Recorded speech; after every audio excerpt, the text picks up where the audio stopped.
well, they've got to prove it to you. In this lobby, you could easily look at half, maybe even more than half, that are serious threats, potential winners of this LAN.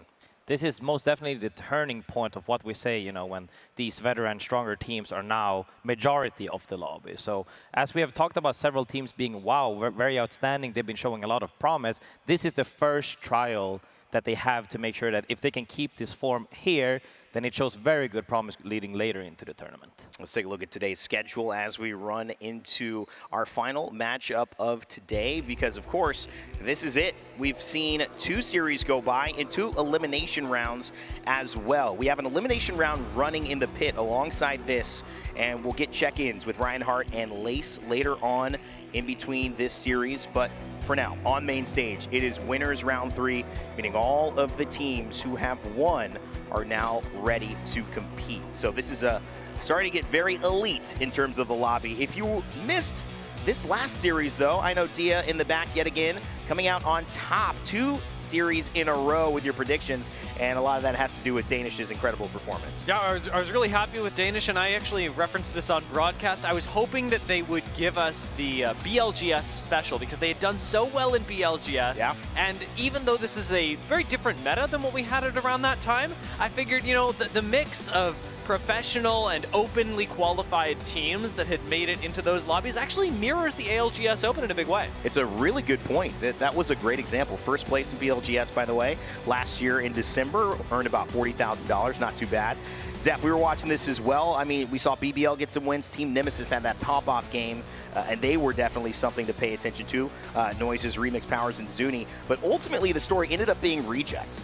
Yeah, coming through at the very, very end here, had to put up a massive banger, 22 points to bridge the gap between utter defeat and just barely finding their way through on the cusp here. Literally came down to that final moment. Had they not won that out, we would be discussing the end of their story here at the ALGS Open. Grace, what does a moment like that do for your confidence heading into your next sets?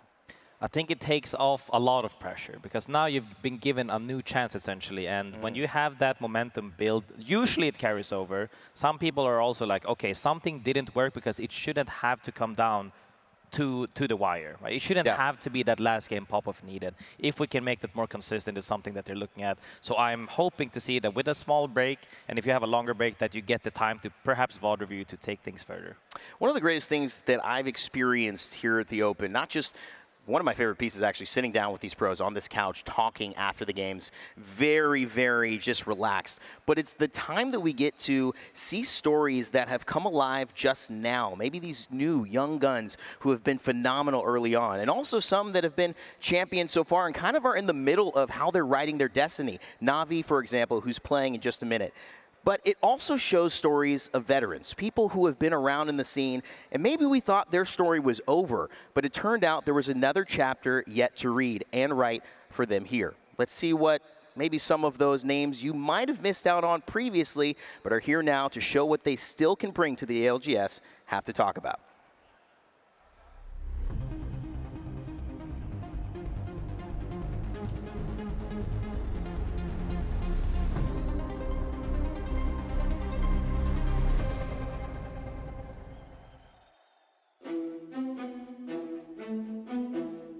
So much of the experience of being at a LAN is being on that stage during grand finals.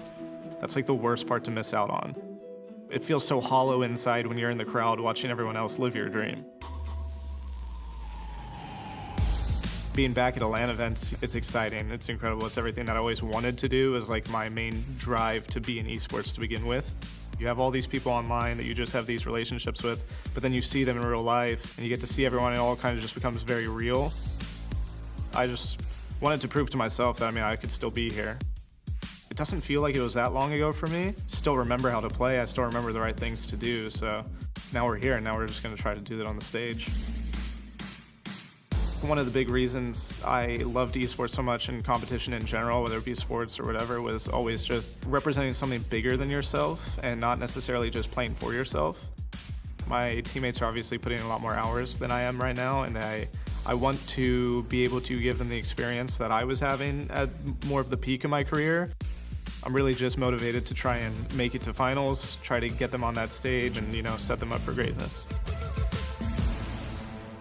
When I came to terms with the fact that I might not compete anymore, it was like a big piece of my life had just passed me by, and I wasn't really filling that time with anything else.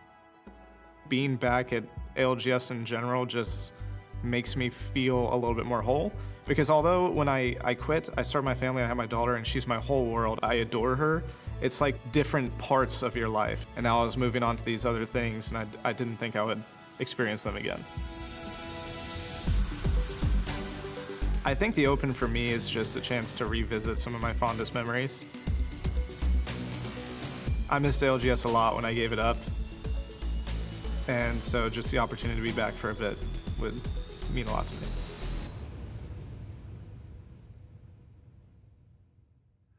It's a beautiful story. I relate so much to not only seeing Cole here on the analyst desk in previous lands, but also his journey through multiple teams, many splits, and obviously many lands. Finding his way back is what the Open here has allowed him to do, especially after starting his lovely family. Shout out to his wife and beautiful daughter, and I'm sure they're watching, rooting on their father. It's an exciting thing, Ben, I'll start with you, to kind of see not just the main stars of this game who are putting in the thousands of hours, but the people who have already done that, now getting another chance to be back on this big stage and maybe have that dream come true. And I mean, RKN is just a small slice of what exists here at the Open. There's so many competitors that we've made references to all throughout this broadcast, whether it be a prior history within Pro League or even those who have been literally competing for 4 or 5 years working in the challenger circuit to try and make their dreams come true. This Open gives them that opportunity just because it expands the quantity of teams that we have available. And for so many of them, they're so grateful, they're so happy, chatting with them in the pit and everywhere else that we've gotten to see them. It's dreams come true. Yeah, there's nothing guaranteed here, but obviously the fact that they can now get a chance to play, it's going to be exciting. Omit will not be in this lobby, which now turns us to what we have to focus on coming up. They will be still playing around. Now look at this. Winners round 3. Dia, when you look at this list, I mentioned that there's at least maybe 6 to 10 teams who you can see taking it all in here. Eagle eye view, this the strongest lobby we've seen so far? I mean, mathematically it has to be, right? At this point, you're 2 series away from winning the whole thing, and that is not lost on any of these teams as we approach the most competitive lobby that we've had, and those that will ultimately, in the top 10 of this lobby, move on to that next most competitive lobby. That's the nice thing about the ALGS Open, is that while we started and we had a huge diversity of teams spread across all these lobbies, as time goes on, especially in this upper bracket, we dial in on the meta, the compositions, the play styles, not just of these individual teams, but what's running the tournament overall. Yeah, it's a very interesting kind of trend upwards, a crescendo of difficulty that starts to rise in these winners brackets. And if you're going to stay, well, that's already an accomplishment, I would say, for you there. We'll see who earns that top 10 in a moment. But it's time to start narrowing down on certain teams. And for me, I wanted to bring up a team, speaking of kind of veterans, people who have told that story already, but maybe there's another chapter.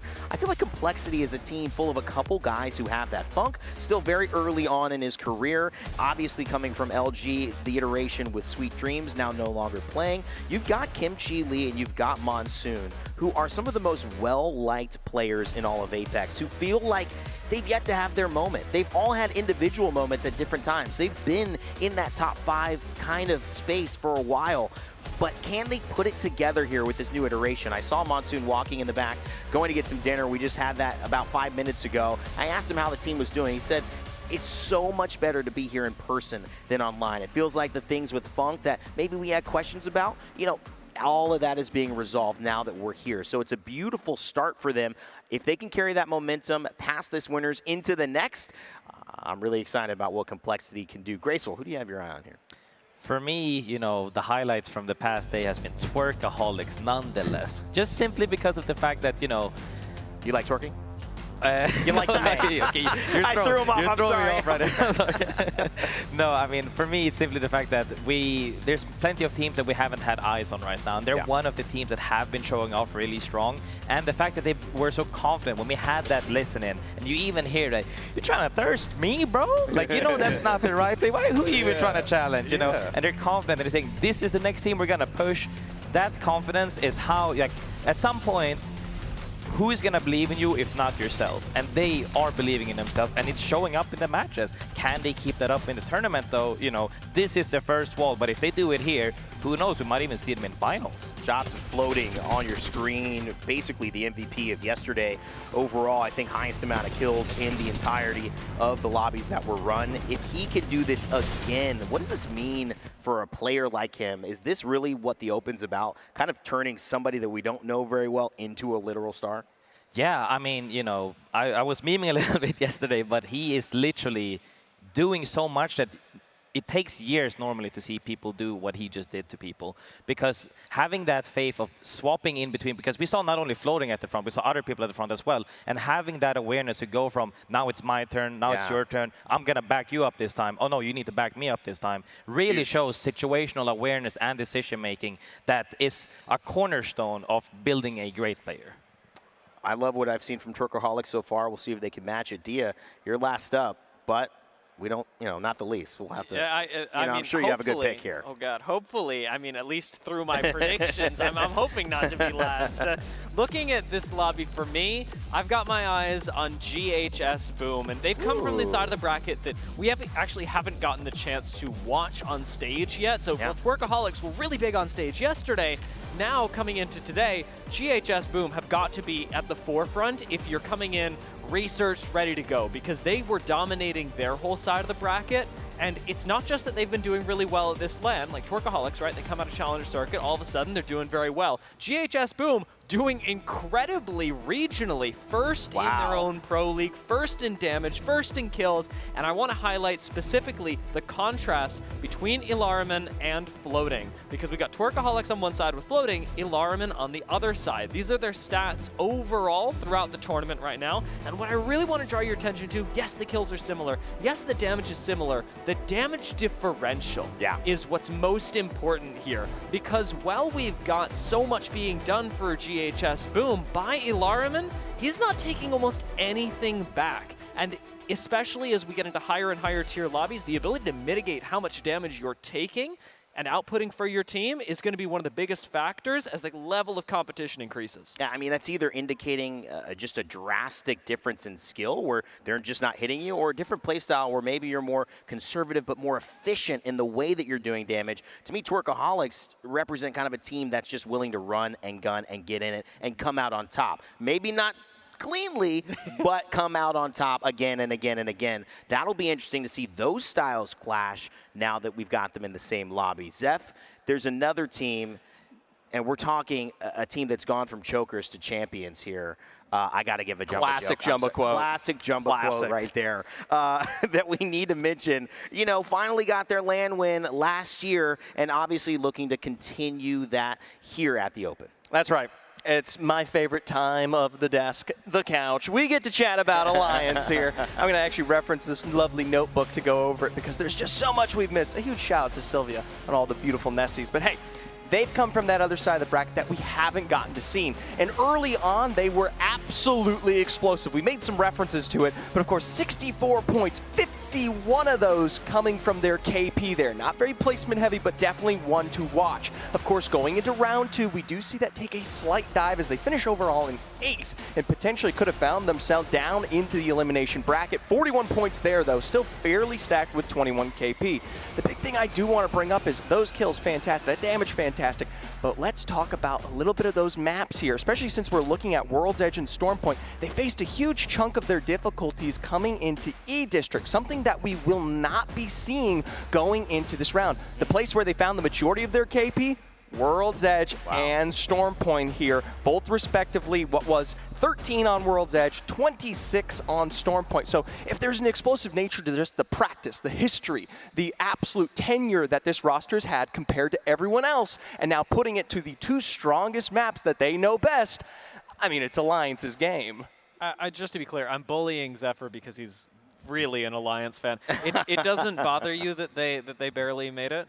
That's okay. My boys will deliver. They will. I can sense it. I can feel it. The energy is actually that way. Yeah. It's coming back here. It's influencing here. Yeah. It's influencing here. it's influencing there. There's a slight aura like behind your head. It's green. I don't know if that's because listening to you is giving me a migraine or I'm actually seeing something real. Guys, these two have been dominant in talent predictions. You know, I've been doing okay too. Gray's trying to get in the mix here. We've got talent predictions that are going to set the tone because everyone has pretty much gone a different team. I'm going NRG here. I've gone with them. I told you it was the skydiving lean, just doing that with Timmy. But I actually have seen a lot of great results from them, and I'm considering that them, alongside that lobby of Na'Vi and Furia, are going to continue to be real big threats in those top fives. GHS Boom, D already gave you his reasons for that alliance. There's no doubt about it. Grace, you're going with Aurora. I mean, quick little snippet.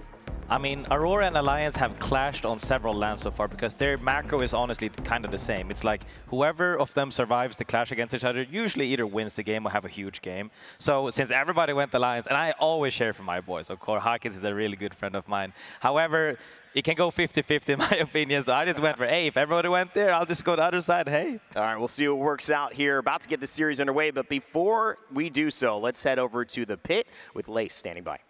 Lace? Thank you, guys. As our storylines get a little bit more spicy over here in the pit, we do have a winner's bracket with some heavy hitters, 100 Thieves, Virtus Pro.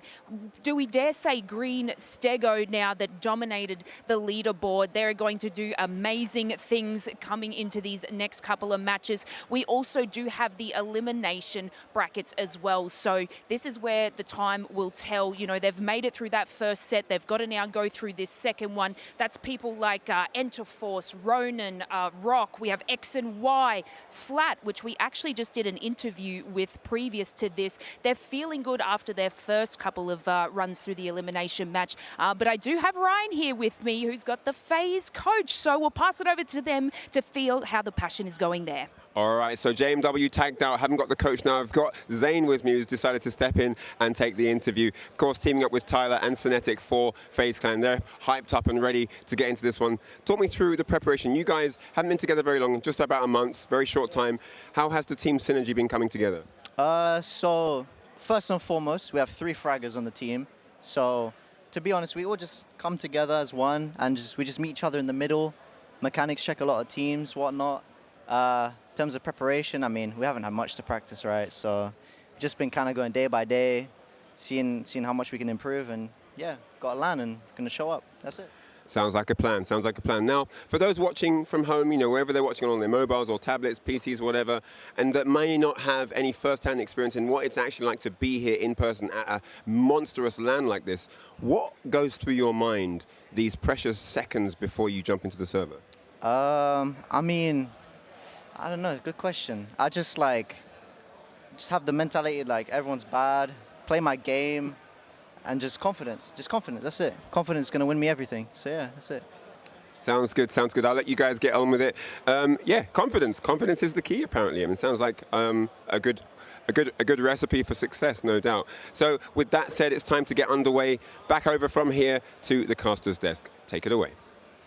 Thank you so much, Ryan. Confidence is the key, and that's what a lot of these teams need if they want to stay here in the winner side of the bracket. And you know what? I'm confident. I'm confident we're about to have a hell of a series because we're into winners round 3, man. Things are getting good. We're getting into those spicier lobbies. We're shoving more and more of the world's top teams in there to bring you top-tier Apex. Look at the fans out here. Oh, wait, hold on. We got to flip the sign maybe just a little bit here. But drop team envy, the Furia. You know, A for effort. That's what I always say. The GOAT out here too, Madness Alliance. I mean, you highlighted it perfectly, Gino. This is where the nitty-gritty of these squads really come down to everything, because this is the pressure, but also this is where we have the high-stakes lobby and some names that maybe we were expecting to make it all the way down here to round 3. Yeah, some ALGS Open specials, I want to say, right? Because absolutely, you've got some top teams here, your alliances and whatnot. But Twerkaholics, Monster, Young Black, Ricky, Zesty, Besties, like almost the entire top row here is teams that we might not have expected to make it through, 2 rounds in a row to make it into the winners bracket round 3. All right, we're gonna have a look at some of our legend graphics. And this one obviously is explaining the legend bans as we've seen it throughout the different rounds today. Now, last time we were talking about how, Newcastle was either sort of first or last, and we're getting that, but we're actually having even less Newcastle bans here than we had yesterday. Also, we've had some alter bans out for the first time, and as you can see, we've got the maps listed there as well. So World's Edge, Broken Moon. Previously, she was only that E-District first ban kind of legend, but as teams have picked her up even more and more, you can see her priority is rising. Yeah, because when you have World's Edge as like the first 3 maps that you have to worry about, she's essentially just knocked out of there with more teams picking up the Alter for World's Edge. We really only saw in Elimination Round 1 Alter being banned first, right, when we went to E-District. Whereas when you see the other side of things on the Elimination Bracket Round 2, she's always banned on World's Edge, and then the Broken Moon at the very end, that's where we saw her banned, rather at the very beginning, that's where we saw her banned at the very beginning of the Elimination Round 2 for Groups 3 and 4. It's funny seeing, this smattering of Ashe all the way through. I feel like she's almost a bit of a, sort of a random pick as you go through the series because, it just depends on what else is being banned. That a lot of teams will always be playing her if she's a pick, but it won't necessarily be the most. And so she does slip through to the end of some drafts. Thinking about that last series we saw where I think she was banned out after Game 5, I think it was. So, interesting to see things evolve as the LAN goes on. We take a look at the squads that we're going to be expecting in this lobby. I want to highlight Furia, who came third actually within their respective group in winners round 2. They secured 51 total points. While looking at some of the highlights, this was from yesterday, and this is where they were able to assess that risk and reward, playing extremely aggressive, getting a majority of their points really off of that KP. Yeah, and you actually heard them say that when they went into the second series of yesterday, they actually pulled it back a little too far, right? They could have bullied those teams out even harder, but they gave them too much respect. And that's where this LAN is quite interesting, because you have to dial that up and down. How much respect do you give them? It's an interesting conundrum. It's crazy. I mean, even when you start feeling yourself, I feel like Furia is one of those squads where when they pick up the momentum, they could be one of the most scariest teams in the lobby. But it's crazy to see how a lot of these squads, the squads that we came out of left field, have just been able to really take over a lot of our Pro League teams. So Furia wanting to stay on top. We still see you, Madness. Don't worry, behind that monitor over yesterday's footage. Next to his 2 really tall teams. I mean, I understand. I'm standing next to Genome, so I guess we can relate on that degree out here. So I'm on an Apple box. You know how it goes. Get to still stay strong here. But in a lobby like this, you wonder how that's going to fare with Furia and how they were able to perform yesterday, now going to see their performance into today. Another team to talk about here, we've got Envy, and Sykes is staring down the camera. Who will win? Talmadge backing him up there. It's been an interesting couple of, splits for these guys. You've had, Talmadge went from coaching that TSM roster that some thought, could conquer the world, and now we've moved over to Envy, where it's been a bit of a ragtag group in some ways. You've got Zap moving with him and giving over the IGL role, I believe, to Dropped, who's now running that with Sykes, who obviously came so close with Dark Zero to winning a LAN, but couldn't quite get it over the line. So, it's the kind of team where you wonder, is it bigger than the sum of its parts? Team Fnatic, a team that I feel like we haven't highlighted enough, right? Another team that also was able to finish in 6th within their respective winners lobby, getting 24 points. Yeah, but it's been such a big change up for them, right? I mean, Yuka, obviously one of the, if not the best known player from APAC North, changes 2 of his teammates after, a lot of very high finishes. I mean, Fnatic have, I think, almost always finished in the top 10 in pretty much every LAN they've gone to. He's also won the last 4 Pro League splits in a row from APAC North, by the way, and with a range of different teammates. So he's obviously got some faith there in Libel Ace, a mechanical monster, and also Colonel Garcia, who is someone who hasn't had a huge amount of top-level experience. So Yuka really giving them that boost here into winners round 3. While taking a look at the map schedule and keeping in mind these teams' strength, we are starting off our series on Storm Point for our first 3 games before we make that transition into World's Edge. And remember the legend band compositions that we saw play out in that graphic earlier, where we saw a lot of that altar being banned and utilized more so on World's Edge. Storm Point, though, you have a lot more of those wide open sightlines that you could really take advantage of. I'm expecting the Catalyst, of course, here too. The Newcastle as well, but you also highlighted it earlier before. Less of that Newcastle here, maybe looking at how we're going to be moving into Storm Point. I mean, you know, Bangalore's always been big on Storm Point, but you'd be hard-pressed to choose Bangalore over Newcastle in the early parts of this series. If we have a look at the Storm Point draft here, let's see how many teams have decided to prioritize this map. The earliest pick was actually 4th, with Na'Vi going for Sito Station.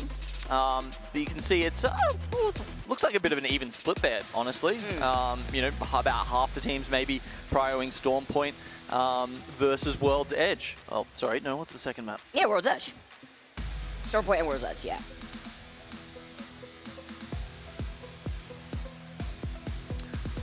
GHS Boom, they've gone for Checkpoint, obviously coming out of an excellent previous series. That gives them very high priority going into this draft.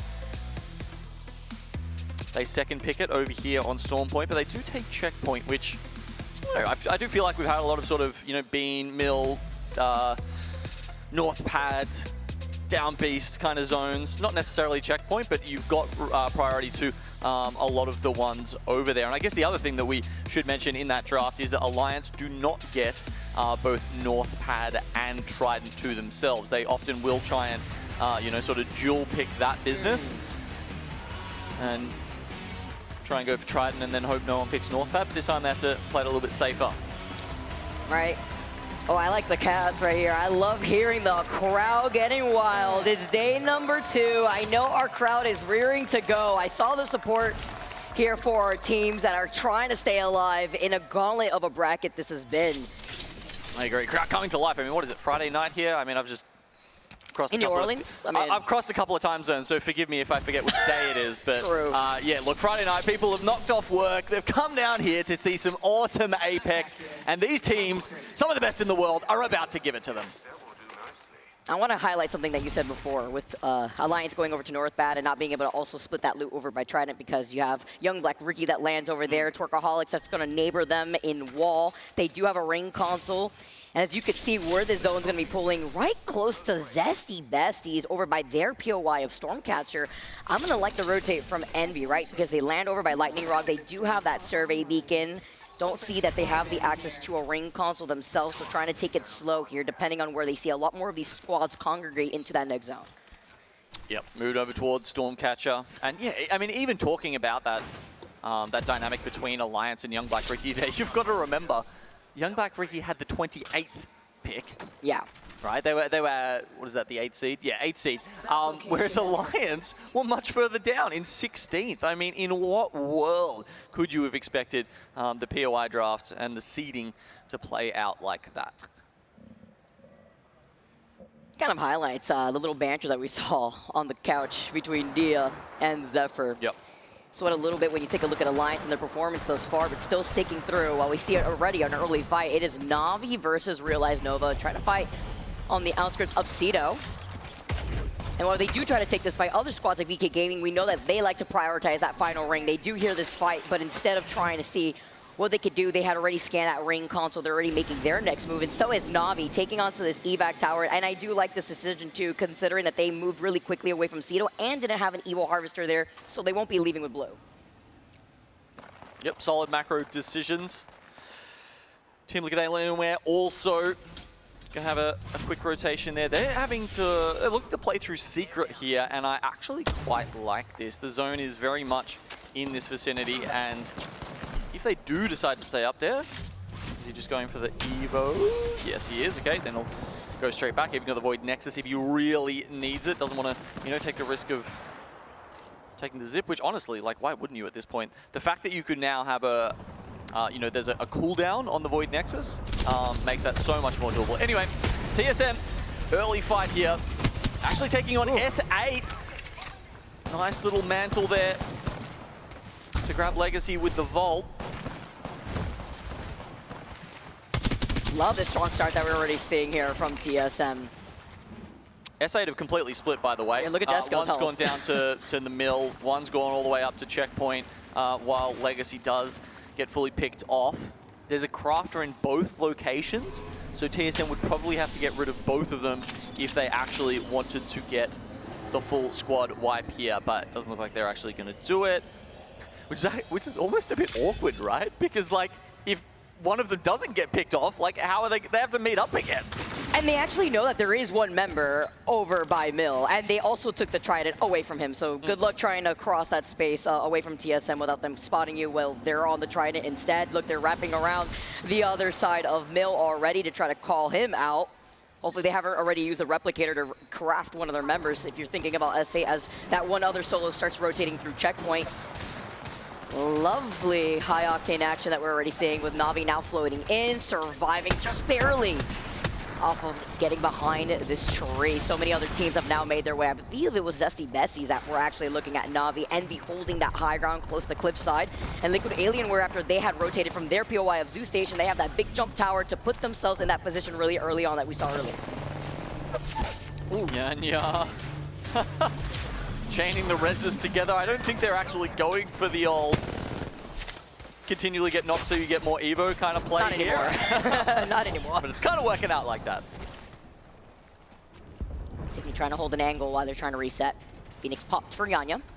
When you go for these early rotates, you also have to imagine, and not in Timmy's case here, if you look at what he's got to work with, I mean, 22 shield cells, he's got everything to juggle around here.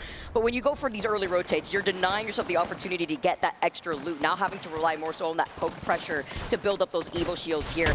A position I do not want to be in, by the way, is Na'Vi. Literally, like, two other teams are looking at them. They had already used up the Newcastle wall. Where are you going to go? Into the open arms of NRG that are just going to be able to shoot at the rate instead. Monster, though, are in a safer spot inside of this building. One of the teams that will be able to apply that poke pressure. Doesn't have as much to work with that we saw earlier from Timmy's inventory, but at least enough here, especially when you take a look at the light ammo ammunition. Yeah, Monster are the ones coming down from command center, so pretty swift rotate for them.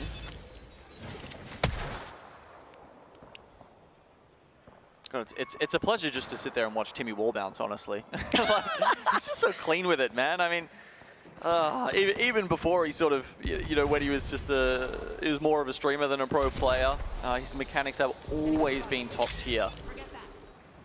Bet he took some time picking out that R9 skin too, because he didn't have the 1X on it, so you hope he's done his research on. They call them pay-to-win skins. I don't know if I quite agree with that in Apex, but anyway. Sometimes you really like the iron sights on certain skins out here. You try to play it to your comfort, but this is not a comfort zone maybe that GHS is used to, especially after a great performance in their own respective lobby, finishing first in winners round 2, group 4 with 75 points, but this is not a great start for them, only leaving up the Ballistic, and now Alliance have moved up to try to go for a third party, but Twerkaholics are in a great position, and the beamage! Dropping Hockey's first effect, can't even cover him. Twerkaholics, my God, they have just been on another level in these lobbies, forcing Alliance to back away, utilizing that Alter Portal. Okay, sits there, has to wonder, will they follow through the residual rift and try and follow them? No, they've seen where, you know, you get the pixels, you get an idea of where they've taken that Void Nexus to, so they're just going to run it all the way there. They've got Tempest as well, as you can see, the Ballistic ultimate helping them move even quicker. They've got an idea. I think they actually spot one of them out there. And there we go, the R9 floating. Wow. This guy is one of the kill leaders in this entire lobby right now. And even Alliance, the best team in the world last year, will fall to them. Gino, do you remember listening? I believe it was with Twerkaholics yesterday, and the comms were. I remember it well. It had me chuckling too because it was like the priority on loot, and then just trying to raw dog fully send it onto a team inside of a building, and they did fall for it. But it's just the fact that it was all vibes for this team, for Twerkaholics, and it's obviously working out for them to try to fully send it on a team like Alliance. Although this zone is pulling pretty far away from them, GHS still trying to keep the dream alive for them before Twerkaholics, after finishing off Alliance, have now need to reposition. I cannot believe they've just done that to Alliance. Like, first squad out of this lobby. Effect? Hackers? Unlucky? There is no weak player on that team. There's no IGL lagging behind who you can pick off a little bit easier. The fact that they just turned around and beamed them down I mean, No trade, like not even an opportunity, right? Like you're caught literally with your pants down, just out in the open when you're trying to go for a third party, and then Twerkaholics like, oh hey there, like. and this is the low TTK meta, right? And it seems like it suits them to a T.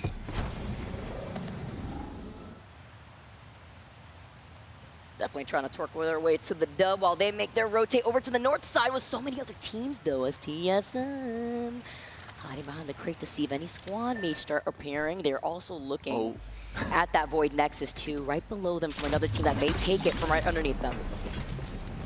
Yeah, whose is it? Is it GHS Boom? There's a single player of them left alive, or was it S8, who, by the way, did get the full reset and joined up with each other?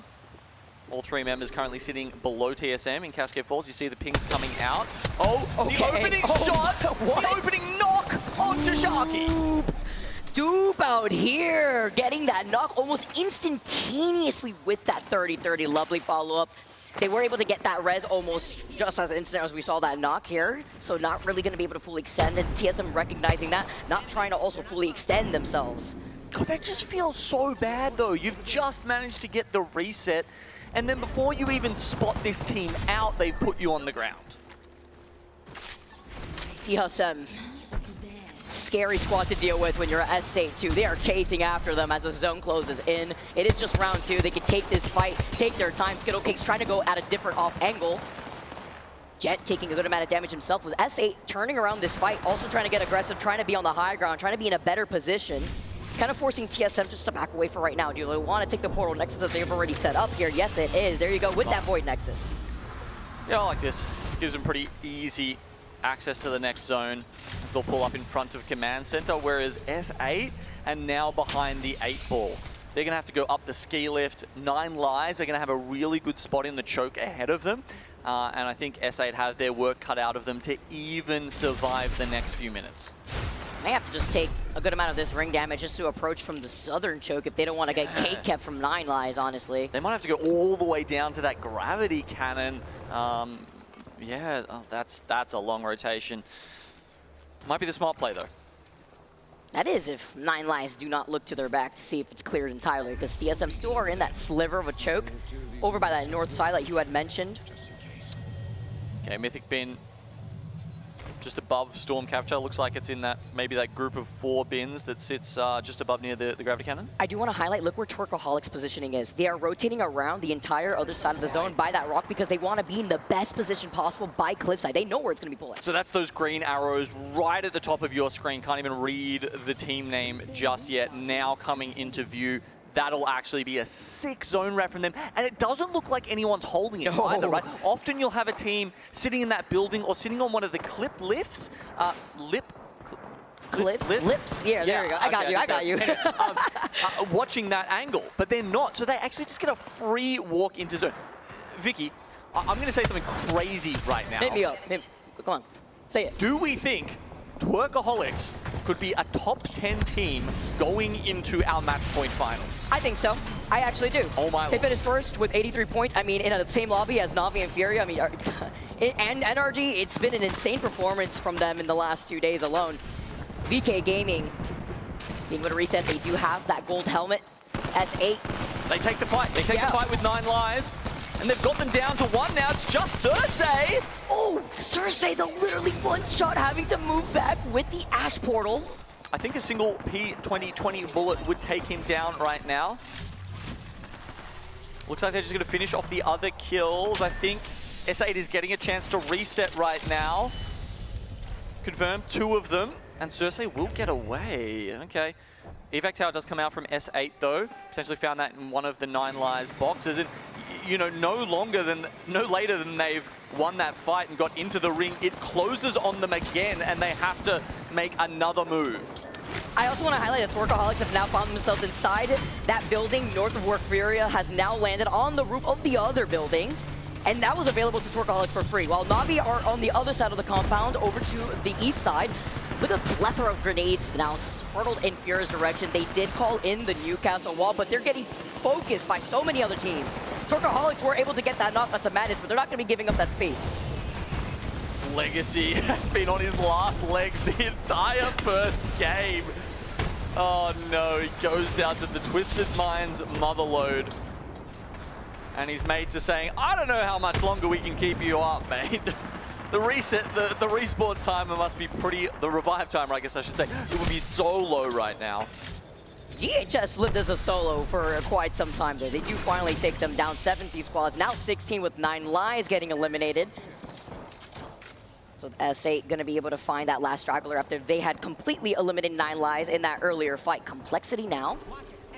Looking back, and all these teams now also know where this next zone's pulling, right? Yes. And we have the majority of this lobby outside of this next zone, completely on the west side, and we know it's going to be an absolute bloodbath as the arc stars are sent towards Complexity. Yeah, look, Monsoon's looking a little worried right now. He kind of always looks a little worried while he's playing, but I think he looks extra worried right now as he hits the classic Monsoon headshot with a charge rifle. I get a little worried when I know that it's Monsoon on the other side with a charge rifle, right? Obviously, they don't know that, but it's very scary to deal with. And you even saw him consider, do they want to utilize this Newcastle wall, or do they want to save it because it's going to be detrimental for this next zone pool? I don't know if like any of the teams we are seeing right now are going to be with us in the next zone. Na'Vi have got spot on the buildings to the right. Tworkaholics, Envy, Realize, Furia, they're set up. Liquid Alienware playing from the secret facility. They can easily rotate and cover their backs, though it does look like TSM might be in that secret facility below them. Meanwhile, every team that's coming in from Stormcatcher, I reckon, is about to get blasted. This is where a really clutch Wraith portal could come into play. I did see Realize Nova at one point try to see if there's a safe spot with their own Wraith portal, as you know, there's no Valkyries that I could see right now in the lobby, but then seeing that energy was right there, they had to backtrack. I do wonder, are there some interesting portals through the secret facility with Altar, right? I mean, this is not a place I have played at all with this new legend. You know, obviously the maps are pretty big. You don't get the chances to, you know, try this out on every single angle, but it's often hard to make your way up those stairs, but maybe with Altar, there's a way you can surprise the team above. Trying to force a fight, maybe to reposition too. Aurora in trouble. Impulse is one of the last ones to get taken out as Aurora are eliminated. NRG have been holding this corner up on the high ground, waiting for the rest of these squads to funnel in their line of sight. Yeah, they've been holding it for so long.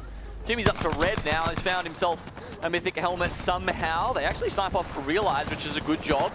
Monster and S8, by the way, seem to have gone into the secret facility, so TSM didn't take their time quickly enough to try and take out Liquid. They're about to get crunched from all angles. And this actually may help them out if they're not too careful with that Ultra portal over to the other side, but it's at least looking at S8 Monster, who will be collapsing on each other. Liquid Alienware, of course, on the other side, as you can see, their silhouettes, looking to see if they can find themselves an angle, but they can't fully extend on this fight, because even if they did, Liquid Alienware are waiting for them around the other side of the bunker doors. Yeah, final boss kind of up the top here. Oh my god, they're set up in the same room behind different Newcastle walls. This is getting a little bit silly up in secret.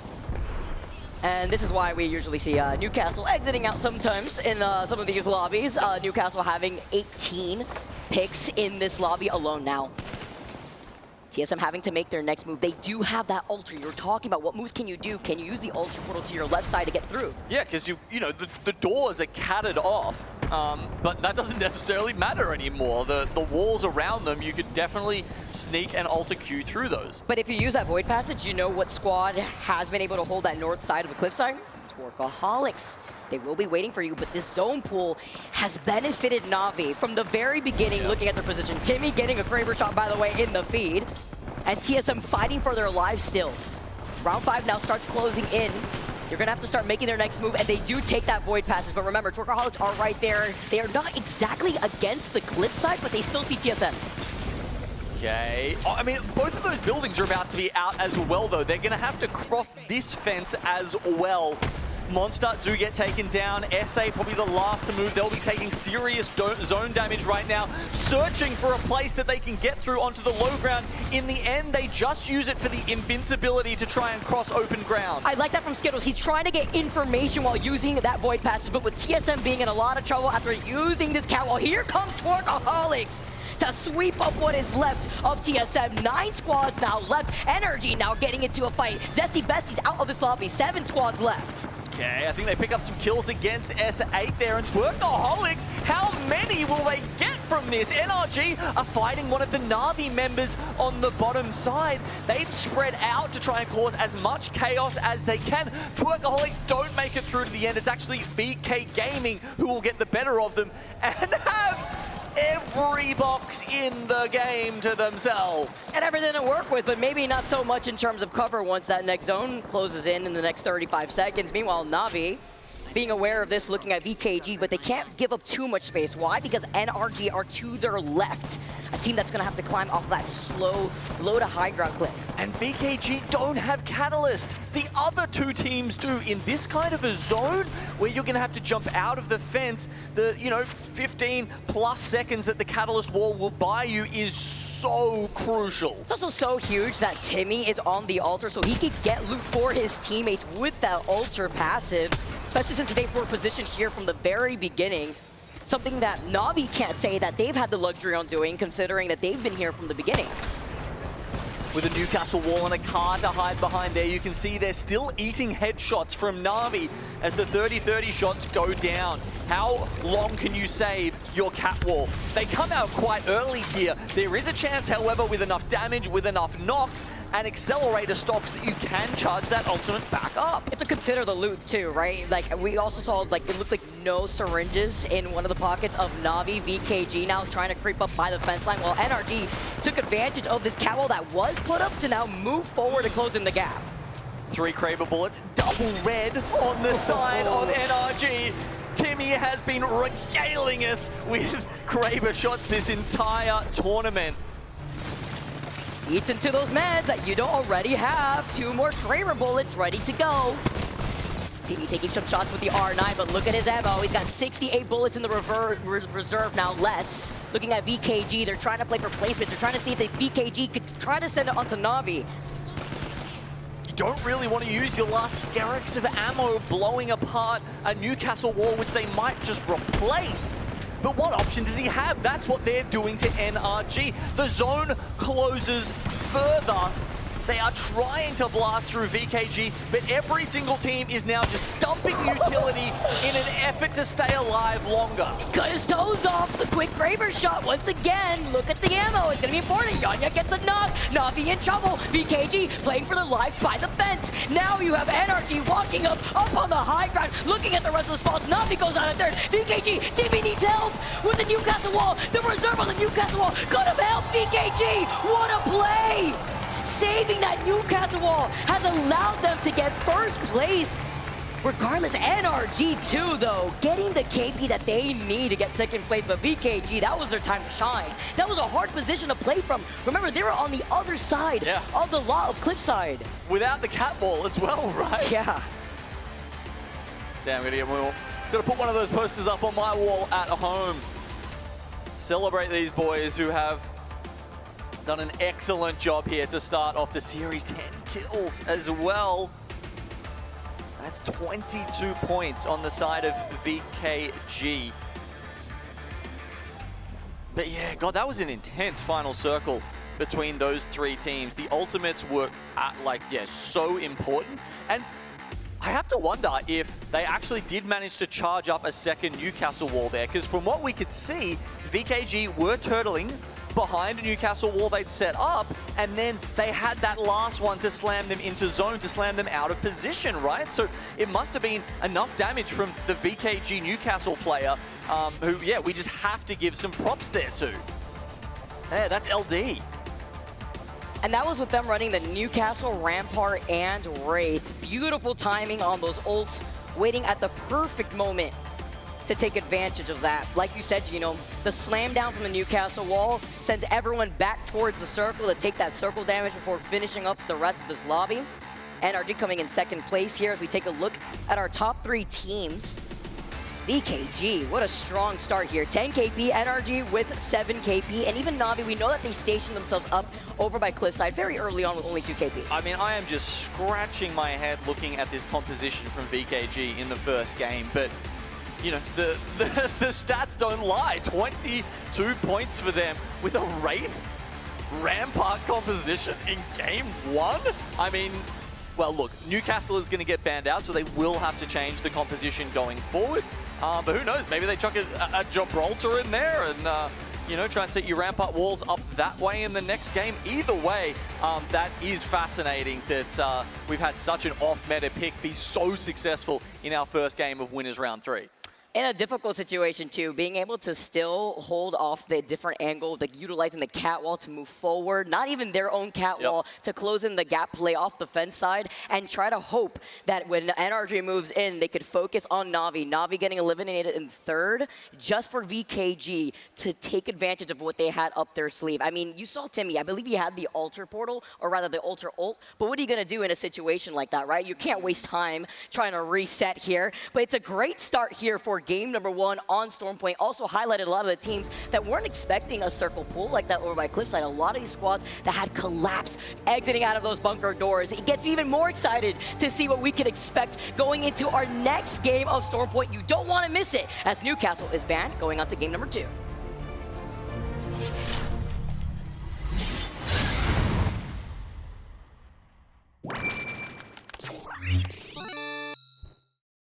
The return of Area 51, Alienware's highest performance desktop yet, equipped with powerful Intel Core Ultra processors.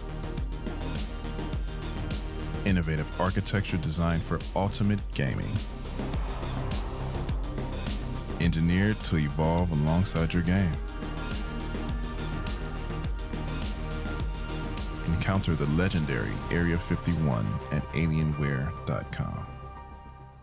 The human body was built to move. Not trapped at a desk in one singular posture for 12 hours a day. It's time your chair evolved. This is Secret Lab Titan Evo.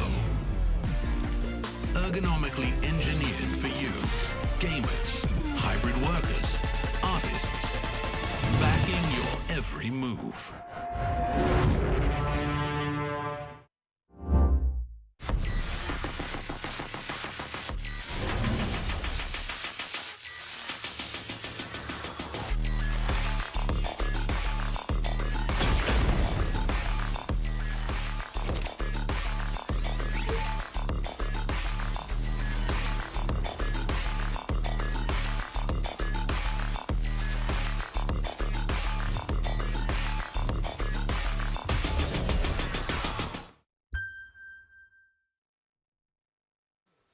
Red Bull is the official energy partner of the Apex Legends Global Series.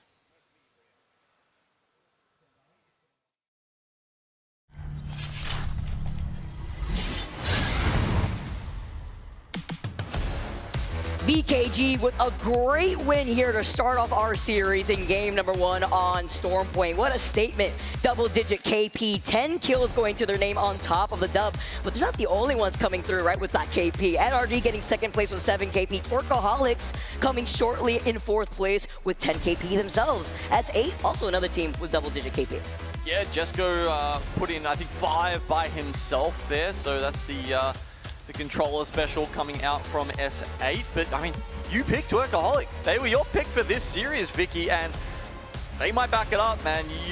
You can come out with a big smile when we step off after game 3. Look, I have to be honest. When I saw how just dominating Dio was, he was destroying us. I knew I had to go in with a left field pick, and Twerkaholics seemed like the most obvious looking at their previous performance already in the other lobbies that they've been. I mean, remember? They got like 83 something points. I remember, but they haven't even been in a lobby like this before. Anyway, look, let's shift ourselves back to the end of the last game and have a look at that final circle where we got to see these 3 teams play a game of chess. It really felt like that with the way that they were trading out, you know, ultimate after ultimate, and Timmy's hitting Kraber shot after Kraber shot. I'm never surprised, but I'm always like, he needs to be studied because it's just crazy how consistent he is. It just highlights how good he is. Twerkaholics also fully sending it onto TSM. before they were also able to eliminate Envy. But can we just talk about just the hip-fire shots? I mean, floating too. I believe these players are also on controller. They eventually had fallen down after the chaos of the squads collapsing on one another on the other side of that eastern compound. But NRG getting the little poke on the Kraber, hitting their toes. See that duck? Literally, right at the perfect moment. That was like a Matrix move. Yes, he was literally just perfect timing on just managing to duck right under there. And then VK Gaming calling it right here too, being able to have the Newcastle ults right on time. And there we go, Superman up onto the high ground, waiting, just biding their time. And the pushback was enough to get that win for VK Gaming. I mean, if my memory serves me correctly, Vicky, this is a team that has played a lot of crypto in the past. And Valkyrie. So it's really interesting to see that they're coming out in game 1 with this completely new composition. You know, this Rampart, this Newcastle, and the Wraith, right?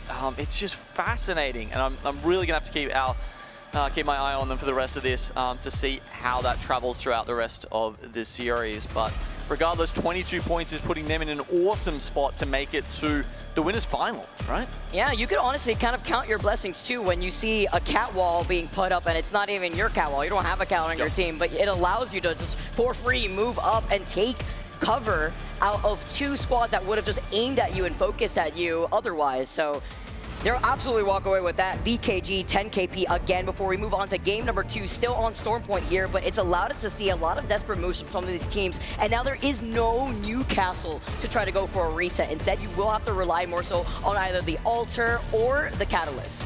Yeah, and as we get further and further through the tournament, I would have expected that would be more the case. But as we saw from that Legend Band graphic at the start of the series, it hasn't necessarily been. It still happens sometimes, and it's happened here in this lobby, but it really does change how things play out. Great way to start off our series here for winners round 3. Let's get it going on Storm Point for game number 2. NRG were feeling themselves. They also called that very early too. Thankfully with Timmy being on the altar, it allowed them to get the loot that they needed, as we mentioned already earlier before, something that Na'Vi can't say, which actually kind of ended up being like that double-edged sword because they couldn't get any loot from any of the squads that were dying in front of them. Yeah, right, and we saw how, you know, they wanted to blast the cover away. If you had a Rampart, they would have been able to chew through the Rampart wall, the mobile shield, the Newcastle castle wall, right? But they couldn't get there because, you know, yeah, we saw like 80 bullets or whatever from an R9 isn't going to allow you to chew through them in that way. Either way, we've got, having a quick look at VK Gaming. You can see QQ is the kill leader currently for them. Looking up the top of the screen, Floating has just been indomitable so far on Twerkaholics, and he continues to pick up the slack for his team. Okay, zone pulls north here. It's going towards Trident, where Young Black Ricky have made their pick. Having a look at that, I'm guessing it's going to pull probably to the rock in front of the choke. Maybe I should wait for a zone 3 call to make that one, but I have seen quite a few endings that's just in front of the sort of the dual chokes. There's, you know, the really big rock. You can play around that quite early. And if it pulls a little bit to the south too, we've also seen it kind of pull towards the trench area on the outskirts of it, but it benefits the likes of YBR as well as Twerkaholics, who not only have a survey beacon there over by wall, but also a ring console, so they'll have that information rather early. They're already split looting too, going to be able to get the support bin over to the north side of that zipline building. And doing so quickly before they decide where they're going to go. Na'Vi already taking a fight early, very similar to what we saw in our last game, I believe, where Na'Vi were looking at VK Gaming beforehand, I think. Yeah, as an early rotate team, Na'Vi have been finding themselves in some early fights, but they're usually smart enough, canny enough to sort of find their way into the spot that they're looking for without getting into like a full-on full-fledged 3v3. But this time, I don't know, after those grenades, looks like VKG are thinking about it. Also really like how they're playing the next move too. If they have to reposition after putting in that pressure, see that crypto drone? Shot is going to immediately take care of it. He's already ramped up the rampage. Oh, you already know the catching him already. What an insane move here, already getting that knock. VK Gaming already also make their rotate too, and actually just trying to prioritize just getting here. after that knock, they just immediately take the portal? Like, you don't even look for the finish there? It could be that they had information from the survey beacon because they have a crypto themselves, and there's a survey beacon over by the portal that they just took, but it was quick moves because you know who was creeping up behind them? Monster and Realized Nova. So yes, they got that knock, but was it worth to possibly get third party and then fourth party? They knew it was too high of a risk to try to actually fully send it onto that member of Na'Vi. You're locked in, Vicky. You're thinking 3 steps ahead, just like Na'Vi are. That's why they're world champions. Twerkaholics. As far as we've heard from them, they're really only a 1 step ahead kind of team. But when they do it, they put every bone in their body into it. They really throw their back into the fights that they take. And you did mention that they had the survey beacon and the ring console, but they haven't chosen to go straight into that area. You know, they could have taken up residence in one of the nuts. They could have, you know, maybe gone for the armory. Lots of options there for them, honestly. But no, they actually stick around the wall and think, hey, maybe we can have a crack at the Zeus Station team, the Lightning Rod team that are going to be coming in a little later, and that's going to be either Liquid Alienware or Envy coming up through the north side of the map. You can see too, with floating being on the altar, they opt to be on the recon side of things with that perk instead of the support, which completely makes sense since they will be able to scan that survey beacon that they already had, as we had seen. With more teams making their rotate over through wall, we saw Liquid there earlier, now looking at Envy. Workaholics are now, rather Twerkaholics are going to be now sitting inside that bunker, hearing some of this fight that's going on, but also able to put themselves in an opportunity to gatekeep these teams, while also being aware of Monster that will be right below them if they have to drop down from the zipline from wall. Yeah, meanwhile, checkpoint Aurora v Na'Vi. So Na'Vi did recover from the early scuffle with Na'Vi and no, with themselves. Yeah, they're fighting themselves, Cal. Anyway, Be yourself sometimes.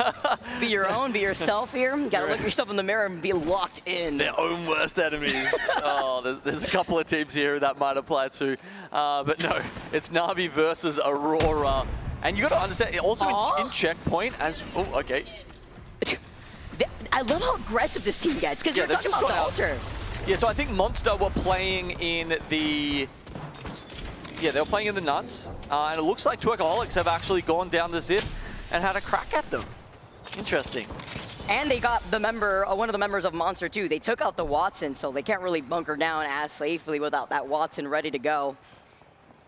Holding 2 different dome buildings, while NRG also ramping up the rampage. It's this time Guild with the ballistic. Having that sling weapon, taking out Zesty Besties as your first squad out from this lobby. Friendship over. Zesty Besties no longer.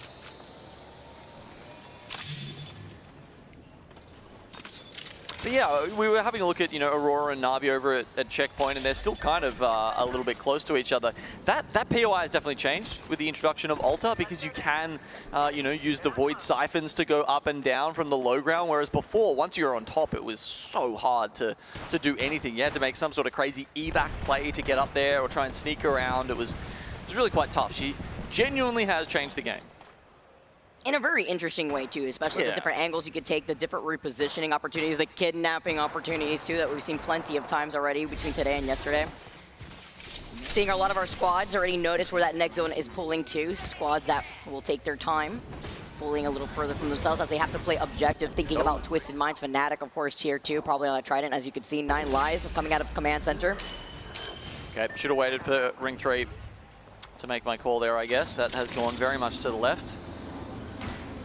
At the trenches too, by the way. Yeah. So Alliance are loving this one.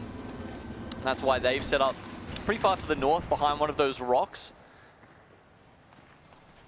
And this is, it's going to be an unusual game for them. You know, obviously they're a team that likes to take fights, even though they lost the one against Twerkaholics last game.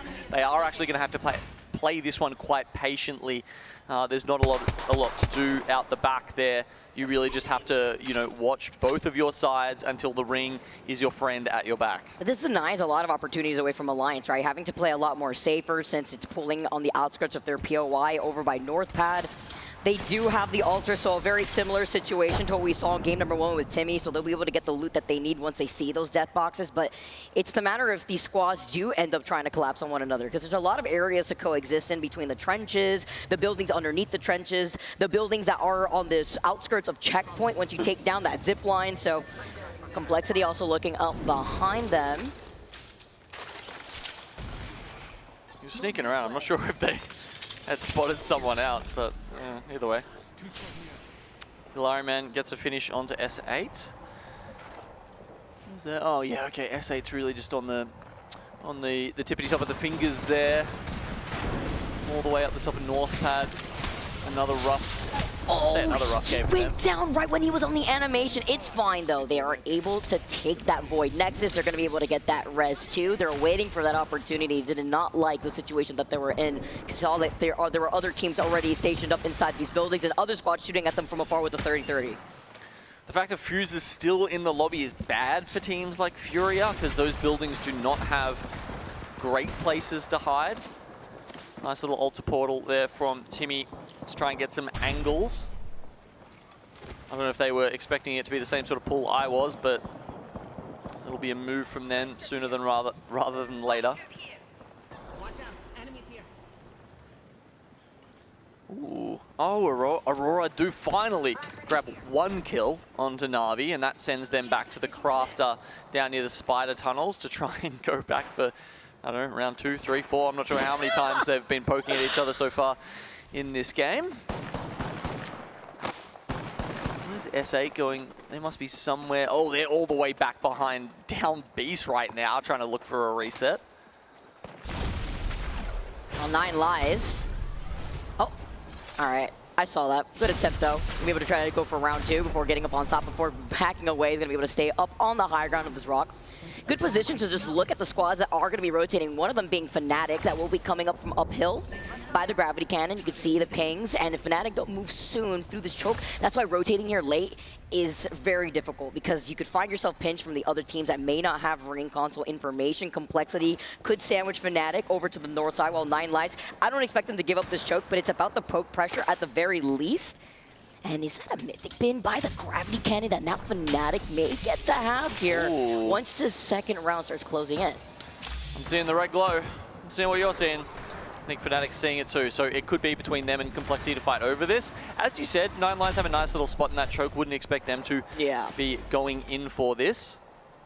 Na'Vi still on... No, where's the third? Oh, maybe they're just hiding together. All good. Okay, they did get the reset. And they're creeping up under Aurora. However, Twisted Minds have also entered the fray.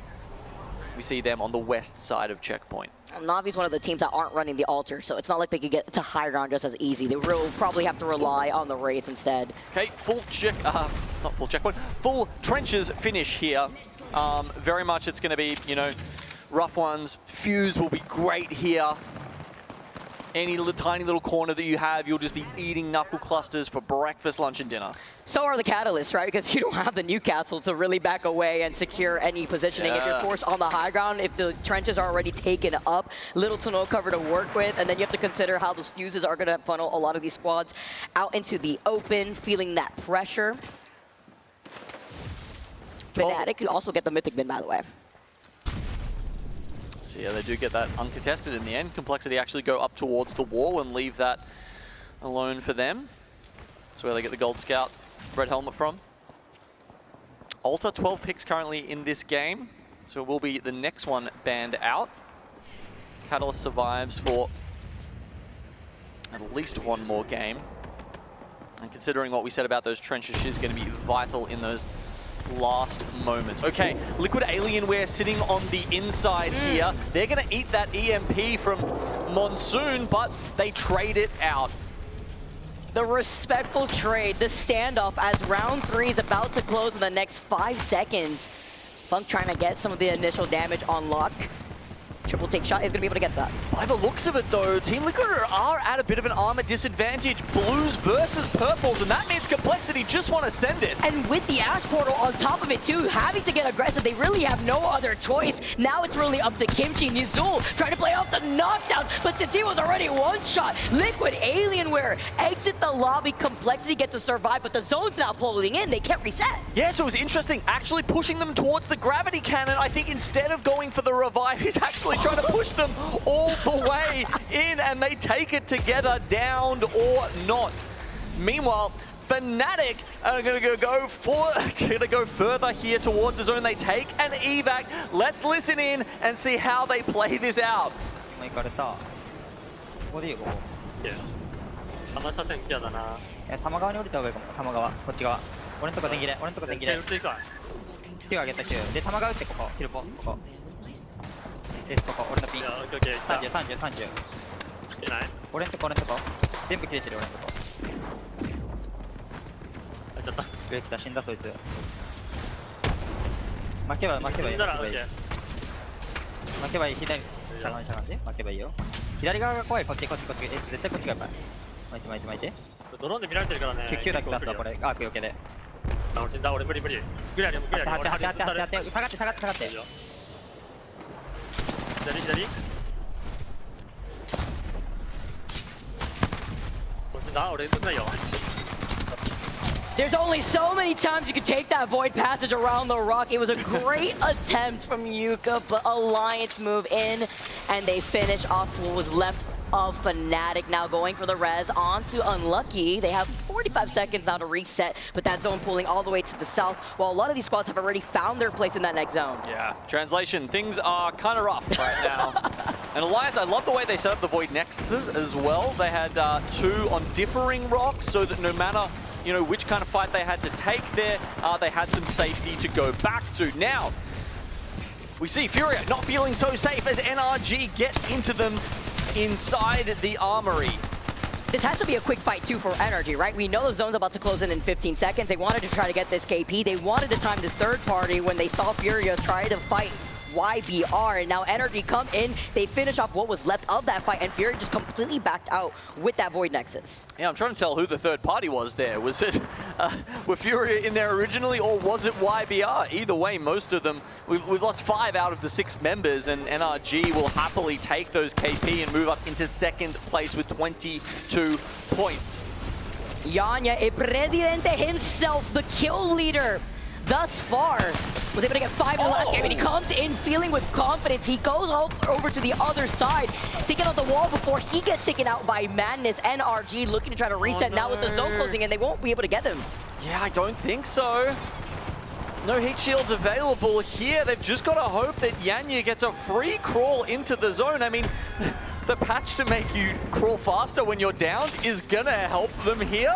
But 9 Lives have got their reticles tracked onto NRG, and they're gonna push it. They know it's a duo. And not the only ones too. Twisted Minds were trying to poke at them before. 9 Lives now coming in. They get Guild, leaving only Timmy, who's stuck in the zone. 9 Lives finish them off. Now Alliance move in, and they're not the only ones. 2 Twisted Minds make an appearance. They lost their invite in the mail. Alliance back away. They don't like the situation. They go right back in the Void Passage, and they're going to be able to take the Void Nexus. It's madness. Dominoes are falling as that move by 9 Lives just saw 3, 4, 5 teams say, all right, KP time. And not Madness, because Madness went down here in 11th with the rest of Furia. But yes, with the way that everybody is collapsing on one another, absolutely. Realize Nova is the only team in the middle of this next zone in the trenches.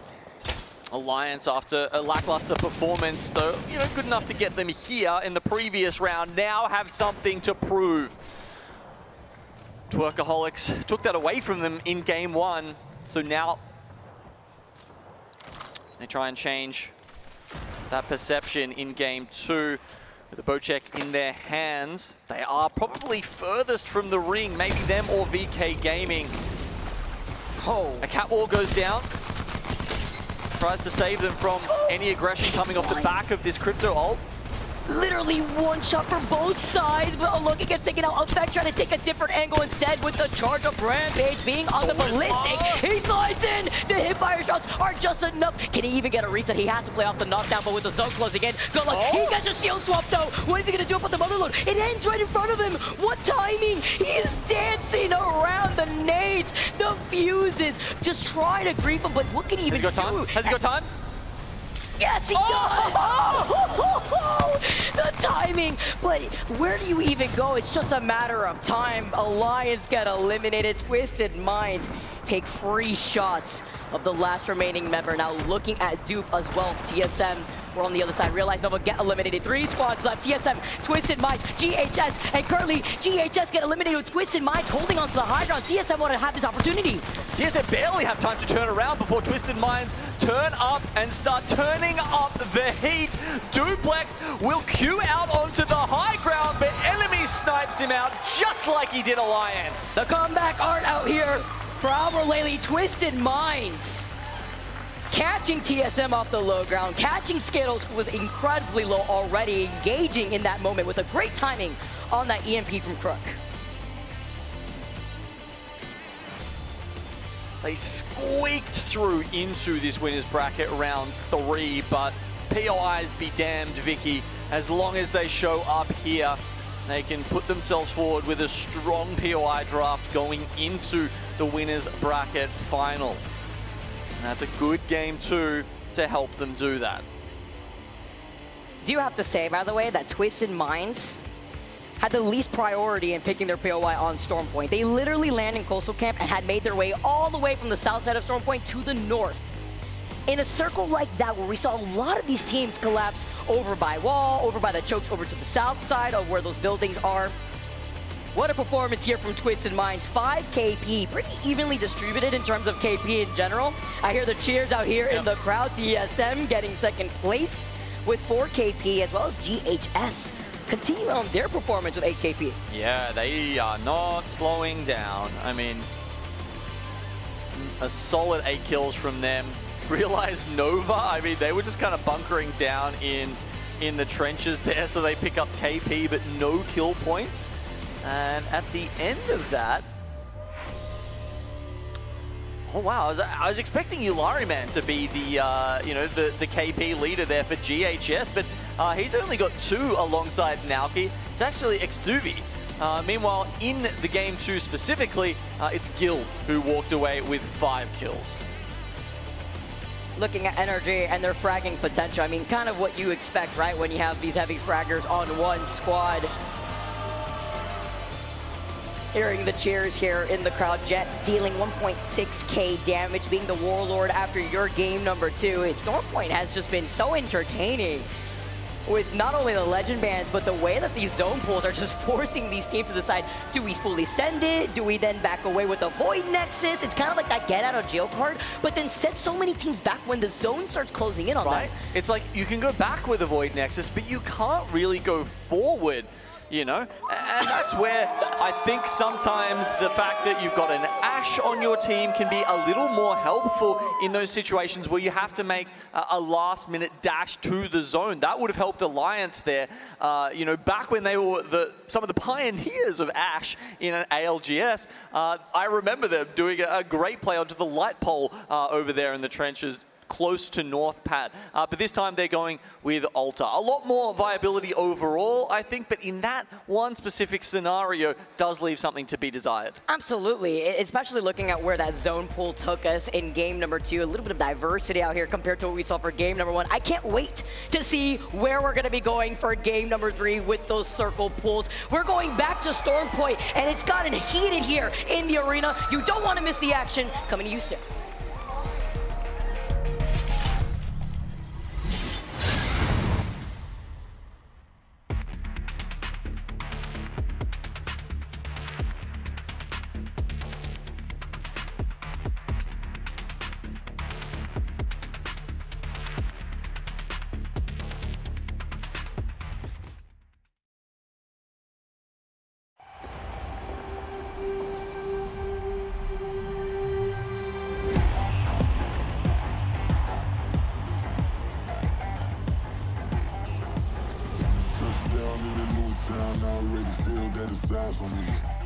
I'm getting looked up, down with these big frowns. They already thrown by the size of me. Nobody do it better than me, not incredibly. I do this competitively, uneditably. Falling silent when I walk up in the building. Worry about their future like I'm here to snatch their children. That line was brilliant. It's about to get critical. This moment is pivotal. Get to feed the streets, they say my influence umbilical. We gon' make it grimy. They gon' get behind me. Told you I'm the best. I done said it with my chest. So for real, nobody try me. Down in a new town, I already feel that it's eyes on me. I'm getting looked up, down with these big frowns. They already thrown by the size of me. Two frowns with my new self. I will not live in the privacy. Gonna catch your breath for a second. Look at your neighbor and check in. We bout to march, so if you not, get to stepping. I done told you who I am, bitch. I'm a force to be reckoned with. I think just be mad because my voice is so decadent. I'm setting the precedent. No mistakes and no accident. We ignoring the standard set because our lowest is passionate. This alone is a classic hit. I'm a verb amongst adjectives. If the industry bullet, then my words is a laxative. It's just go time.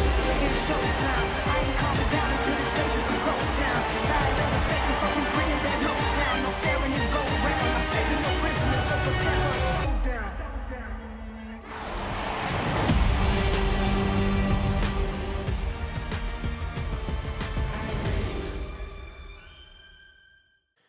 Alienware, the official PC of the Apex Legends Global Series.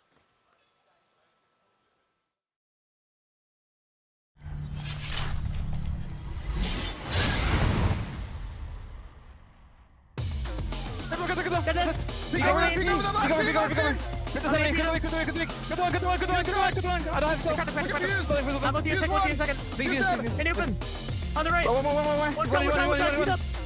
One. Let's go, boys. Good shit. They did. The pop-off moment for Twisted Minds, a team that fell in 16th place in game number 1 before they took the dub in game number 2. Beautiful timing on that EMP. You could hear the pop-off moment as we take a look at the series results. VKG still holding it down, but barely with NRG right behind them. They've been fragging out in some of these games already with 26 points to match them. Twisted Minds after that dub right behind them in 3rd place with 19. Yeah, we're basically right on schedule here with, 6 points per game, essentially getting you into that top 10. And any less than that will not make it through. You will be dropped to the elimination round 4.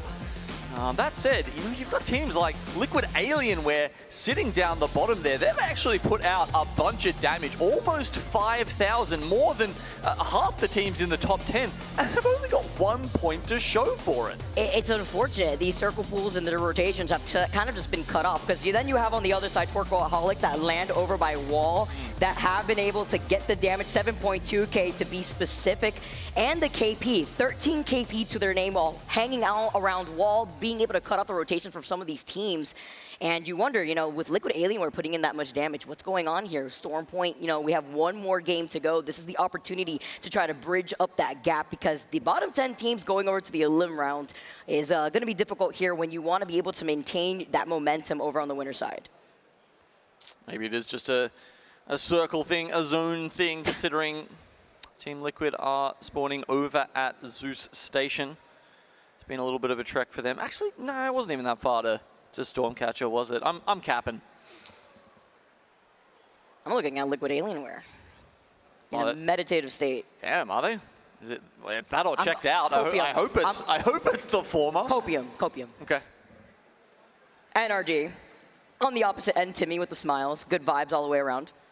This team, I really like the way that they've been trying to call out some of these fights. Did get cut off in the middle of their rotate. Remember, when they were on the edge of zone, Yanya been putting in the damage, the KP. I mean, everybody on the squad really has, right? We saw Guild was the kill leader at the very end of that game number 2. There's been so many cool mascots we've seen here. I need to add them all to my shelf at home. I want the Nemesis plushie. I want that one too. Got to collect them all for real. Toxic getting as close as possible to his squad after congratulating them on a great performance. I wonder if we can get Ryan Hart down there to get Hod6's thoughts on the chairs, coach chairs. he's usually quite outspoken about that. Especially since he's standing this time around, right? So gets a little bit more maybe out of the concentration. I feel that. Nice overhead here from our squads as we get started with game number 3. Time to lock in our last game on Storm Point before we make that transition onto World's Edge. And remember, we had called out Alter being utilized a lot on World's Edge. Well, guess what? She was the most picked legend on game number 2 in Storm Point, so we won't even have her on World's Edge. As we make our move over to Storm Point once again, saw lots of cryptos. Being able to get the scan on the survey beacon without having to overextend yourself really comes in clutch. Gives you the highlight on where these teams are going to be going. Kind of the opposite, right, with Fuse, who gets that ring console as well when he can, but you kind of put yourself more at risk. And look at this, cryptos are flooding the lobby right now. No Newcastle, no Alter. That means we are going to see a bevy of the crypto legend in the game. Drones flying left and right, EMPs eating up shield cells like they're candy. Hopefully we don't have too many Watsons out here in the lobby, because you already know what that means with the EMPs lighting up the sky like fireworks. Well, it's actually an interesting thing to think about, right? Because you don't actually know what all the other teams are going to pick. You can predict, you can think about it, right? But you don't actually know. So if you are a Watson team, I wonder if, you know, of the, 3 I think we've got here in our match 3, do they think? Do they think there's going to be a whole bunch of teams switching over to crypto? Are they predicting that there will be less grief than they are actually about to be? Well, when their game plan is to play for positioning in that next zone, I guess we'll find out really quick when it comes to the Evo Shield farms that you could see with these EMPs. Yeah, 13 cryptos, just barely beating out Ash, so she'll be sticking around for a little longer. I'm surprised we've only got 9. Catalyst, yeah. Honestly, she's such a strong pick. But I guess it's backed up by the 6 fuses. A lot of people will take him, try and play Edge, grab that first Evo Harvester, and then pick the Ring Master perk in order to utilize him essentially as a console character. That's why we don't see the Rampart instead usually. I mean, we do have one team playing the Rampart, Zesty Besties, who are currently sitting in 16th. We've seen them fall a few times. Last game, I believe it was to NRG, but we've seen that before, right? You have the Sheila, you take it out, you try to shoot it at the direction that you can expect the squads rotating from the other side of the cat wall, but good luck trying to get away with that in a lobby like this. And I really like where the zone's going to be pulling to. We saw that north pad zone. Now we're slightly shifting over to the south side, over by Cito, where Navi, a team that likes to quickly rotate, have that information already, knowing that since this is their POI, VK Gaming, a team that we also always see getting ahead of a lot of other squads making their own rotate too.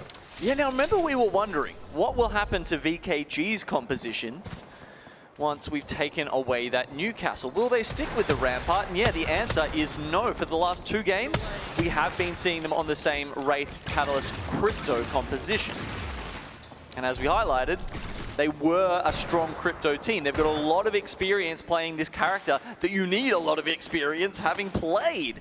But it's a testament to how strong Newcastle is that they're willing to pick him ahead of crypto, even though they feel so at home on that legend. And, you know, thinking about the theory crafting behind the legend picks and why these teams want to actually pick what they do for a game like this, the ballistic being able to have that ult available to you, if you have that rampage in the sling, you could use it like a Sheila when you see some of these teams trying to exit out, or the Fuse, of course, with the Knuckle Cluster waiting for the other side of the catwalk. But VK Gaming now already engaging NRG. Timmy, one shot. So is LQ, though, from VK Gaming, backing away. Don't like this position. Also making sure that nobody's going to be coming out of Jurassic from right behind him. There's also an Evo Harvester, so you can expect squads to try to prioritize their positioning and rotate once they know where that next zone's pulling. Workaholics! Okay. Gets the hip fire there. Just needed the one last G7 shot to finish off Young Hong Kong there. I mean, not even because his monitor. Lunix also comes in off the background. Black Road, unsuspecting. Super easy fight win there for Twerkaholics. Damn, they look good. Yeah, they're taking that fight so clean. Saw even the Mirage just backing away, right? He poked his head, immediately fried, backed away, was able to pop that bat right on time before Linux had come back up around. And I think this is one of the keys to their success, right? They're just winning fights so quickly that teams don't have a chance to third-party them. And they just get so many opportunities at taking 3v3s that they're obviously very strong at. Clench a little bit for Madness. You saw all the Fury fans in the crowd trying to give Madness their energy too. Fury have been able to secure their position though in this southern building. over by Cedo, rather north when you look at it from the other side. Na'Vi 2 up on the high ground. I'm always worried though when you have to secure this position in particular. We know that this is Na'Vi's POY, but while trying to put down the portal, losing out on Chaco. What? You can see it through the portal. Those Apex things, I love it. Okay, so he was getting finished. Kind of like I believe showcase. that was just his soul. I believe that was the spirit of Uchako that we saw come through the portal there. If you need any message to not take the portal, that was the message that I needed. It's not safe. Noted. Okay. Hard though, once you lose out on one of your teammates in a position like this with how many teams are already situated in Cedo, where do you even get a rest? Can you spawn in a Moby like on top of that, you know, where, like On the essentially roof? where that Yeah. portal was? Yeah, because if so, that's actually a pretty safe spot to pop a Moby considering how clustered all the teams are up in that one POI. When you say clustered, I would be worried about maybe the knuckle clustered hurled in your direction from the teams that want to try to stop it, right? You could tank that if you really needed to, though, right? Have your teammate try to help you. Body blocks spread out that damage here while Torkaholics. Looks like they're always trying to take a fight here. Yeah, you could say that. Some looking ahead towards teams like Monsters, others looking behind towards teams like Envy, who are currently doing the Prowlers all the way back up the top of the map. But here's Twisted Minds over in Jurassic. We do actually see a bunch of these zones pull down towards the fence line. The Twisted Minds are on, so wouldn't be entirely surprised if Twisted Minds end up with Godspot there. Get to just, you know, juke back and forth through the doors, around the fences there to try and finish this game 3 off. Meanwhile, Fnatic just zooming for some Evos. They are 2 away from getting up to purples. You know that Fnatic likes the side quest here, playing objective. They take their time. Teams like Envy over on the north side of Wall will be able to secure that survey beacon, let them know the teams that are within the vicinity, Liquid Alienware, that are rotating around through the Spider Cave where there's an Evo Harvester. Torkaholics, who also scanned their survey beacon, have noted the teams that will be coming in from the north side. We saw them get into that early fight originally by Wall, that is their POY. It benefited them KP, but now being able to see the other teams coming around them, this is what we were mentioning before. Even though Liquid Alienware had put down the damage, it's facing this force here. Torkaholics gets another beam. Nice supporting fire. The catwall, he still gets him right through the catwall. Kura goes down, leaving Team Liquid Alienware as a duo. With the Mirage, by the way, from Torkaholics. Someone check him PC. That is insane. R99 at range, and then gets the last bullet through the Dark Veil. They're running roller. You already see it in the player cams. Floating now, sliding down. Interestingly, there were 4 teams going towards each other there, one of them being Envy, as we can see right here. And they've actually... Oh, that's Twisted Minds going down, and yeah, okay. It could end up being a Twerkaholics versus Envy fight. Alliance were also coming in through the wall, but I think they heard the shots and said, you know what, we'll see you guys later. And not only that too, Alliance taking their time to rotate, saw where the circle pull was going to the south, so they didn't think it was necessary for them to rotate from even that north side of the zone around Wall. Don't take any chances when Checkpoint has not only a replicator, a ring console, and a survey beacon, which will give them even more information. Torkaholics. Liquid Alienware going down in 19th in the lobby in their final game here on Stormpoint. Just styling on him. That was like a trailer moment, man. Sliding down, just hits the last shot For the before next they season. get on the gravity cannon. Like, okay, zone does shift south. And Aurora, hold up, there used to be another team there. Oh, that was Twisted Minds, wasn't it? Oh my god, so Aurora have taken out Twisted Minds and taken over that vitally important spot down to the south. I am expecting this ring to continue to pull towards them. See if that happens, but generally what does happen then is teams start piling into those like 2 little buildings where VK Gaming currently are, and all the teams in Cedo just get massacred. Can you imagine the whiplash if the zone continuously pulls south, by the way? Aurora would be in the greatest position out here, while Torkaholics floating, falling incredibly low, but he is on the Mirage, right? He's going to be able to pop that Phoenix hit. Let's jump into a listening with Torkaholics as they take this fight.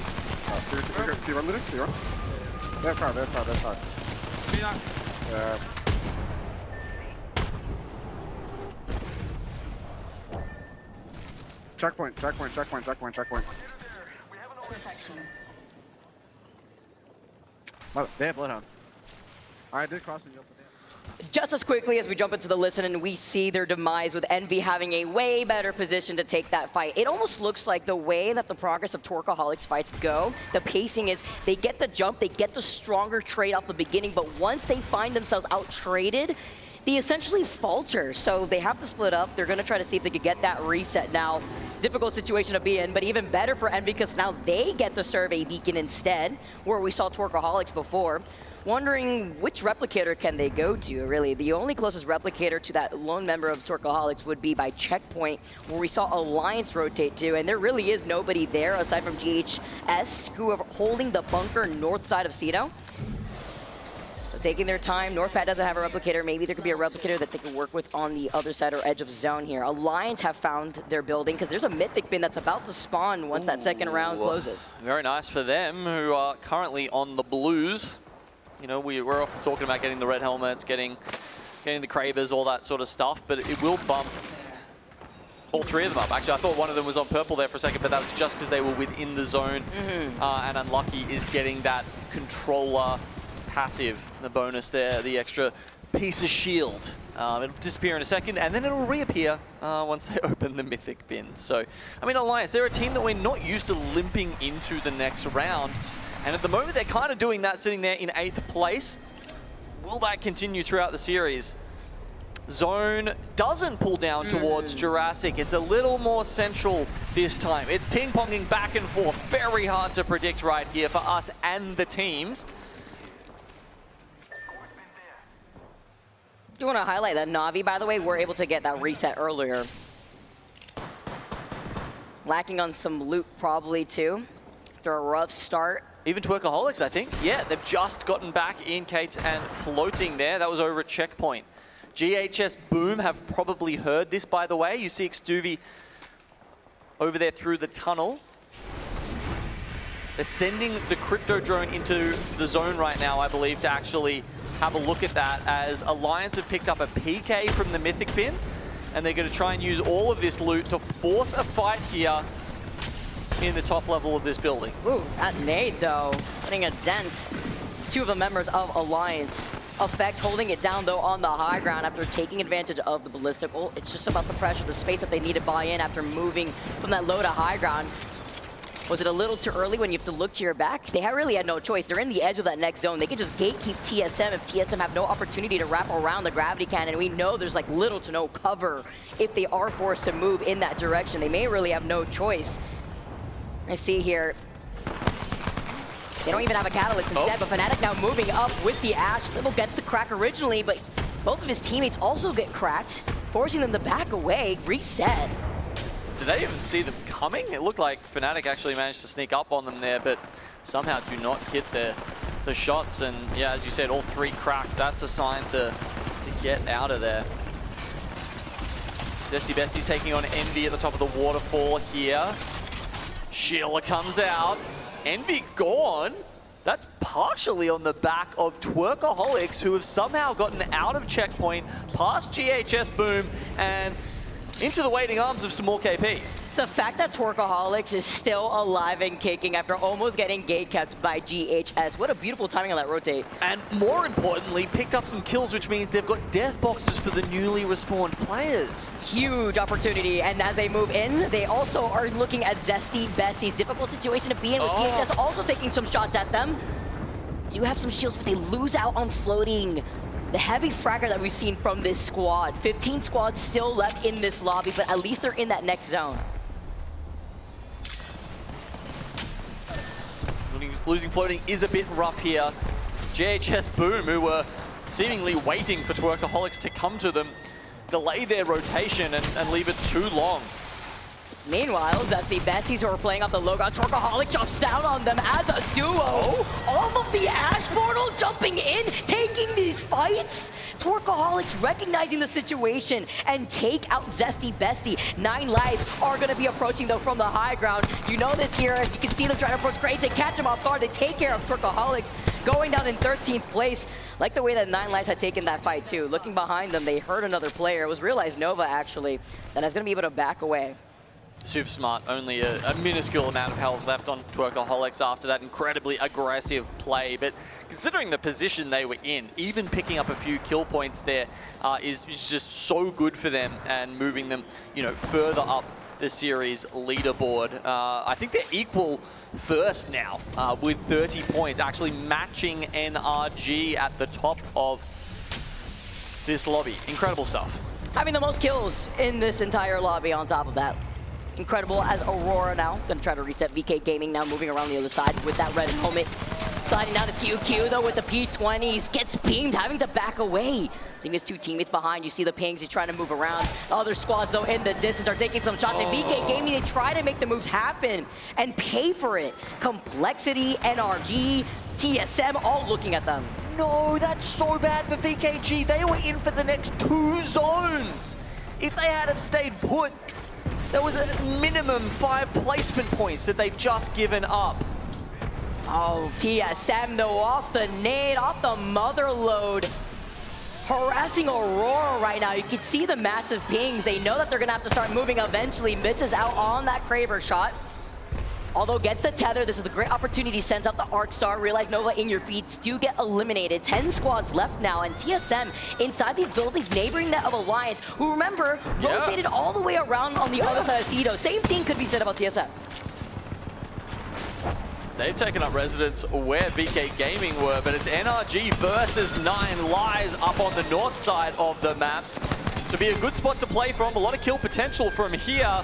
So NRG pick up the 3, but they also have a bunch more as they will be able to look over at the 6 or so teams in Ceto Station as they make their way towards the east. Oh, they're trying to make some moves. Have to be careful though. They were getting shot from behind. Husky tries to get a more aggressive positioning. Misses out on that PK shot, having to back away. Needs his teammates to watch him just in case he gets tethered.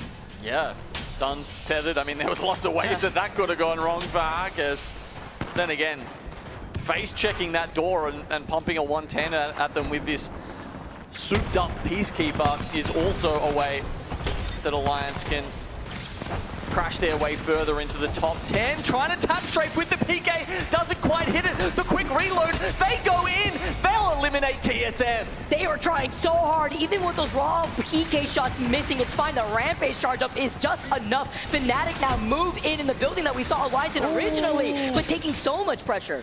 Yeah, they're getting tethered. Alliance have lost their position despite picking up the kills on TSM there. And that's important because that building is not in zone. And you know what team is uncontested, who is in a great spot, holding a wide angle to prevent other teams from walking in for free on the north side?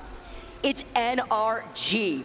They are looking at both Ceto Station, specifically at Complexity, who could walk in from the north side, and the teams that are fighting in the compound over to their left. Yeah, as we said, great kill potential from this side, right? But they're not just sticking to that nut that they took over when they fought 9 Lives. As you said, they're spread out across the rest of the circle, and they're watching teams like Alliance go up against Fnatic, Furia trying to play below. S8, unfortunately, get teamed on there. And now Complexity try and make their way across the bridge, walking the plank here into the next zone. Overkill there, too, with the nades. So all those nades, once we said goodbye to S8 here, Complexity now move in.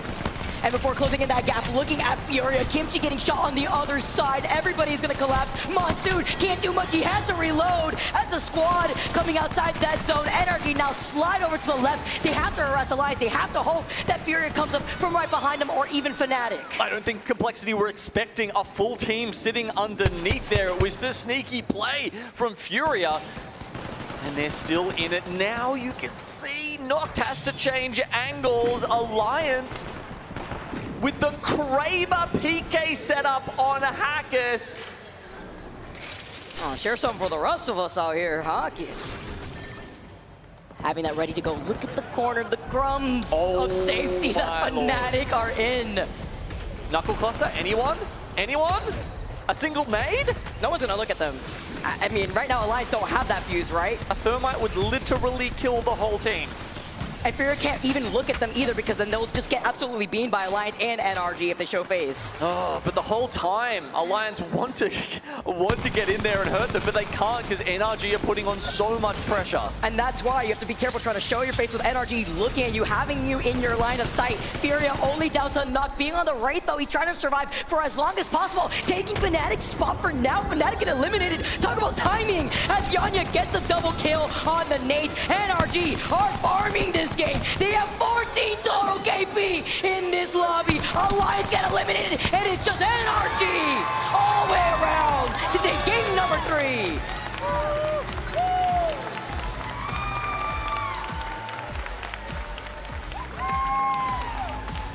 There we go, the crowd starting to warm up, people piling in after work, and well, I think the North American team has helped out a little bit here as NRG gets some love.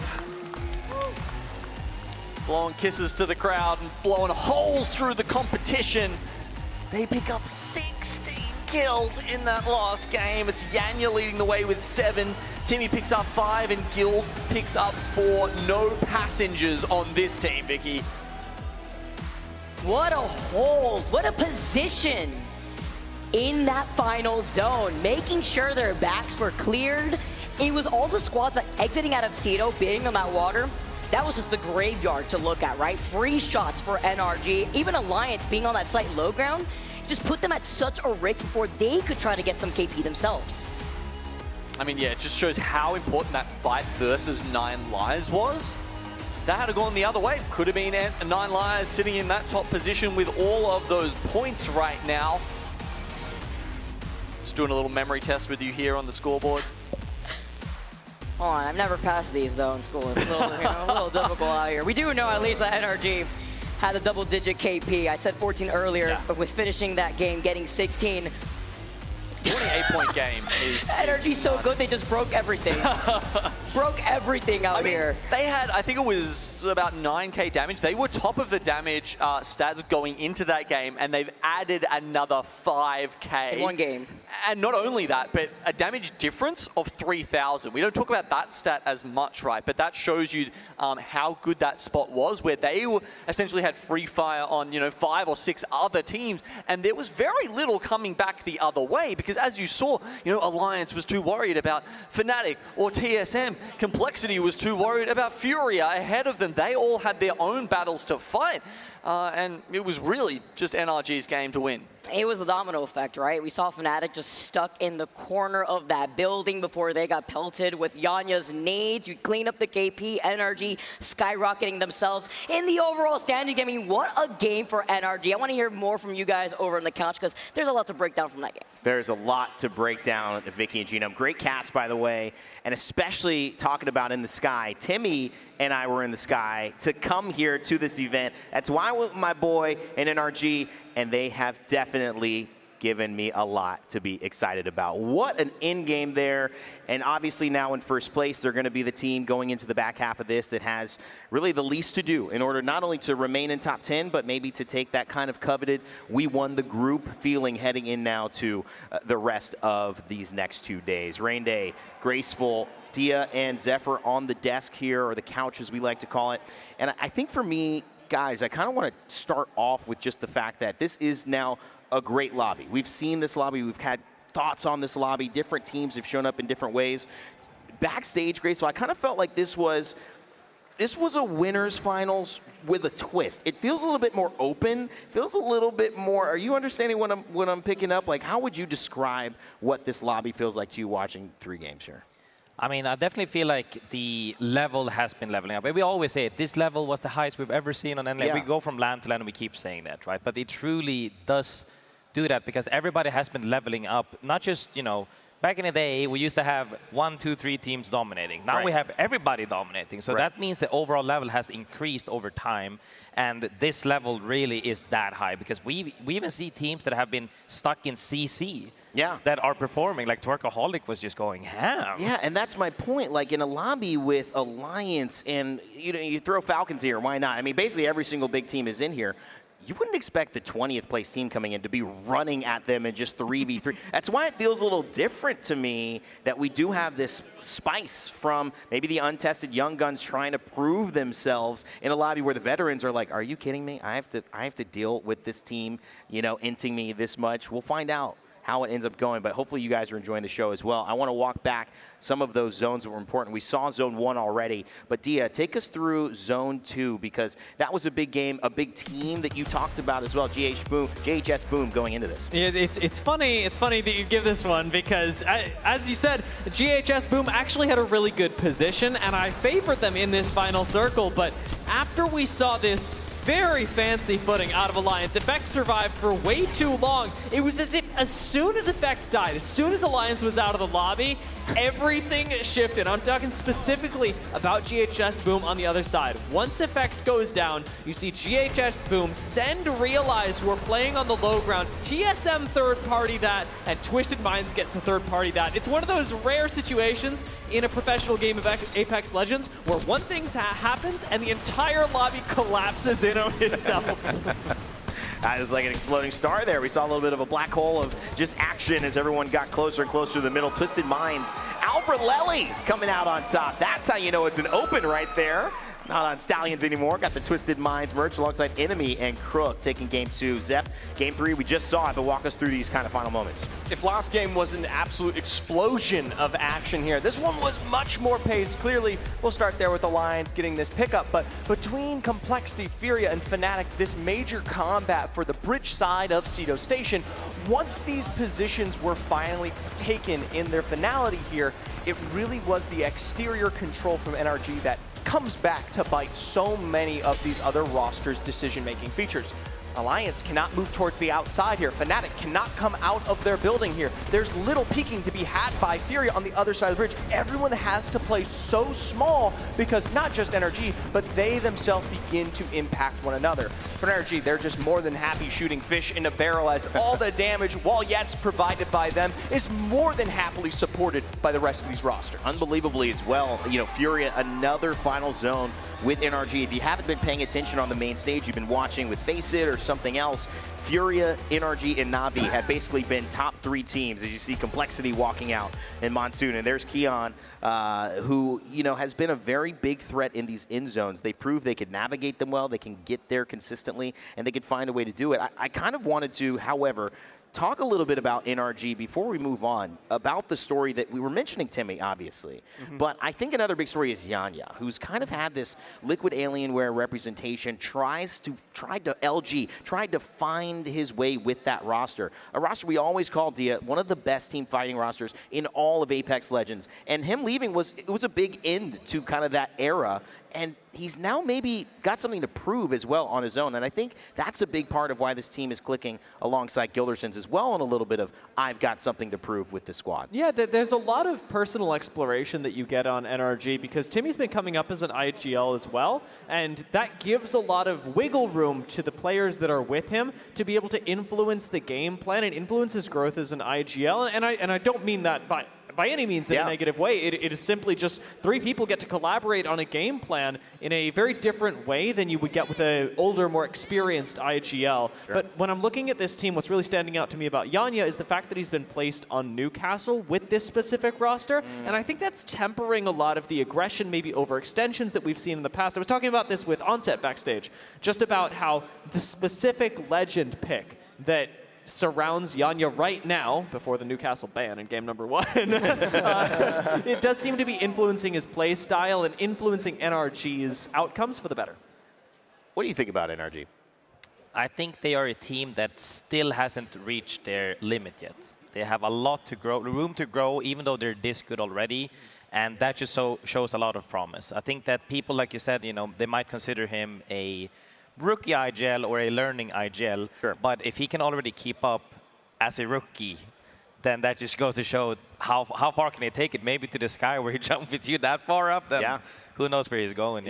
That's right. I mean, you know, at this point too, Zeph, when you look at certain teams coming into it, you look at Albert Lely and Twisted Minds, they took game 2. What a great story for them to come in and not only do that, but then from the old Disguise iteration, work with Enemy as well, and kind of one of those fraggers that is considered young, really talented, but trying to prove himself, trying to get to that final zone, and to put that team together with Crook and be successful. This is a great story that maybe we haven't paid too much attention to, and now is finally coming to the forefront. Yeah, and you got Hotsick there as well. Can't That's forget a huge make one mention. too, yes. Massive coach behind the scenes. I even got to chat with Alb's mom here. No way. Just, wow. Yeah, just yesterday at the pit, and she couldn't express how proud she is that he has found his way to highlight another phenomenal roster here in Apex Legends. Because you know just as well as anyone else, his journey has been so up and down, and especially given the fact that we haven't gotten really to highlight Twisted Minds in some of these other lobbies. The first iteration, we get to see them in arguably their hardest stance yet, winners round 3. They're looking so good on top of their initial win and continuing to develop the point standing that will likely keep them in the top 10. All right, that was a great take. You know, we love takes here at the ALGS. And in fact, we love all kinds of takes. Lukewarm takes, tepid takes, one of my favorite words there to describe a temperature. Cold takes, they're okay. I prefer them hot though, because now, while you've seen us online delivering our hot takes to you as an ALGS audience, it's time to do it live in person with 3 fresh, exciting, habanero, spicy hot takes coming at you from my 3 analysts right here. And in fact, they're not alone. They have a little bit of, let's see, an accoutrement with them. And it's not just, can we get a zoom in on this? This is ALGS hot sauce right here. This is not just any hot sauce. And only 700 are made. I'm not gonna lie, this might go for a pretty penny on some markets, you know, I don't know, Facebook After we're Marketplace. done with it? I don't know, yeah, after we're done with it. We are not going to be selling these, we're going to be using these as they deliver their hot takes. Dia, you are going to be up first, but you gotta have a swig of that hot sauce before you get going, because we need this spicy, we need this caliente. So I just want to clarify the rules really quick. Yeah, my what are the swig, rules? do you mean you want me to put this in my mouth, or am I using a spoon? Well, if you can navigate a spoon on stage with that beautiful outfit, all the better to you. I'm looking at my stage hands. But if you feel confident. Spoon. 1. If you can do the spoon. Okay, we're going to do this. Can he do it? Guys, I'm going to move this. This is part of it. I need you to fill it. Yeah, here we go. Dia grabbing the hot sauce here. He's got a little bit of a pour. I don't cast anymore, but this is my opportunity. That's a big pour right there. It's more a little liquid than I thought. More than I thought. And he's going to go straight for the open mouth inhale, slide out with the spoon. A little bit of a nod, some brand sportsmanship there, just showing a little bit more of what that looks like. And now it's back for his hot take. Dia? Okay, my hot take. Hold my hand. Oh, okay. Thank you. Good luck, buddy. Zach Mazer. Zach Mazer is the best IGL in North America. Oh! That's my hot take. Oh! Do I justify it or do I just leave it? Like, do I fight about it online or do I do it now? State your case. State your case, sir. Okay. My case, obviously, I mean, Zach, I don't think you would be arguing that he's outside of the top 5. Zach Mazer is a very good IGL. He's been on the scene for a long time. The reason that I think Zach is such a good IGL that I'd put him at the top is because when he's on top of his game, when he's not giving us Mazer moments, he's actually putting up results that are similar to or better than other IGLs that have succeeded internationally. What I think separates him from the other IGLs and puts him on top. Okay, that's time, but hurry up, finish the point. Hurry up, finish the point. Oh, a fast point. Is the team environment he creates. I'll talk about it more online. The team environment he creates. He's going for cultivation of an environment and the impact that has. All right, I see you, Dia. We're going to rate that in a second. Graceful, it's your turn with the hot sauce. We got to keep this moving. I'll keep going, okay? First and foremost, Apex was harder back in the day. That's what I'm saying. Oh, take that hot sauce right now. It was harder back in the day. Okay, back in my day. Graceful hitting us with the old man start. We did not have HP bars back in my day. Oh my, hold on, what is going? We did not have We might need medical on standby, please. And double Mozambique back in my day. Oh my God. We did not have. Bro, production kept you on mild this whole time. We did not also have too many ability usage, easy, more ult charges, and a bunch of other stuff that makes the game too easy. Newcastle support meta, what is that? Hey! He was harder back then. Hey! Do you just want the bottle? Because I feel like you're Oh, gonna man. drink. Yeah. All right, that was pretty high. You had 13 seconds. 13 more What did seconds. you say? You said you could take me Oh, and Vicky sorry. to Oh, it's so easy. Next open LAN, if Rain and Vicky want to, I'll take them to LAN. It's that easy. He says he can take us to land. It's that easy to play. It's that Apex easy. I'll Pro do it right again. now. Oh, my goodness. I'll do it again. Wow, that was a hot take right there as well. Ben, you got a lot to to come back with here to round it out. Oh, Okay. the crowd. Oh, my God. Twisted Minds. What the? Oh, my God. It was Ben. actually really good. We're gonna go for it as quickly as possible. Medical on 100 standby, please. gorillas or 100 players from the pit. I'm sure everyone understands that 100 players. 100 people are more than fine to defeat a gorilla. If you do not believe in that sentiment, you may argue with me as much as possible because you're just clearly wrong. What I will say, though, is the fact that here at the ALGS, 100 players from the pit will not be able to take on the gorilla. We love Waltzy. We love Kimchi Lee. We love the big men outside. They're gone. The gorilla God. makes short work of that. After that, the pit is in chaos. What about FJ, though? It's straight to the stratosphere. Madness can't find him. They're sending out radio songs into the atmosphere to find him. There's no chance. I think Madness and FJ got him, though. Come on, guys. What Come on, guys. What has the couch done to this? That was Hot podcast? Takes. Sponsored by, I'm just kidding. We're not even throwing a sponsor near that. There's not even, can we cover up Red Bull real quick? We'll bring it back. That was ALGS at its finest. This is the Open, baby. And I saw Mark and Dan there with a reaction. I mean, we're not going to them. I would have wanted to. I could turn around and see him. What did you guys think? Thumbs up? They're saying something funny to me. I can't hear them. We also have somebody in the pit who we talked about who wouldn't survive against the gorilla, according to Ben, and it's Lace. How's it going, Lace? Yeah, here's my hot take, guys. You guys take far too long. It's time for me to cover what's happening in the pit. Also, I ain't going to be around any bathrooms near you guys. Good luck. For our teams in our winners bracket, obviously, we have a fair few teams that may be moving on to the elimination rounds. You're looking at Cat, FaZe, Team Inferno, and LG. They have 3 more matches to get it together, lock it in before they have to maybe see the end of the days. Also, we move to elimination round 3, our first lobby. Teams like Rival Esports, our favorite BBL, Danish, and Rock are really finding it difficult right now in the elimination brackets. If they don't do something absolutely crazy in the last 3 matches that we have, we also say goodbye to them. We also have another round for elimination. We're looking at Flat, BPR, and Gaming Gladiators. So there are some heavy hitters in these lobbies that need to do something quick. And of course, Falcons, they're doing right. They're right at the top. So I'm going to put you guys right back to the desk. This has been the Pit Update. Good luck with the hot sauce, guys. Yeah, I mean, Lace is slowly losing patience with us over here. I have a feeling it's that we have chairs. It's standing a lot all day long. Ben, are you okay? Just to check, Yeah, he let's is go alive, for it. right? We didn't have to call medical. No, I'm Okay. I'm more than fine. It does feel like that there is a tiny explosion within my body slowly radiating. Sure, we'll let you work on that later on and throughout the evening, I'm sure. However, he has chugged like a whole bottle of like Raising Cane's sauce, Oh, I right? did. Yes, 32 ounces of Raising Cane sauce. Yeah, I didn't believe him at first, but now I do. Is that a hot sauce? It's just a sauce. No, Who's chugging sauce? That's Clearly Ben is doing that. you guys live different lives in America. You have a chance. That's Oh, such a- yeah. All Americans do what he just did.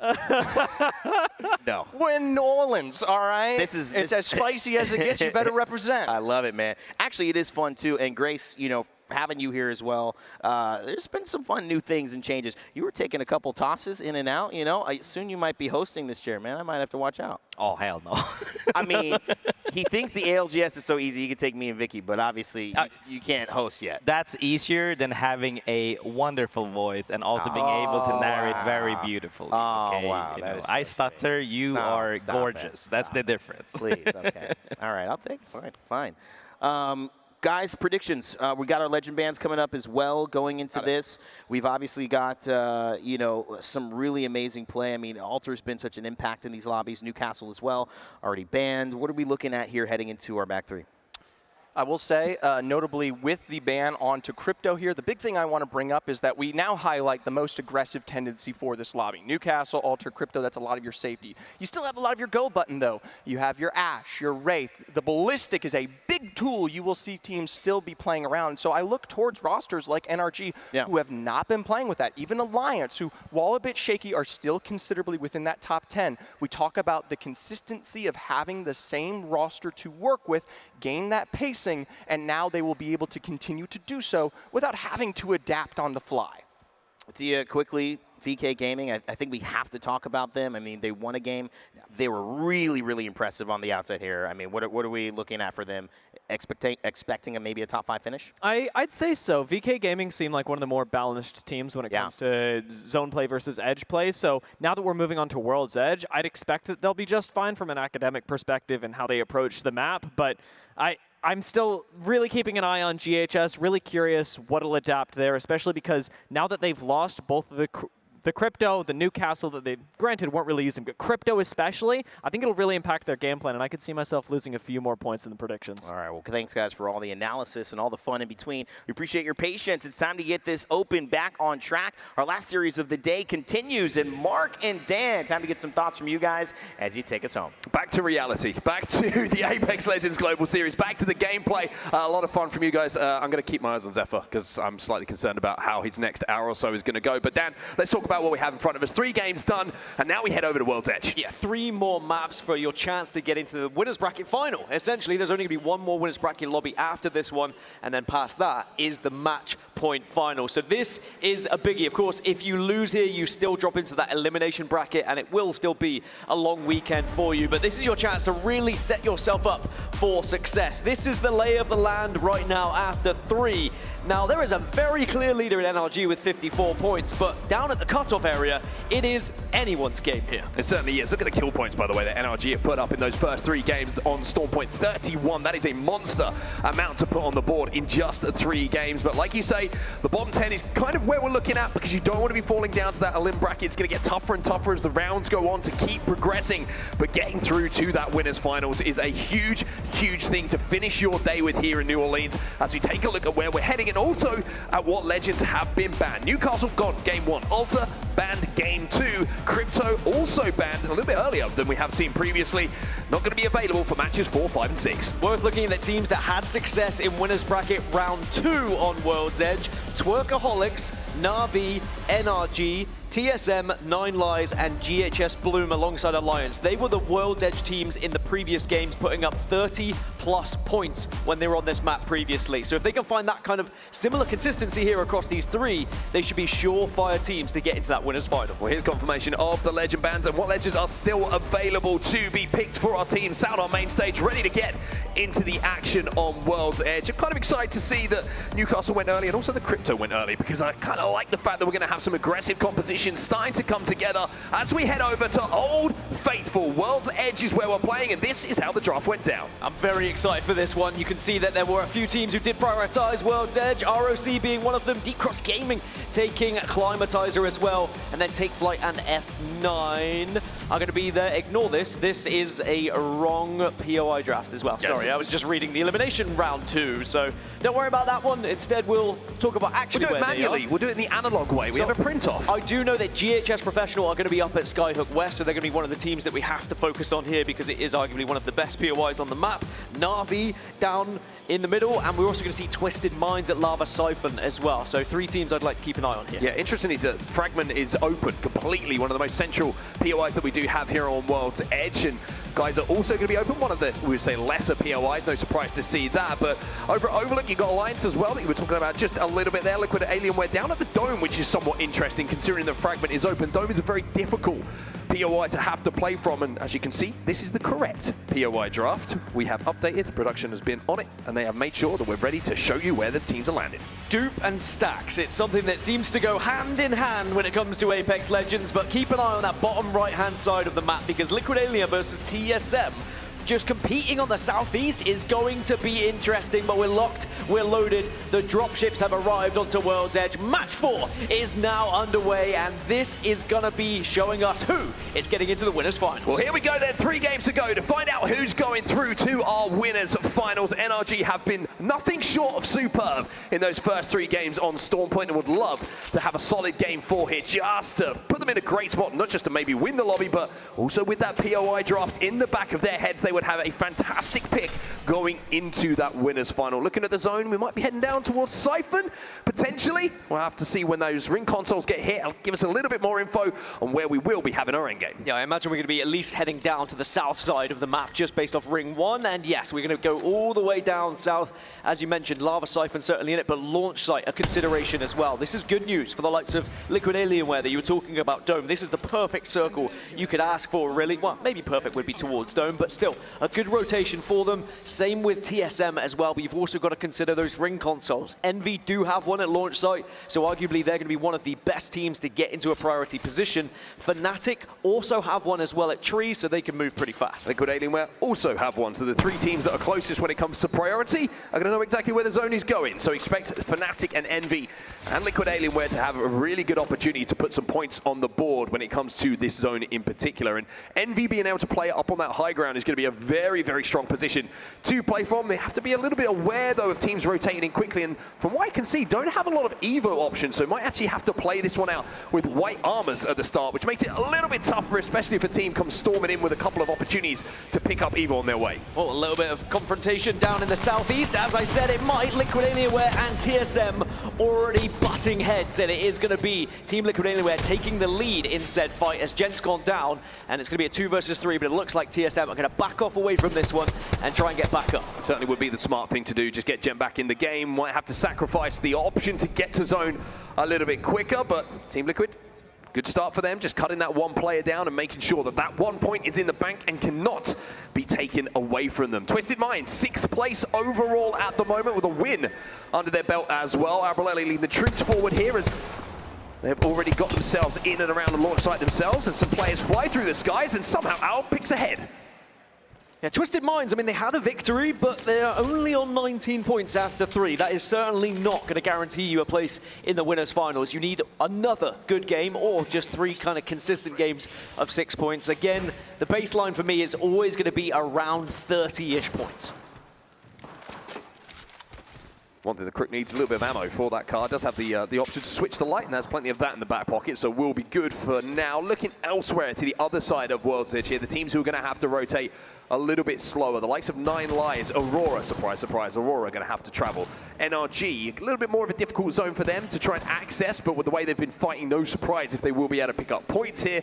And then Twerkaholics, the surprise, I think, for everyone. They are over at Mirage et Trois right now. Quite a way to go, but with the way they've been fighting, you would imagine they'll be able to break their way through towards this zone. I think they're over with the fan base as well. They seem to be gaining a lot of fans behind the Twerkaholics, and maybe there'll be a lot cheering their name if they do proceed to that winners final, and maybe, who knows, even to that grand final. It would be another one of those underdog stories, as 9 Lives have just lost 1. McLovin's gone down. It's the Zesty Besties, though, who are on our screen. Arguably the 2nd best team name in the lobby. Do love the Zesty Besties. Only 8 points to their name at the moment, but that can change if they win a fight here. Good damage coming in. It's actually going to be Hayed who gets that first knock as well, so having to jump through here and avoid these Watson fences is going to be important just to make sure that it's not going to be an easy pick. They're actually going to take the port and try and take these last 2 players down, and it looks like they might be able to do so. It's Monster who are trying to run here. Happy's last one alive, but that smile might turn into a frown very, very soon. Dances around the gen. He's going to go down as well. I think one player actually managed to just about scarper away somehow, as one player is still alive, and they haven't been completely eliminated from this lobby. I was curious how Monster were going to do in this lobby, because they kind of scraped through winners bracket round 1 in 10th, scraped through winners bracket round 2 in like 8th, and now I think maybe this lobby just might be a little bit too much for them, but it's about what you can take away from this lobby as well. I mean, you've still got 3 matches. It's not out of the realms of possibility you can get through, but getting this far, even in its own, is an achievement. Yeah, I think a lot of teams are coming into this event with different targets, right? Some looking to lift the trophy at the end of it, some looking to get to round whatever, top whatever, when it comes to those final standings. Be on the main stage. Be on the main stage. Like you say, it's a real opportunity to learn, to grow, and to evolve and get that experience under your belt. But realize, Nova, a little bit of experience themselves, down in 15th place at the moment with just the 10 points on the board. Just having a little bit of a fight and a poke at 9 Lives as they leave Overlook and move a little bit closer to the respawn village. And as the analyst coach was alluding to, Ballistic is going to be the most picked legend here in match 4, so we'll have no Ballistic in match 5. We've got plenty of Catalyst, Wraith and Ash that we've already seen on our screens as well, and then we have a one-off Maggie and Rampart, as already a couple of teams are starting to change up that composition, maybe to try and find some extra KP. VK Gaming having to retreat towards zone here. As they heard the Tempest being popped, it's going to be GHS Boom who are chasing them down and using that ultimate to chase down, to cut that ground away from the team who's running away. VK Gaming now look like they're in a little bit of shambles here. QQ is going to be left on his own on the Wraith, going to have to just escape, run back into zone and think about maybe looking for somewhere to craft those banners, because that was a tough rotate for them. They got read pretty well by VKG, excuse me, and Twerkaholics also in the kill feed. Surprise, surprise, they had a little poke at that one as well. Yeah, the Twerkaholics heard all that commotion happening towards Landslide, and they said, we are more than happy to get involved. And I think that's one of the key takeaways for this team, is pure aggression. Now we look over to Furia, they've lost one, the Zesty Besties are taking the fight. Not trying to pop that battery, is he going to have the timing? No, he's not, because Rapid's there with the Sheila to shut that one down. Zesty Bestie was a couple of kill points just starting to go their way here, playing the deep side of Lava Siphon. Got to be careful complexity though. They've moved to have a little poke over at this, seeing if there is a third-party opportunity, but the fact that they haven't overextended here doesn't really give them that opportunity. So Zesty Besties will be chilling. And you can see the Zesty Besties don't have the information of where that zone's going, so that's why they're kind of hovering around Lava Siphon at the moment. If they can win the fight in Lava Siphon, there is a ring console they could maybe get next ring information once it closes. And there's only 5 teams who are not within the zone. Of course, Twerkaholics on our screen being one of them. They're happily just gaining EVO at the moment, and they'd love to be getting up to purple before they start engaging with any of the teams within that zone. Man on your screen's been very, very impressive today, and those individual fights really has been insanely accurate. Unbelievable. With those SMGs in his hands. SMGs, P20s, he's getting it done either way. Floating really has been a breakout name that we've been talking about a lot today, not just in front of the stage and on the stage, but also behind the stage. You hear his name floating around a lot. Hey, floating around a lot. There you go. Now, I've heard comparisons of the OG aim assist squad that came into ALGS, and everyone was so impressed with them, their controller ability and how they were taking fights, but it is very similar for the Twerkaholics with their aggression. They're not scared to take a fight, and the aim that comes along with it. But now, down in the southeast, TSM have got back up to a full 3, and they're looking to maybe try and take round 2 against Liquid Alienware, but I think Alliance are also nearby. Yeah, Alliance are just wrapping up behind them at the moment. If they're not careful, one player might be able to get picked off. Gent's got to stay close to Skittle here and make sure that if he takes damage that they're going to be able to turn around and defend each other. Couple pop shots from the scout, excuse me. But nothing too dangerous. Hack is just having a look for this one as he portals up the hill, but it's been spotted out, so Alliance might have to think about a different route here, and his Duplex is doing a fantastic job of just watching TSM's back. It's so important, it's so simple, but if you make that mistake, believe me, your teammates will let you know. Yeah, Alliance were just having a little look, see if they could make that rotation. TSM, they did well to make themselves big and ensure that Alliance didn't want to take that fight. Had Duplex not been watching their back there, it could have been very dangerous, and I think Alliance might have just attempted to creep up behind them and take that spot. But arguably, Alliance in a better spot right now because they're not going to have to force their way through Liquid Alienware, but they, of course, won't know that. But TSM are going to utilize Ash's ultimate here just to get past them. The portal to get up on high, like you say, get past them. Now they can turn around with the sling weapon in the hands of Duplex. That Rampage is going to be able to output a lot of damage for quite some time. Now they turn their attention to Alliance, a little poke on the side of the catwall coming in from Hackis, who's just trying to find an opening, but TSM don't want to give him that opportunity. He has to jump into the void here. Teammate's going to give him cover to retreat, but Alliance have got a really tough rotation to make. It seems like every time they're trying to weave their way towards zone, TSM are reading them. Yeah, a 4th team's going to arrive to this area of the map as well. 9 Lives were making their move from Geyser and Big Maud into this area. You can see them on your screen now. So they're going to be approaching the backside of Alliance and TSM. And they can certainly play a big factor of how this fight's going to go down. If they wait, if they're patient, they might be able to catch one of them out off guard. Yes, huge amount of damage output coming in from Cersei. But unfortunately for him and for 9 Lives Esports, just not enough. Just a couple of HP away from getting the knock that makes this decision on how they want to play the next few moments a little bit simpler. Avoids the Arc Star. Does manage to get that Phoenix Kicks popped, but it's TSM now who are wrapping behind them. Cersei, who just output a lot of damage. Now he's taking a lot of skill cakes. He's going to dash in, he's going to find one onto Vayne.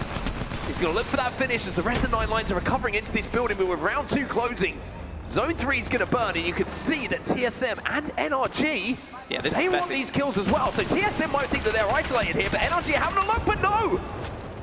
It's going to be Yanya who goes down. This one's very messy down towards Stacks because everyone's hearing the gunfire and wants to get involved themselves because they think it's going to be easy KP. But when there is more than 3 teams, it's not comfortable for you at all. Liquid Alienware have already lost 1. Oh, actually, no, Liquid Alienware are backing off to Dome. There's only 1 player watching all of this unfold as Alliance are looking to just try and get back up and res effect here. Monster just been eliminated in the meantime, so 3 teams, excuse me, now out of the lobby. TSM gonna have to start to worry about Zone a little bit here because it's around 70 seconds until the next zone closes, and as we all know, Zone 3 is certainly going to chip away at those meds. Envy just been eliminated as well, and that's a big, big play. I think it was, excuse me, Fnatic who just took one of the best positions in the game away from Envy.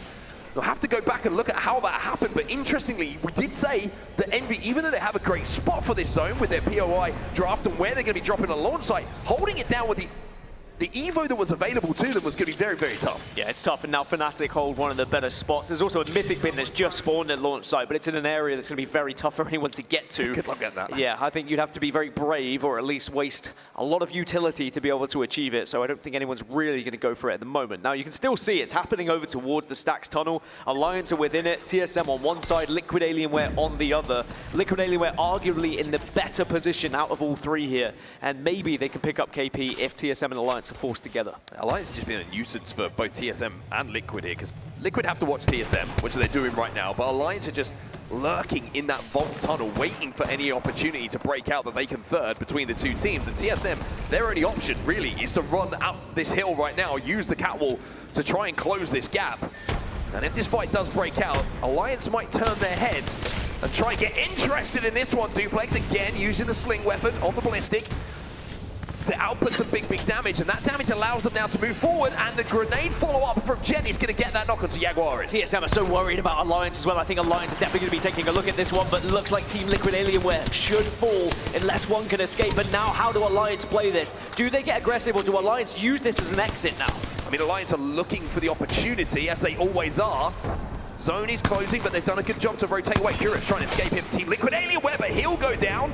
So Liquid Alienware are now eliminated. TSM up on the high ground though. This is a difficult fight for Alliance, but their attack is getting the first one. Effect is following up with some more damage of his own. Alliance down to 2, but maybe, yes, they will take down TSM. So that is going to be TSM eliminated, and that is so comfortable for Alliance. But now here comes NRG, maybe before they get back up to a full 3 here. Well, Alliance, they've got purple shields. Did they get the swaps though? That's the question that will make this fight more one-sided. Wow. It looks like they would have been able to reset. So even though NRG wanted to make that play, looked to clear that path for themselves, they weren't able to do so. It's a fantastic third party, not just from Alliance, but also the reset, not going into a position where they couldn't hold off the push from NRG. Very, very impressive. Something to note as well, Twerkaholics just went down as well. Alliance were a 2 for that push from NRG, but it was because Realize were also in the area. It was extra damage. NRG just didn't think it was worth it. So Alliance, again, they made themselves big. They did enough damage. They didn't kind of cower away from NRG, and now they are rewarded with the entirety of the eastern side of this circle, to be completely honest. But you have to move quite a lot across the lava here to get to this launch site circle. Well, Effect just went down from distance from Yuka. Yuka is pretty much in zone at the moment alongside his Fnatic teammates. A couple of teams making some plays here. VKG with a really good Wraith portal to the back of that building that Fnatic are holding down. Realize underneath them, as you can see, as we move our attentions now to the northern side of the zone, you have Complexity. You have SAO, you have Young Black Ricky, you have Na'Vi, you have NRG, Furia, GHS. It is so busy, and the only problem with being here, as you can see from the point of view of the 3 gentlemen on your screen, is it's uphill. It's such a difficult rotate to have to make. Yeah, you've got half the lobby here, but plenty of Ashes, plenty of Wraiths to utilize those portals just to get past whilst you can't be damaged. As you are in the void, GHS will start to arrive on the map, but you can see everyone was there and waiting. And SAO are going to be able to take down the first and make it the second. It looks like GHS are going to be struggling here. Yeah, it's going to be a tough one for them. You can see it just really didn't have any opportunity to rotate. It was a zip line that was running to the open. One player has survived for now, 13 squads remaining, but you have to wonder how long the last player alive is going to be alive. But here's NRG. They're trying to hold out, and now the zone is a problem for everyone. Aurora go down next. Guild will fall, and NRG will fall as well. Sharky! Just about made it into zone without the health taking effect, but speaking of that, man, he's on the right-hand side of Hackers' screen right now. he was there, and Alliance will survive, and now they're inside a zone. It's been such a well-played game from Alliance with how they held that tunnel, bided their time, and waited as now young Black Ricky looked to push in, and you can see Fury have just been eliminated. Na'Vi might be the next ones to fall, but they're going to be able to at least go into the void and avoid it for now. Na'Vi surviving just about. Just overextended to see if they can pick up some KP for the position they've been holding down for the majority of this game. But this has been the team to watch with the way that they have fought. They have thirded and they have carved a path all the way from stacks towards the zone. Effect gets that shield swap and now looks to turn his attention. And when you see Effect go in, you know the hackers have said, Effect, go kill. And that's what they're looking to do right now. Letting the dogs off the leash. It's going to be a 2 versus 2, but a lot of damage has already been done. And it's just about the cleanup crew now for the rest of Alliance. Is anyone else there? Yes, VK Gaming look like they're in the area. Complexity and Na'Vi also watching this one. So Hackies has to try and escape. Complexity now taking damage from Na'Vi. It is a mess up here. I love the fact that Na'Vi are just overextending though. I love the fact that they're commanding space and not just sitting in the position that they've been holding. Now they move out, now they pick up some KP, and they clear this side of the zone. Complexity down to a solo, but Alliance's game will end, and it's thanks to that pressure that's constantly coming in from Na'Vi. Complexity a solo, GHS also a solo. Everyone else is a full 3, as we have 7 squads now remaining, but 2 very weak ones, as Na'Vi will utilize the portal here to try and just find a position on the northeast side. I think they, well, a little change of mind, a change of plan. And still, by the way, no one's got the mythic. I don't think it's Funk, excuse me. I think he jumped straight over him. Now they see where he is. Now they see where he is. Maybe he did spot him. He was like, let me get the portal down first, and then we'll turn our attention. Maybe he pretended he didn't see him. Smart play. We'll call it the big brain play. Twisted Minds will back off and go back through to that portal as everyone's now starting to think about the late game now. Again, Fnatic still hold this southern side. Twisted Minds are going to be just to their west. There is a solo in GHS. We can still change things here. You can see him on your screen just at the bottom. Maybe Lava will get him. So everybody kind of playing one side of the zone at the moment. No one dead center of it. Not really a lot of playable space for you to play dead center. Na'Vi in 10th place at the moment. VK Gaming up on the high ground, and as that zone pulls, you can see it's pulling towards the position that they find themselves in. And if you're Envy, you're probably looking back right now, spectating this lobby and thinking, what if? Because this was a great opportunity for them, but it was the play from Fnatic much earlier on to take the spot away from them. That means that they really didn't get any points whatsoever. Worth noting some compositions. We've got 3 Ballistics, we've got 3 Catalysts, and we have 3 Valkyries. So 3 different legends that can really impact this endgame as well. If you want to go for that second place attempt just to jet up into the sky, but also the Ballistic Whistlers are going to be a huge impact in the final fights as well, just to try and neutralize someone's ability to shoot you back. Alb's got to be careful here. You saw that he got his shields ripped away. Zidane with the red armor, but not a lot of shields to play with. You can see he's having to pop some cells here. Do have the gen down, which is going to help that situation, but I think they don't want to actually play in and around that gen because of the angles that Twisted Minds potentially have onto them. You can see that again. Zidane just tries to pop back to get in range of that gen to help him out, get those shields up. Not going to happen. 6 squads with the final circle about to close, and this is where you really need to look towards your IGLs to have not just plan A, but plan B as well, and be able to call, in effect, when those fights start to happen. It looks like Twisted Minds are going to be the first team to move central here. They've landed a portal bang center of this circle. But the real question is, will they be targeted if they go for it? VK Gaming also begin to move. Fnatic, remember, they've held the south side for so long, but they are going to have to move arguably first.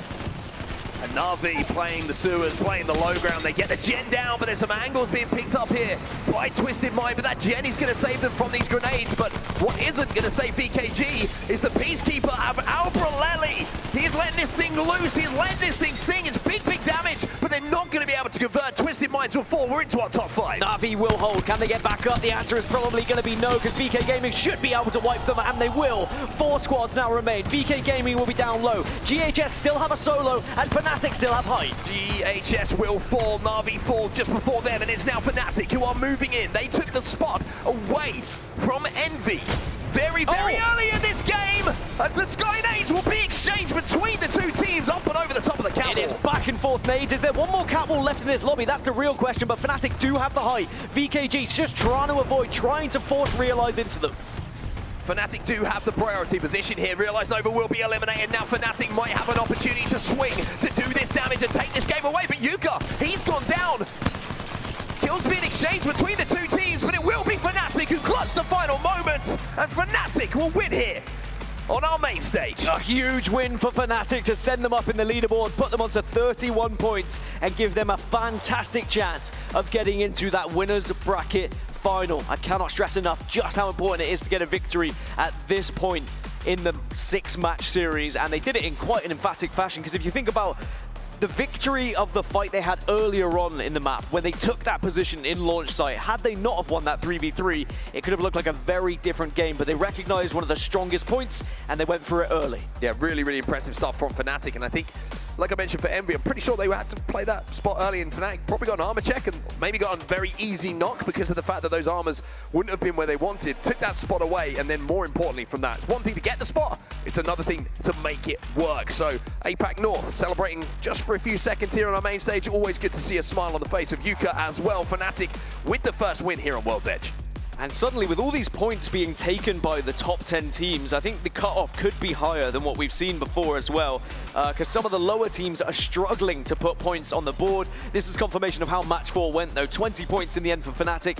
VK Gaming putting 17 as well, just to ensure they're going to be in the winners final, almost guaranteed when they're on 44 points already. Realize getting to the top 3, but only the 1 kill. But again, you will take consistent amount of points across each game here.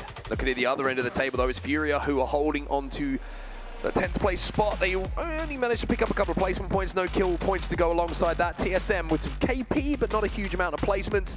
Looking elsewhere, teams who had the quiet ones. Let's look at those. Envy, 0 points on the board, and when you land in at launch site and it ends at launch site, that one's gonna hurt. And Envy are in the danger zone at the moment. They're in the bottom 10. They're only on 12 points total after 4 matches. Another team that's in the danger zone is Na'Vi. They have dropped down into 22 points. But we'll look at the head-to-head between the two teams that were in that final circle. I mean, Fnatic, they just look so strong. 4,000 damage they outputted in the end, and it was not just a matter of patience, but it was good utilization of their legend abilities in that final circle as well. Having the catalyst was very important just to cut the vision off of other teams. Also some very well-placed Skynades, as we always love to see. Just popping them over the top of the cat wall that was down and saying, hey buddy, little present for you dropping down from the skies. This is how the series results are looking after 4 games here in our winners bracket. NRG on top still, but a little bit of a quiet game for them on World's Edge. But the cutoff is held by TSM. TSM at the moment on 25 points. Na'Vi just behind them on 22. I think NRG, VK, they're going to be safe. They're going to be in the winners final. So if you support either of those teams, you can relax a little bit. But of course, they'll be trying to get more points for the POI draft in the winners final. But the cutoff, 25 points in the moment. 2 games still to play. I think we're looking at probably maybe mid-30s for where the cutoff might be here after 6. A little bit higher than the previous rounds by the looks of things. That's the quality of this lobby, and we're going to have to find out who is going to rise to the top of this lobby. Game 5 is coming up just after this break. Fnatic with a win. Can they go back-to-back?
Sony InZone, the official monitor of the Apex Legends Global Series.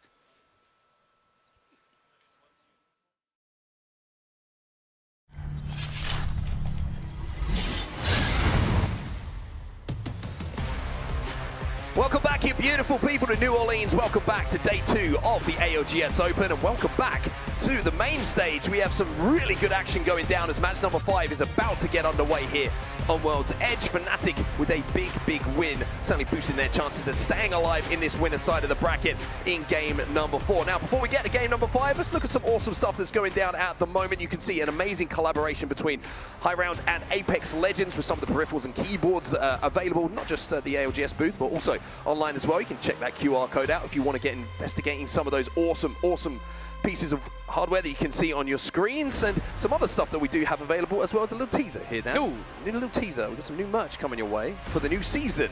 That drops on June 27th.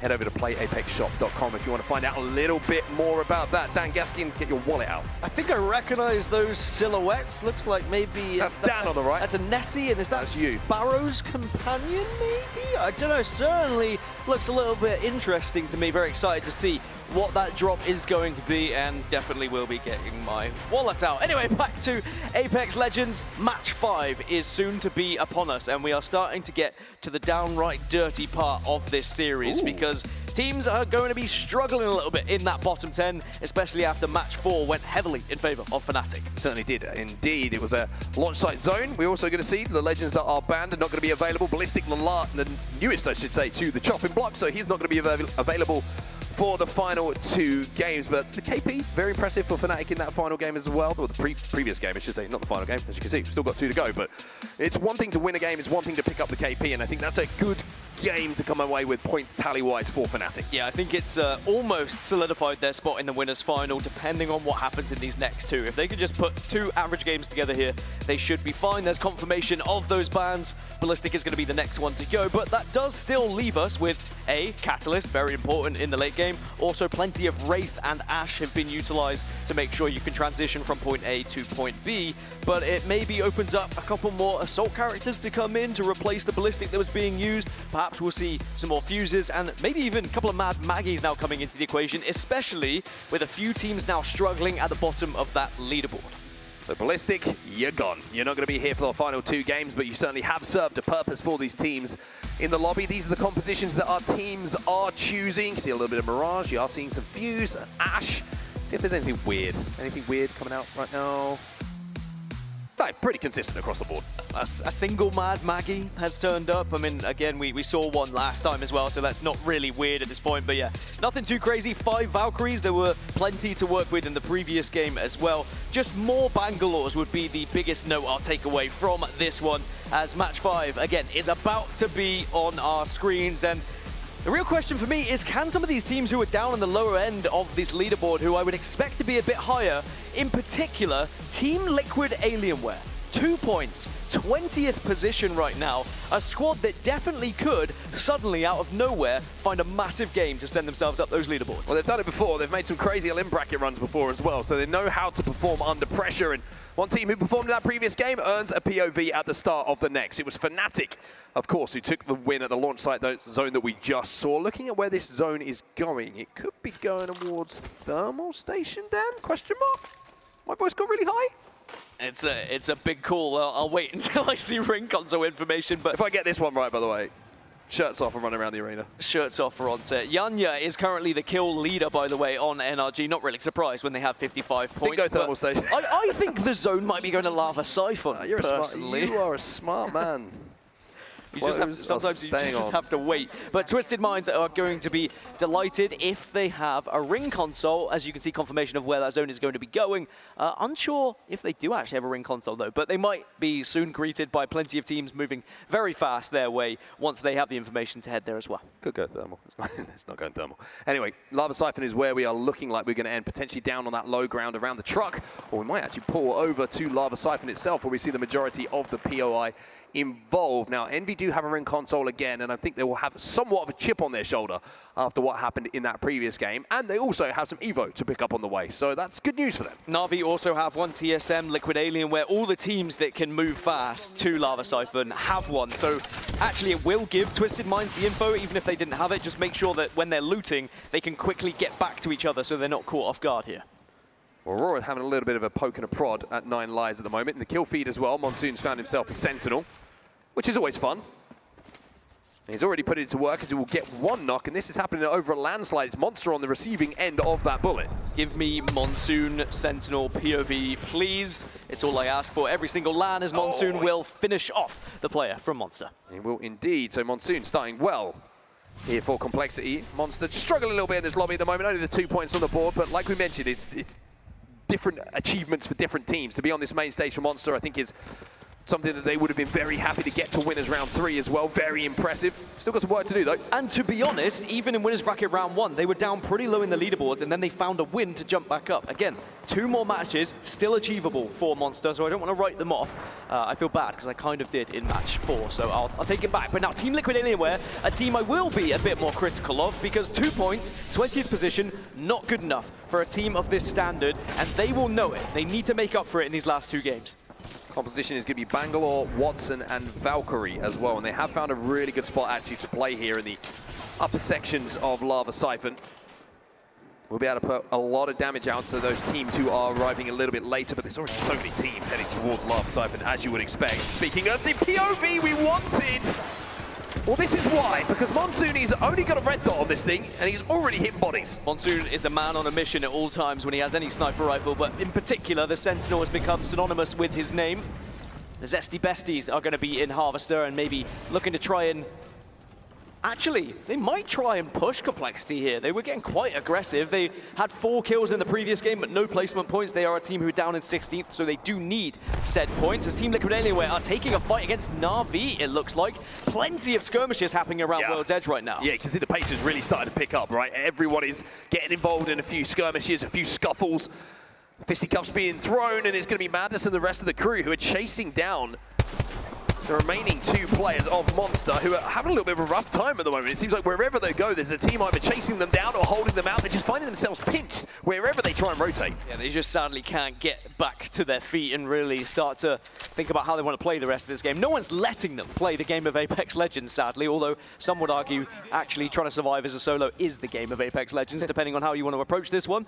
But they are split at the moment between Lava Fisher and Landslide, but Furia were able to kind of put themselves between them. NRG are also going to be approaching from that way as we take a look towards the Twerkaholics. They've had a quiet couple of games after an explosive start to this series, but they still find themselves in 3rd place, 33 points, and maybe looking to try and get a little ambush here.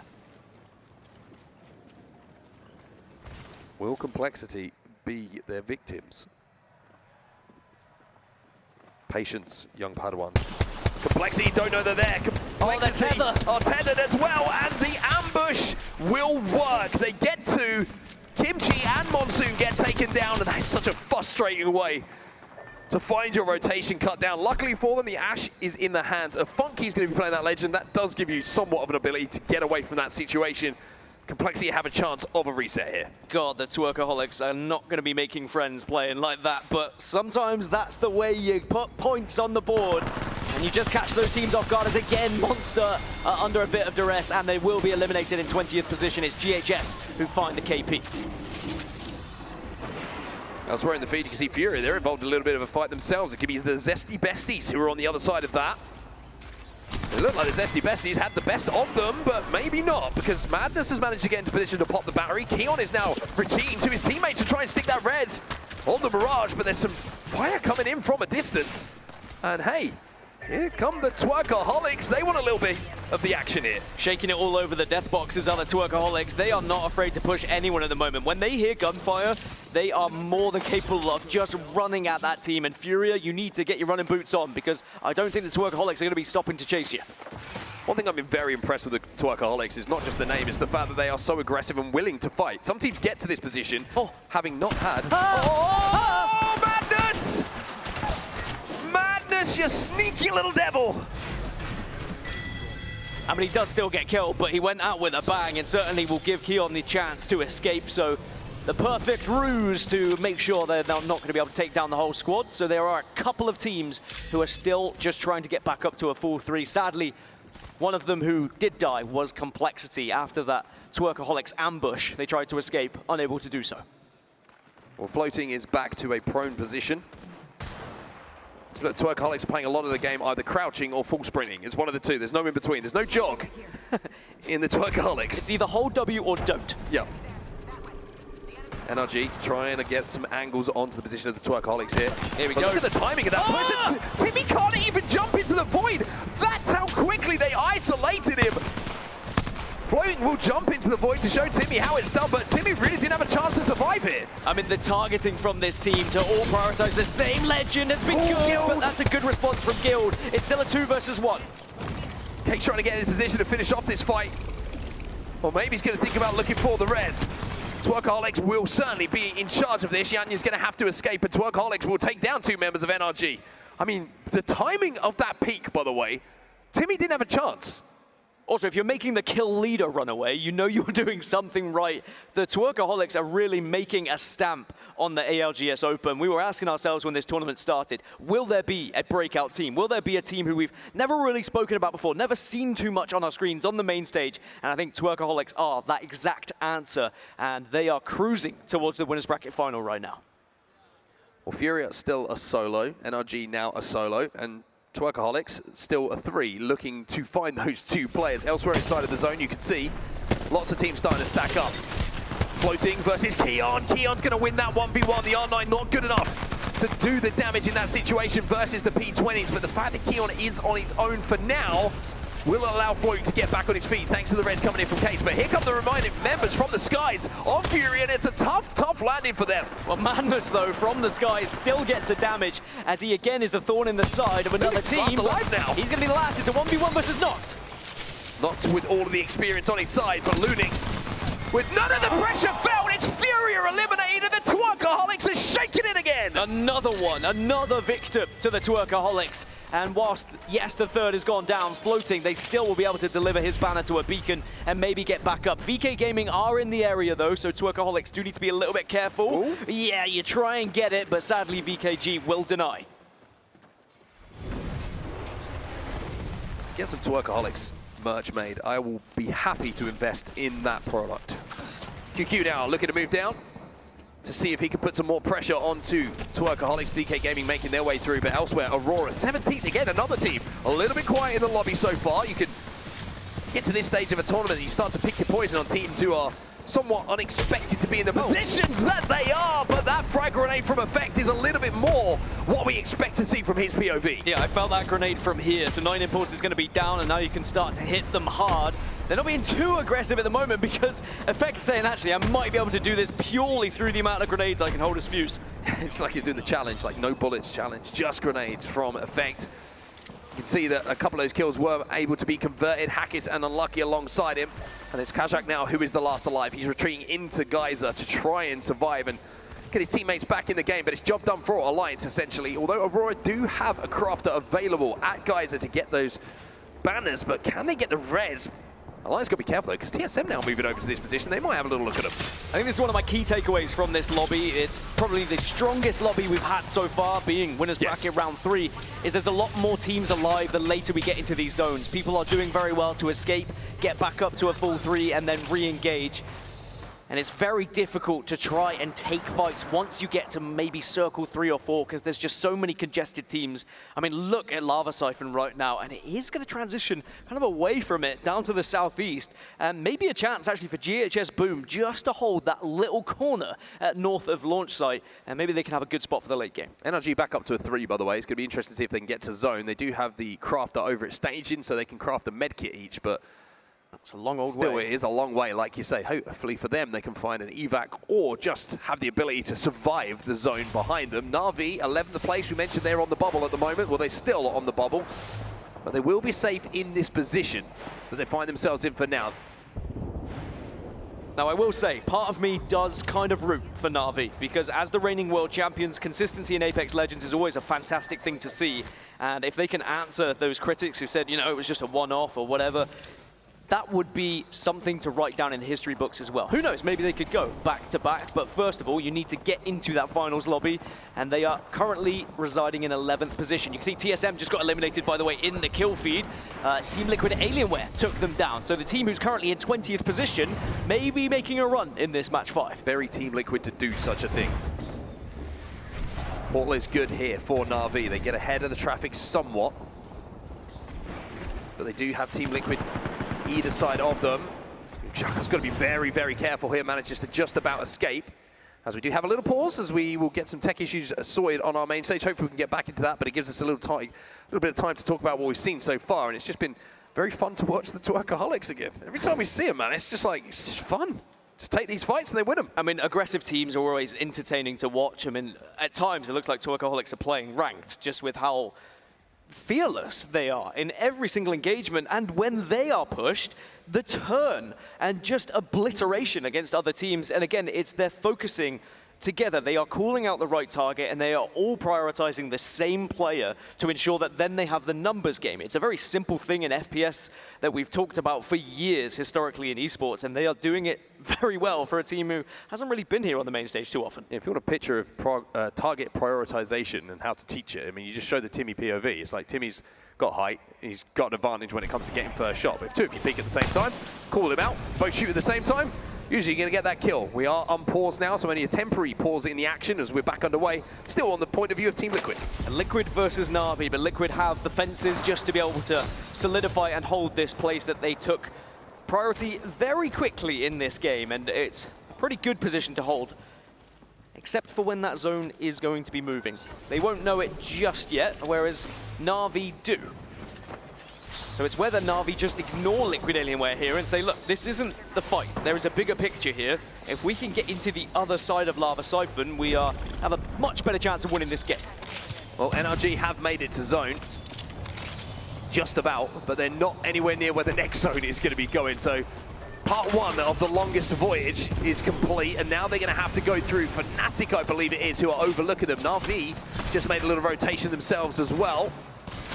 Guild won't be able to get to his teammates, though, as Fnatic are cutting down Yanya and Guild with that Scout and 30-30 respectively. Yeah, this kill feed's about to light up, by the way, from all of these teams in the Northwest, because there's about 6 of them that have to move at the same time. Na'Vi will be eliminated in 15th position. The Twerkaholics are still on a tear. They are chasing GHS Boom. You remember when I said GHS were in a good position for the late game? Well, Twerkaholics, they say, actually, we'll take it right off you, although a nice little hold there to ensure that this isn't going to be an easy one for the Twerkaholics. Bone's going to get the armor swap here. We might be able to get the res in this position. It might have been a solo down on that low ground, and having been dealt with, GHS Boom will be eliminated. So the Twerkaholics now in one of the best spots in the game. Alliance, let's watch them as they take on Aurora. It's an Amir clash down on the low ground. This is a fight that these teams have had many a time, so the sad thing is they don't necessarily know who they're going up against. So you can't even think about any sort of similar patterns that they might play, but it's about the utility that's available. Hacker still has an Arc Star to use as well, and maybe that could be the key difference here. But you can see Alliance aren't really pushing just yet, but the zone is going to force them shortly, and 9 Lives not so far behind them here. Fnatic, we mentioned they were holding that high ground. Well, now they might just be holding the spectator button, as Yuka is the last player alive for them on the Valkyrie. Envy, 15th spot overall in the leaderboards, but now looking to control the inside of this building and move their way a little bit closer to zone effect. And alongside Alliance, looking to take this fight now, finally, with Aurora, and they look like they might be in a position to take this space away from them. They certainly have the lead in this fight, and it looks like it's going to be closed out as well, with Unlucky maybe doing the final pieces, but Mirage is always going to make things tricky. Effect has gone down, though, and elsewhere, 9 Lives were kind of having a looking over this one, but I think they've retreated, so Aurora will get away, but Alliance, at least they've been able to stabilize, get into the circle here. The Dark Veil doing wonders for them. Yeah, really good. Dark Veil, like you say, coming out from Unlucky. They just shut off those lines of sight, made sure that nobody was going to be able to guess where that res was coming through, and now we're going to see Soldier down to that low ground. We did see one team being eliminated. That's Fnatic now gone as well. Jesco with the R99 in his hands, keeping a little bit old school here and doing some good damage. Envy eliminated again in this lobby. They'll be outside of that top 10 as we head into our final game. Well, Floating might find the last pieces of Aurora and will. Twerkaholics now up to 2nd place, 49 points. We're definitely seeing them in the winners final. Was it ever in doubt? No, it was not. Alliance, though, might be able to move over and potentially take out the Twerkaholics here and maybe get some revenge. BK Gaming trying to survive, but it's effective, looking down on that portal with those P20s. Ready to destroy anyone who steps through it. Floating against, though, as a 2. And again, as a 2, they don't care. They look for the KP. Not going to happen, but the Twerkaholics still with points on the board here. They will fall next. I mean, job done. They were terrorizing that lobby, as Alliance, by the way, are holding the entirety of this zone. They are taking so much space. Every other team is outside of this circle, but we have plenty of Wraiths. BK Gaming have just made the first move with a portal in as well, so Alliance will have to deal with them. You can see that on your map overhead. Interesting to see that from our point of view, we just saw that NRG are still alive as a duo, but managed to get their way into the top 8 now from the position they were in just a few moments ago. Quite the change. Enemy now with his Peacekeeper in his hands. Liquid Alienware dealt with. An enemy hitting big numbers with the PK. Liquid Alienware, who held that position for so long, but eventually they were pushed out by enough teams. And now there's still about 4 squads. This zone shift has been insane because all these teams in Lava Siphon have had to move. And now Alliance looking to try and just hold this spot in center zone. Another Dark Veil goes down here as 9 Lions try and take on Alliance, and they've got to take on Unlucky. As Hackett's in a position to help out his teammate, though. Having to play behind the knockdown here of Effect will give him time to retreat. And you can see the poise coming out from Hackett's to try and save Effect's game. Get him back, get that res, as Unlucky now has to try and hold. Alliance had to back off because so many teams portaled into this zone at the same time. There is very little cover. You're playing any ridge, any rock that can just give you that avoidance of this bullet. And now 9 Lives are going to slide in, but Hackett's was ready. And 9 Lives maybe did not expect that bullet to arrive. Cersei still alive on the high ground, but Unlucky wants to get a little bit of revenge. He pops up and pops heads. Unlucky, great shots with the P20s. Unlucky says Unlucky is now NRG are suddenly under a lot of pressure here, but Timmy's still alive, and Timmy has some P2020s. A little bit windy there from Timmy, can't quite connect to get that kill. We would have a nice extra point, 2-5, but now the Casa comes towards him, he makes no mistake the second time around, but his teammates also got to be wary here because Enemy and the rest of Twisted Minds are trying to move in on the spot. 5 squads remaining here. Twisted Minds will be pushing in on the remainder of Alliance, and I think they should be able to sweep them, and they do. NRG also down. Realize have just lost one, and it's going to be Twisted Minds versus VK Gaming realistically, and a solo on Realize. And there's a Kraber in the hands of Alb, the man who's been doing it since day one. He knows how to hit heads with a big gun, and he picks up another victim. It may just be a 2 at VK Gaming here. Twisted Minds should have the player advantage. Alb now feeling confident, moving in. QQ almost has to say GG as he narrowly avoids another bullet. 2 in the chamber to work with for Alb to turn this game in their favor. Crook, though, he'll get the knock. It's actually Alb with that Kraber who gets the knock. And now he moves out with the kunai in his hands. He wants to finish this one in style. Albrelli wants this. He wants to finish it, but his teammates steal it. Twisted Minds will win again here on the main stage. And those Kraber shots were the ones that made the difference. I don't think you have to be a lip reader. Just reading body language, you can tell Albrelli wanted to go for something a little bit flashy. As 11 kills and a win, it's a 23-point game for Twisted Minds, and that will surely seal their spot in the winners' final as well. It's starting to get interesting at that cutoff point, but the teams who just needed to put a little bit extra on the board to solidify the spot are doing so. Boy, this is going to be an interesting final game of the day here. This is going to be a very, very fun watch for everybody, not just here in New Orleans, but also sat at home wherever you're watching. Enemy celebrate quite rightly alongside Albrelli and Crook, and of course, big man Hotsick behind them. A big, big win for them. And how good have Twisted Minds looked, by the way, today? Twisted Minds have looked phenomenal, and I think it's for good reason. You mentioned Hotsick because coaches play a very important role in any sort of approach to a LAN with every single detail they're looking in on how other teams are rotating, where they like to prioritize in POI draft, what your best POI draft is going to be. While, of course, the players do the majority of the job, we cannot forget what coaches do as well. Match 5 results, Twisted Minds 11 KP alongside the win, means 23 points are in the bank for them. BK Gaming in behind them, again consistency from them. They get the 9 placement points alongside just the 3 kills, but it's enough to give them 12 elsewhere. Just looking at the kills totals, Alliance, they pick up 9, which gives them a 13-point total down in 5th place. NRG with some good KP. That's a really good game for the position that NRG were in, by the way. The shambles that they were in. But Twerkaholics, 16 points on the board, and 14 of them through kills. Wait until you see the teams that are currently in the bottom 10 of this lobby, by the way. I know that we've been saying it's a stacked lobby. It is the best lobby that we've seen so far, as expected, when you get to the winners bracket semi-finals. But there are some teams who you would expect to be up in this top 10 that are not. But realistically, when you look at what Twisted Minds have just done, if you take back those 23 points, they were only on 25 prior to that, right? They were not in the winners' finals. They were not guaranteed, but just with that victory, it guarantees them a spot, and now they can play match 6 far more relaxed. Here's some stats from your top 3 in match number 5.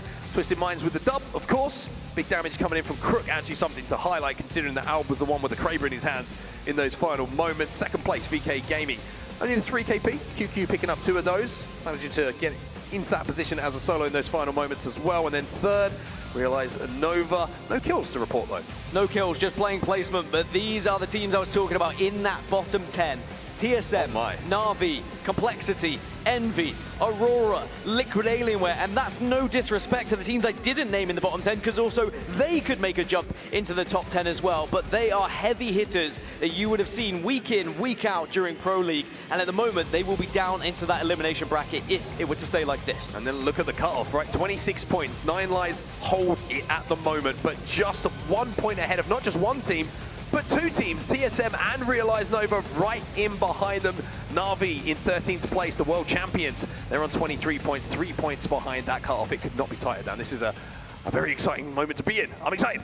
Yeah, so maybe 5, 6 teams perhaps that are already guaranteed in that winners final, but plenty of spots still available. Certainly some big names that could be eliminated if they do not sort things out in match 6. And of course, you know what that means. It's coming up next. Do not go anywhere, because when we return, we'll see who is heading to the winners finals.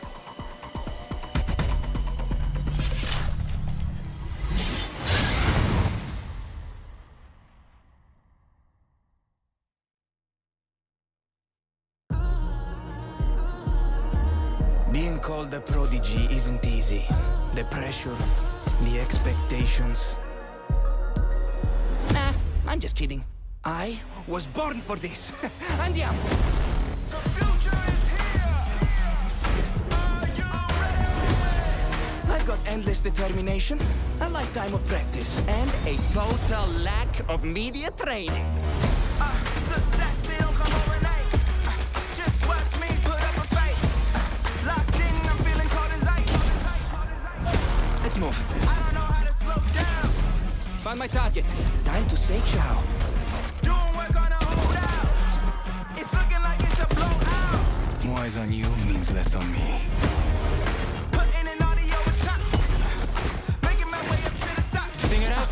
The first in line, the next in line. I can't deny I'm in the games, I'm on your screens, and now I'm on billboards? Oh, check this out. Que figata. It's looking like it's a blowout. Putting in audio with top. Making my way up to the top. Coming in hot. The first in line, the next in line. I can't deny. Later, champ. Here I go. Do it again. Surprise. Woohoo!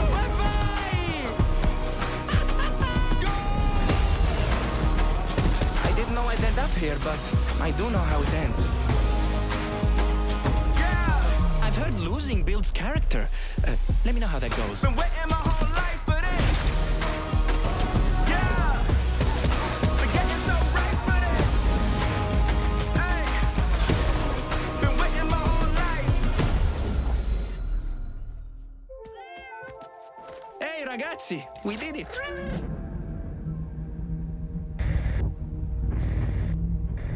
Pay attention.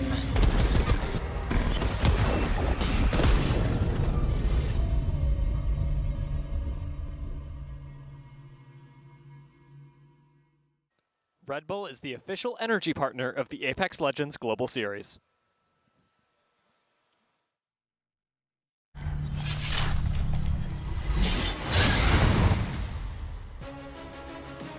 Welcome back for the final time, everybody. It's the final game coming up in just a few moments, but if you're wondering how we're being powered by this event, it's Red Bull who are bringing the energy to New Orleans with the Red Bull Gauntlet booth. They have 4 stations where you can hop drop into solo lobbies to get your score on the leaderboard for a chance to win Sony in-zone gaming gear as well as other premium prizes. So head on over to the Red Bull Gauntlet booth, grab a can of Red Bull and throw your hat in the ring. I have consumed a lot of Red Bull today. I can honestly say I've never been happier. Without Red Bull, I may not have got through today. So thank you, Red Bull, because it's been a long one for me personally. I was in very early this morning, but I am being also powered up by these games because match 6 is going to be disgusting. Because let's be honest, there is a lot on the line for these teams that are down in the bottom 10, because if you can get to that winners final, it's going to be a great position to be in. But let's take a look at the final circle from match 5, because it was an interesting one. It seemed like it was going to be fairly simple for Twisted Minds once they got to the final 3 teams, but it's about how they got there, Mark. Yeah, it certainly is indeed. Alliance did a really good job once again. The similar kind of pattern of play for Alliance, working their way from that eastern side of the zone, fighting their way through multiple teams. And it felt like they got into a good enough position, but there was just essentially just too much for them to deal with. Too many players from the high ground just giving them that onslaught, and it's Twisted Minds down on this low ground. Just really good shots and wrapping onto the opportunity of damage. But this is the game-winning shot here from Al. 2-10. Thank you very much. Collecting skulls on their way to a win. And then he was desperately chasing. I wish we had player cams for this as well. The final kill. You could feel it in the arena. You could see it with the body language from his cam as well. He was chasing and he was hoping that maybe he could be able to hit just a spectacular shot to finish things off. He wanted it. Sadly, he wanted it so bad. Sadly, the team didn't allow it. I felt like Crook may have tried because he wasn't shooting his guns on the way down. It felt like he was trying to be the distraction, the body blocker, so to speak, for Al to have his little moment. But the moment was there. That was the big shot, the one that completely opened it up. He only had the top of the head to hit. I feel like Hodzik was in their ears probably just saying, don't screw this up. Not allowed to do that. Not allowed to do that. Don't screw it. Well, he was telepathically communicating. Understood. Yep. He has that ability. Let's take a look at the series results from the previous match. Or should we say, as we stand here in the lobby, before we head into our final match here on World's Edge. NRG on top, very good for them. It's looking like a solid enough game from NRG, and they will have a very, very good POI draft going into our winners finals. So 5 teams definitely in winners finals, 44 points, you're going to be absolutely safe. However, outside of that, it is still up for debate of what may happen in match 6. Again, Fnatic, Furia may have done enough depending on where that cutoff lies, and especially if they can put a couple of points on the board indeed. But down past that, you're looking at 8, 9, 10, you are still in the danger zone. The likes of TSM, Realize, Na'Vi, Complexity, they are all going to be hunting down that top 10 position. Just think of the teams that are already in the elimination bracket as well. Like, you aren't even looking to go down to it. It is a shark pit down there as we take a little look at our main stage before we get into our final game. Did notice as well on the Legend Band's Catalyst, now gone. So no cat walls for the end game, no cat walls for the rotates. Which almost, you look at how those end games were playing there, it was very reliant on Catalyst to get to those positions. Yeah, I think that depending on the final circle that we get, they could be very exposed if it is going to be quite an open area like the previous one. No Newcastle, no Catalyst to work with, but I'm expecting plenty of Wraith as, again, we get a stare down. Everyone seems to just want to stare. Don't. All right, Timmy. All right. Timmy, you're intimidating, man. Oh, wow. Jawline. He's mogging us. I wonder if Hodzik will do that. Probably not. No, he's too focused. He's too cool for that. He just sends me abusive messages on Steam occasionally. I mean, that might be true, it might not be true. Has to whip you into shape somehow. He does have to keep me in line, which is reasonable. My responses are equally as loving. So look at how things have gone down so far before I get myself in trouble with not only Hodzik, but a lot of other people. Match number 1, BKG. They took the win. Twisted Minds, their second win, of course, of the series so far, with that win not just in match 2 but backed up with a win in match 5. NRG and Fnatic, the meat in the sandwich, so to speak, when it comes to wins as we head towards match number 6. And the confirmation there at the bottom of your screen, the Catalyst will be the next legend to be banned. And again, Catalyst, of course, is going to be hitting those ring consoles for you, so that's going to be one of the main reasons that people are going to be changing to something, whether it's another character that can hit ring console, maybe go for a Fuse. You can even go for a Mirage, of course, because you can pick that on the perk tree as well. So perhaps we're going to see a few more Mirages pop up, or maybe a couple more Watsons, maybe Ramparts as well, just again for ring console scats. I haven't seen any Revenant yet. I feel like that's like a full send. We've seen a few, off-meta picks. We've had Seer, we've seen Bloodhound. Seer, we've had Vantage no as Conduit, well. no Loba. Everyone else, though. I think we've seen everyone else, yeah. And that's what I think, when this original Legend Band was initially designed and brought to ALGS, I think we all were hoping we were going to see far more Legends being experimented with on the main stage. But yeah, no Octane just yet, but there's still 2 days left. I'm sure Wig's campaigning on his stream for that to still happen. There must be an opportunity for someone somewhere bring out the Octane, but not in this lobby. Of course, every single player at this point, especially the winners bracket, even if you're at the top of the leaderboards and you're NRG, you've still got to lock in because that POI draft is looming. You want to have the best POI picks if you can heading into that winners finals, but we've got to finish our winners round 3 before we get our first 10 teams who are going to be going there. It's the final match of the day here in New Orleans. Match number 6 is live, and Twisted Minds are going to look for their 3rd win of the day. As expected, we do have more Mirages and Fuses in the lobby to hit that ring console as well as Watson, but Wraith is the most picked legend. 11 Wraiths going to be featuring, and we do have a Lifeline. So again, there is one of those kind of off-meta picks that is going to be arriving on our screens. Could that be the difference maker? But it is going to be Monster running Lifeline. They're in 20th position right now, so they're pulling out all of the comfort picks to try and find some points. Also, Alb's giggling on his way into the lobby there, which is always a good sign. I wonder if he's just like not letting it lie that someone didn't give him the opportunity to hit that shot. I wouldn't. But you know me, I'm not one to hold a grudge. You definitely don't give that one up. years. Well, Zone's going to be heading up towards Remind you of it every 6 months. Epicenter. And this is going to be great for Alliance, especially because you can see on the south side of this zone, Alliance have actually been able to transition so that they've got so much space and so much coverage that they can now move into this zone kind of wherever way they want. I thought maybe they had a ring console down there, but I think it's just a survey beacon because they have a ring console on the eastern side. So Alliance can have all that info, but maybe the Twerkaholics here.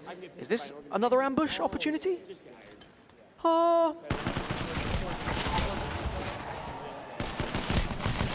They play Apex Legends their way, and I'm kind of here for it. I love the way that they're playing this. Frustrating if you're on the receiving end, but boy, is it fun to watch. Oh, the Twerkaholics are demons in this lobby right now. The Zesty Besties are going to be able to get back up to 3. No conversion of those kills just yet, but that's because only 2 of Twerkaholics are currently here. The 3rd is still down in Thermal, but is currently making his way up. And the Twerkaholics are looking to just continue the way they've been playing this whole damn time. Just aggression, pure aggression. Get the first pick, then look to finish off. However, the Zesty Besties have managed to get back up, and now no Canes! Oh no, the Twerkaholics, it was looking so good, and now they're kind of forced to make a play here. Linux wants to try and pick these players up and pick the KP up. Floating will find one finish at least, and now they're a little bit stuck on how they want to play this one. Yeah, I think they're just going to try and get out because there is a 3rd party you can see arriving from Mirage Etoile. 8th place at the moment, 33 points. Can Sharky lead them to more? And the Twerkaholics are just going to have to retreat. Floating's still alive, so they're probably fine anyway, and they should be able to get back up in Thermal Station, but they tried to ruin the day for Zesty Besties. That would have sent Zesty Besties into the elimination bracket, by the way, but maybe it's going to be SA-ol who are going to do it instead. A good shots coming in, even with the one-times on from the scout here. And Jesco now trying to finish off some of these damage inputs that are coming in from the guns of his teammates.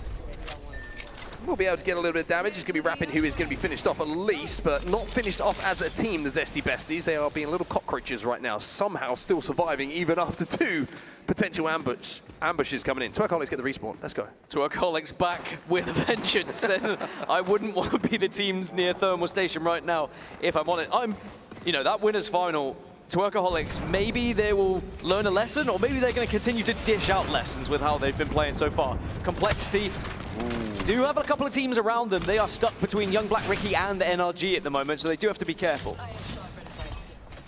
Trying to make their way through Fragment at the moment. There will be a lot of loot to pick up here. We did mention how no one is landing Fragment at the moment, so if you are choosing to rotate through and you're going a little bit earlier, going to be an opportunity to pick up some extra shield cells, batteries, heals, whatever it might be on your way through. Funk has some gold P20s, which are blinged out, and certainly will help him in those 1v1 fights. BKG are currently fighting Twisted Minds. By the looks of it, Albert Lily has gone down. Wouldn't be the end of the world if Twisted Minds were eliminated here, but they will still want to be competing for a better position in that POI draft, as Fury are looking over Na'Vi. Now remember, Na'Vi are in that bottom 10 right now. If they were to fall here, they would be down into the elimination bracket. Fury just playing the top of Grandma's here, trying to pick them off, but Madness with just the one-times on the scout. Again, it's a good indication sometimes of how quick teams are rotating, just by looking at attachments on guns. It's like, okay, we're playing the clock more than we are looking for loot. So they're going to be putting the portal down to try and get Na'Vi a little bit deeper in towards this zone, but there is a lot of traffic on this side. Young Black Ricky and Monster inside of this side. It's like quite a lot in that sentence, but you get what I'm saying, of Fragment. Are they going to find the Twerkaholics on their rotation on this western side? It looks like the answer is going to be no. Twerkaholics are going to move a little bit more central. There's about 4 teams actually on the west that are all avoiding each other in the moment. It could end up just an absolute kerfuffle in landslide if they're not careful. Kerfuffle's funny to me. It is. Sorry, I mean, it is a funny word. I do throw it out every now and then. My immaturity is still difficult to keep to myself sometimes. There's a bit of a lull in World's Edge at the moment. And again, that's because there is so much on the line here in the winners bracket semi-finals. A lot of these teams, if they fall and lose their engagement, they will be in that elimination bracket, as Monster would be one of them. Only 2 points, so they're going to need something special if they want to find themselves in the winners bracket final. That Wrecking Ball's still on its way, but it's not really connecting with anyone right now. Just the 2 points on the board. It would have to be a miracle game for them if they want to move forward. Happy, jumping over the fence, trying to get some damage down, and we'll be able to get the knock as well here onto Rick. And now they're trying to move forward to get a few more KP on the board, but not going to be easy for them. Lifeline in the lobby as well. Love game number 6 comps. Loser of this fight has a very long weekend ahead of them and will be in the elimination bracket. And now Na'Vi starting to get involved in. I mean, if Na'Vi, the reigning world champions, were to lose this fight, they would have a very long weekend. Let that sink in. The reigning world champions currently in the bottom 10. Young Black Ricky just eliminated, by the way, so confirmation elimination bracket for them. Zidane going to get the portal down to get Na'Vi out of there. It was a bit awkward, that situation. Monster will survive and will be able to stay as the 3 for now and escape back to that building. 1:55 left until this zone starts to close. Just keeping our eyes on the zone as well to give you an idea of who is there. Alliance, we mentioned, landed over at Overlook. They are in a very, very good position deep inside of the zone and where it's going to be playing. Twisted Mind's very good as well, but GHS Boom. Oh, they spotted him. They're having a look at Harvester right now. In the kill feed as well, you can see Aurora and Furia having a little poke at each other. I saw the Twerkaholics on my screen again, just hiding behind walls and hoping to get an ambush. They've ambushed so many teams so far this tournament, but GHS Boom did spot them out. The Zesty Besties also in the vicinity right now. And there they are. As it stands though, 9 Lives hold 10th position, 26 points. TSM, Realize, Na'Vi, Complexity, all within touching distance though. CV up onto the high ground here with that Ash Portal. A lot of time starting to elapse in front of them. They have to rotate at this point, but Twerkaholics, they're not rotating right now. They are just holding them out, looking for those KP, and with the position that they have in the overall leaderboards, they have the right to do that. Team Liquid Alienware going up against Envy here, and this is a massive fight for Envy. 15th place overall at the moment. They need these KP. 2v2. Loser of this goes into the elimination bracket. It's as simple as that. Any other teams to maybe change this fight? Yes, Monster are actually pretty close by, so you do have to be careful. Fury have just respawned as well, but Envy and T-Law still going at it here, and there is the extra shot coming in from Nizel. Sykes needs to go huge here. Sykes will find one, but is he going to be able to get away? Gets the gen down, which might give him a few seconds to get a little bit of extra HP. On the other side, I think it's Kurev who's the last player alive, but you can also see that he's got the reset. Sykes sees the opportunity to escape and takes it. Envy will survive for now, but for how long is Sykes going to be able to avoid the attentions of the other teams that are on World's Edge here and look for that respawn? I think he's been able to get away over towards Geyser, so Envy still keep their winners bracket dreams alive. Maybe Monster can shut down Liquid Alienwares though, or maybe not, if grenades like that keep arriving at their feet. Kurev with a big grenade, and it's going to not only get the knock, it's going to get the finish as well. So Team Liquid Alienware get the reset initially, and then they pick up an extra KP. 19th place overall for Team Liquid Alienware. And even though they've picked up 1 kill or 2 kills, it's not going to be enough. I'm going to have to see a lot more of them if they want to progress. Again, it's just a miracle game. It would have to be a miracle game. It would have to be a win. Envy gone down to the elimination bracket. They go.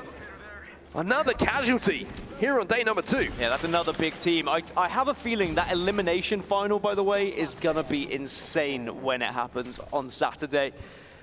On Liquid Alienware, can they find that miracle game? I mean, a victory, 12 points already if you just get the win. That would put them up to 21. The cutoff is currently 27, so you put 6 kills alongside that. You know, not out of the realms of possibility, but still a long way to go yet. GHS in your feed, they're currently losing a player. Sadly for them, they're going to have to fight as a 2. Here's a check-in on the world champs, though. Can they get into the winners' final? 24 points at the moment. They are only 3 points behind the cutoff. But looking at their position, it's a long rotation from west to east to go over towards the Overlook area. Uh-oh. Well, Team Liquid Alienware taking a lot of damage at the moment. Zesty Bestie's been eliminated in this fight, but look who's behind them. It's going to be Twerkaholics looking to move in for the third party. The snare doesn't quite connect. And it looks like Team Liquid Alienware just sliding away, trying to survive this situation, but surprise, surprise, Twerkaholics don't care if they're trying to retreat. They are sending it. Floating has gone down, though. Floating's gone down, but I think Liquid Alienware are split at the moment. And Twerkaholics will just be able to maybe get this res and think about the fight as a 3 instead. Good shots again from Niesel, though. And Team Liquid Alienware are doing everything they can to stay in this lobby. Yeah, looking pretty healthy in this fight, and all of a sudden Twerkaholics might be rethinking the decision to fight against Team Liquid Alienware. That's Floating dealt with for the second time in this fight, and now there's just one remaining member for the Twerkaholics. This is a pretty isolated fight as well at the moment, and the Twerkaholics are just going to have to think about escaping and going for plan C. They've already been able to res themselves once, as Na'Vi now under a little bit of fire. And are the world champions about to go into the elimination bracket? He'll be joining Envy. This has been a day of upsets so far, and it's continuing to look like that might be the case, with more casualties falling down to that elimination bracket a little bit earlier than they would have wanted. Na'Vi do manage to get the pole down. Can Jacko get back to his teammates? Yes, he can. Zidane is threading the needle a lot of times to get his teammates out of really sticky situations with those ports. It's a fight for a mythic bin as well. Now, NRG, remember, they've nothing to lose. They're in first place right now. They have so many points. They are going to be prepared to take risks. However, Na'Vi cannot afford to step 1 foot out of place. So they're going to leave that mythic bin and start to think about transitioning towards zone instead.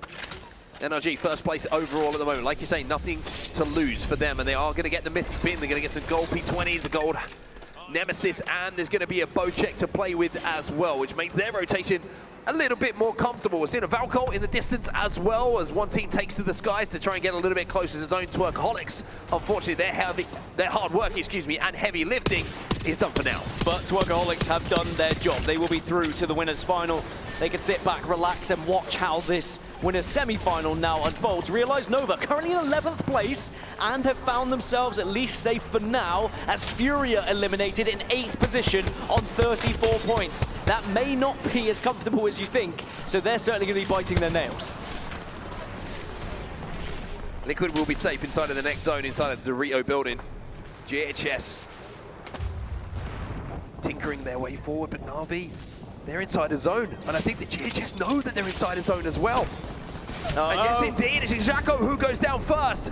Zidane is last alive. He's managed to overtake a lot of his teammates, outputting some damage here, but it's not looking good. It's going to have to be a monster solo run here coming in from Zidane if Na'Vi want to stay alive in this winner's side of the bracket. I mean, he's made his presence known, but he also forced Realize away, and maybe that keeps him alive for long enough to potentially look at this map and assess, how do I get my teammates back? How do I get us as a full 3? How do we stay in this game? And the Crafter is going to be the first stage of all of that.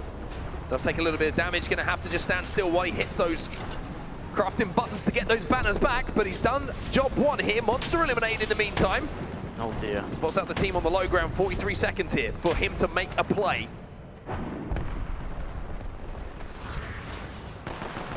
Monster eliminated. Monster will be in that elimination bracket. Liquid Alienware may be joining them very shortly, unless Niesel can pop off once more.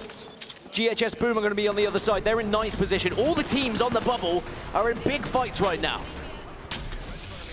Liquid Alienware have been eliminated. That is them down to the elimination bracket as well. Another huge name in Apex Legends will have to go on that long, long road if they want to go through the elimination bracket to be part of our match point finals. GHS Boom, in the meantime, just dealing with the final members of this team inside of the house. They will get the clean wipe, and they will be the winners of the Dorito building. S8 finishing 6th at the moment, though, 37 points. They should be okay with how things are going in the moment, but there are still 5 teams alive in that bottom 10. So, again, still going to be nervy times with 12 squads left. Complexity, maybe they can do the job. The world champs, though, you said you wanted a monstrous solo run. Zidane is trying his darndest. Just don't think there's anywhere for him to res at the moment. That's the only problem. He's going to have to look for some death boxes, look for a mobile respawn beacon if he wants to get his teams back into the game. NRG's attention's been turned away for a few seconds here, and Zidane has somehow managed to get towards zone. Still got a little bit of energy. I mean, there's no way that he gets close to this respawn beacon and gets Na'Vi back in the game. Surely he can't do this. Oh, Alliance is so close to it. You have to time this perfectly. You are a race, so you do have the chance. Hackers has spotted him, though. And if he communicates that to the rest of the team, Zidane may be biting the dust soon. Get out of there, boy. Here's your GHS Boom been eliminated in the meantime. Zidane's still alive. By the way, he's inside of the truck, which is inside of zone. So even though he's a solo, think about the timing, right? Other teams are going to have to fight. Aurora eliminated as well. They will be down Alliance in the elimination bracket, but Alliance want this kill. Infect's going to poke, and Zidane and Na'Vi, the world champs, will have to fight their way through the elimination bracket as well. It is going to be a long old Saturday for Na'Vi. Can the world champs come back from that? 9 Lives also eliminated in 9th position, may I add. Actually, 9 Lives now down into 10th, so they will be the cutoff at 33. Can Realize Nova, TSM, or Complexity take that position away from them? Complexity in 14th. But a good spot in zone here. Look at that zone on the top left-hand side of your screen on that mini-map. Monsoon is dead bang inside of it. Complexity commanding space around it. It's an opportunity here for Complexity. They've put themselves in such a good position. Albalele for Twisted Minds down on the low ground. He's going to wrap a portal around, or certainly Q, excuse me. And drop that portal down for them to try and rotate out from that tunnel, but it's a difficult rotate for them to make, especially as Al was just spotted out as he dropped that portal. TSM, another squad that could be breaking into this top 10. And they are just outside of this zone with Fnatic above them. VK Gaming have just pulled away from this position as well. And TSM are watching all this commotion kind of unfold elsewhere, and the kill feed is starting to pop off. Realize have just lost one as well. Remember, Realize currently in 11th. They can't afford to go down either. Twisted Minds down on the low ground. Al's going to have to look for a second portal. That's why you're seeing him pop the ult accelerants. But look at their position, actually. They will be safe for a huge amount of time down in this low ground. They can almost guarantee themselves second place from where they find themselves. However, they want to try and be involved in another win. They want their 3rd win of this game. Fnatic, 7th place overall. That win in game number 4. How influential will that be as to whether they stay alive in the winner's side of the bracket? Well, 5 of these teams that are still alive are guaranteed to be in the winner's final now. Fnatic being one of them. It's impossible for them to be overtaken because only 3 teams in the bottom 10 are alive, and they are now moving towards the center of this drill. It's a good position to hold and very quick fences from Fnatic, but what do TSM do? It looks like they can hold the corner of the building. TSM are okay for now. QQ's been spotted out here from VKG. And you get the feeling that Fnatic, having spotted him, will finish that kill off. Indeed they do. Yuka will be the one to be credited with that kill. NRG still going to work, by the way, and it's effect from Alliance who's fallen, but look at Complexity. 2 red armors, Peacekeeper in the hands of Monsoon as well. It's doable here for Complexity. It's still a lot of work to do, but it's still doable. Alliance down to just Hackis, and Alliance trying their best, but they'll be eliminated. But job is done for them, as NRG also fall. Job done, as Twisted Minds looking to maybe try and catch up first place, but I think NRG have created too big a gap here. But again, that is more placement points for those in the bottom 10. Realize Nova now 2 points off of 9 Lives. TSM 4 points, and Complexity 7 points away. 7 points for Complexity, that's the target. TSM leave the building. And now we'll start to pressure Fnatic. Fnatic will have to fight this, will have to take this. Duplex with a hip fire. Does some good damage. Skill Case will find one as well. Duke trying to hold the line for his team. Jen is now last alive. He's on the swing and will be able to finish the final pieces of Fnatic. But here come Complexity. They will clean out this side of the map. TSM eliminated. We're into our top 3. Realize Nova have just taken 10th place away from 9 Lives, but now Complexity, maybe they can take it off of them unless that one remaining Realize member can get into second place. But the chance is here for Complexity. Realize eliminated as Complexity march forward now. Complexity versus Twisted Minds. Twisted Minds are going to go back for back, but it's Kimchi with the first knock, and surely not like this. Complexity keep themselves alive, but now it's a 2v2 as Funk will fall. 2v2 and Complexity have to win this. If they don't, they will not be in the winners finals, and now it's up to Monsoon.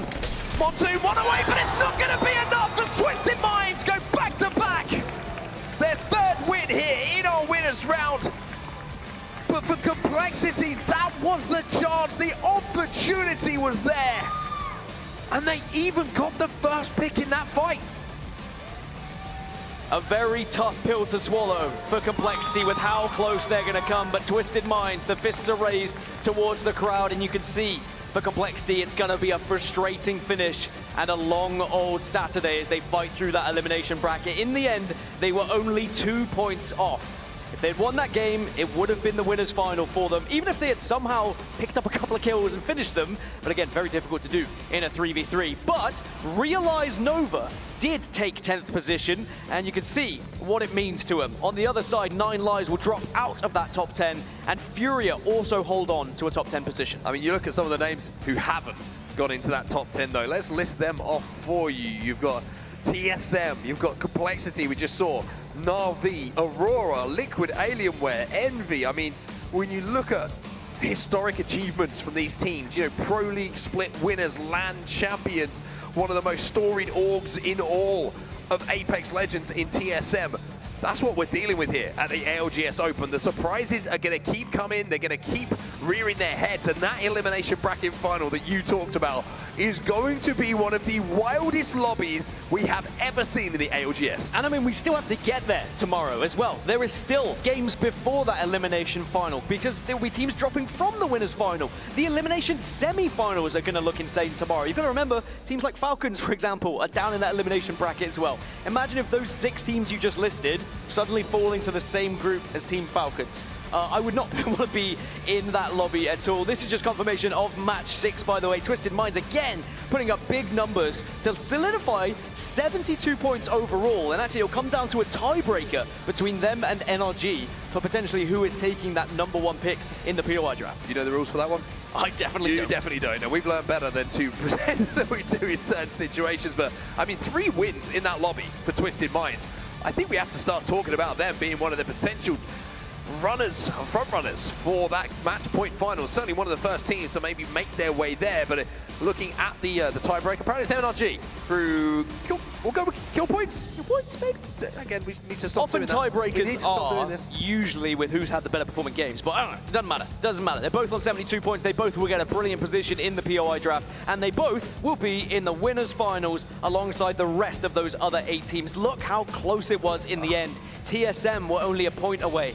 9 Lives sadly dropped out in those very last moments. Complexity had the opportunity. If they had won that final team fight and won that game, they would have sent themselves into that winners final. And remember, when Furia went out, I said they were going to be biting their nails, and for good reason, because there was definitely a world where both TSM and Complexity suddenly found themselves in that top 10. Yeah, just look at the Na'Vi stats there as well. I think the one thing that just eluded them a little bit is the KP. You look at the placement points, pretty good, but the KP just didn't come alongside it, which eventually leaves them. That's the difference between them being in the winner's side of our bracket and, of course, having to go on the gauntlet and through the gauntlet tomorrow in that elimination bracket. For those 4 gentlemen, I will say, on your screen there.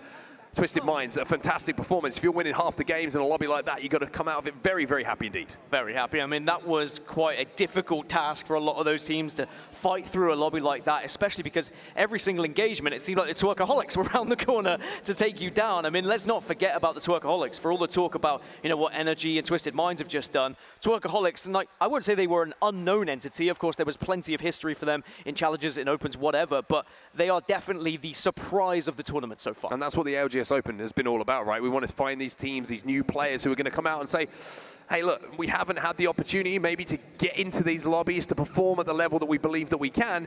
Now that we're here, you can't ignore us. And I think for the Twerkaholics, they have made the case that they cannot be ignored now. Yeah, and I did see the coach twerking as well during one of their victories. So maybe we'll get a slow motion replay of that one a little bit later. Maybe not. I don't really know. But definitely a surprise for me. But I think that, you know, that lobby, you've got to also, your heart is going to be with those teams who are just so close to getting into the winners final, because that does change your Saturday, because Saturday is going to be a long old time for those other teams. Well, speaking of Saturday, that's tomorrow, Dan, and we're going to get our... Is it Saturday tomorrow? Yes, it is. Let's throw it back to the desk, because I don't know what day it is tomorrow, and it's probably best that we throw it back to you, because you are more competent than I. If that throw takes any longer, we're going to be here tomorrow. Wow. Crazy. I only just got told. Take it away, Ray Dan. Love you guys. Hey, that was a great showcase, and I heard about that clip. I'm sure many of you would love to see the Twerkaholic celebration. I know Graceful would. He was telling me about that. Guys, welcome back. Rain Day, Graceful, Dia, Zephyr on the desk to break it down. It was such a fun kind of day where we got to see just a myriad, a cornucopia of different styles and different lobbies. We saw our amazing elimination lobby that brought some unknown teams to the forefront, and we got to see them show up. We saw Reject with this great kind of moment, and that got contrast with the 2 moments before and after where Falcons don't quite make it, and now, of course, Complexity don't quite make it as well, Dia. we've got all the emotion today, and that's the beautiful part, as Mark did say, about what the Open provides. Yeah, the emotion that you talk about as well, got to be tempered a little bit, right? I mean, we saw the after-match cut to Complexity, knowing that they barely made the cutoff. This is still the upper bracket. Like, imagine if it had been the elimination bracket where now TSM through Monster are going. So the stakes get raised, and for the teams that did end up in the top 10, their road to qualification into Grand Finals is that little bit easier. Like we said, going through this series, you now only have one match left. If you're in the top 10 of next round, you're in the finals. I mean, let's stay on this for a little bit longer because I think there's a lot to break down. It's not just, you know, TSM, Nine Lives, and the rest. We're looking at Natus Vincere, the champion of the ALGS, coming into this tournament. Now they have finally dropped down to the elimination round. So if they want a second trophy, they're going to have to do it the hard way. What is also extremely, extremely interesting to me is it's kind of the idea of this style of Twerkaholics, which I do want to talk about. That reminds me of a team that was mentioned already. We had Keon sitting here, and his name came up. His Watson and the iteration of Furia that took second place at championships, coming out of nowhere because they were running Seer meta, and in a way, they were running at teams that they didn't have that pace locked down. Is this the new Furia? Is this a pace that these teams aren't going to be able to, you're just going to keep getting caught off guard by it? Yeah, I mean, the new Furia would be very nice indeed. I think a new level of aggression that we haven't seen before that works in higher tier lobbies, that a lot of the questions are, can you run it down like you do? You wouldn't do this on LAN. Yeah. They are doing this on LAN, and it is working to the extent that we have seen right now. I think regardless of how the rest of the tournament goes, this team alone will be one of the big takeaways that anybody at home, if you refine your gameplay, you can take it to the next level. I'm just going to pose this question now. Twerkaholics, with what they've shown us, when we get to Split 2, are we going to see this roster be playing together, or are we going to see them picked up by a lot of individual teams? Because that happens when Challenger Circuit teams pop into Pro League. A lot of them, some survive. A lot get picked apart for their individual talent. Let me tell you the tale of Tech. He's back, and he's got a new roster.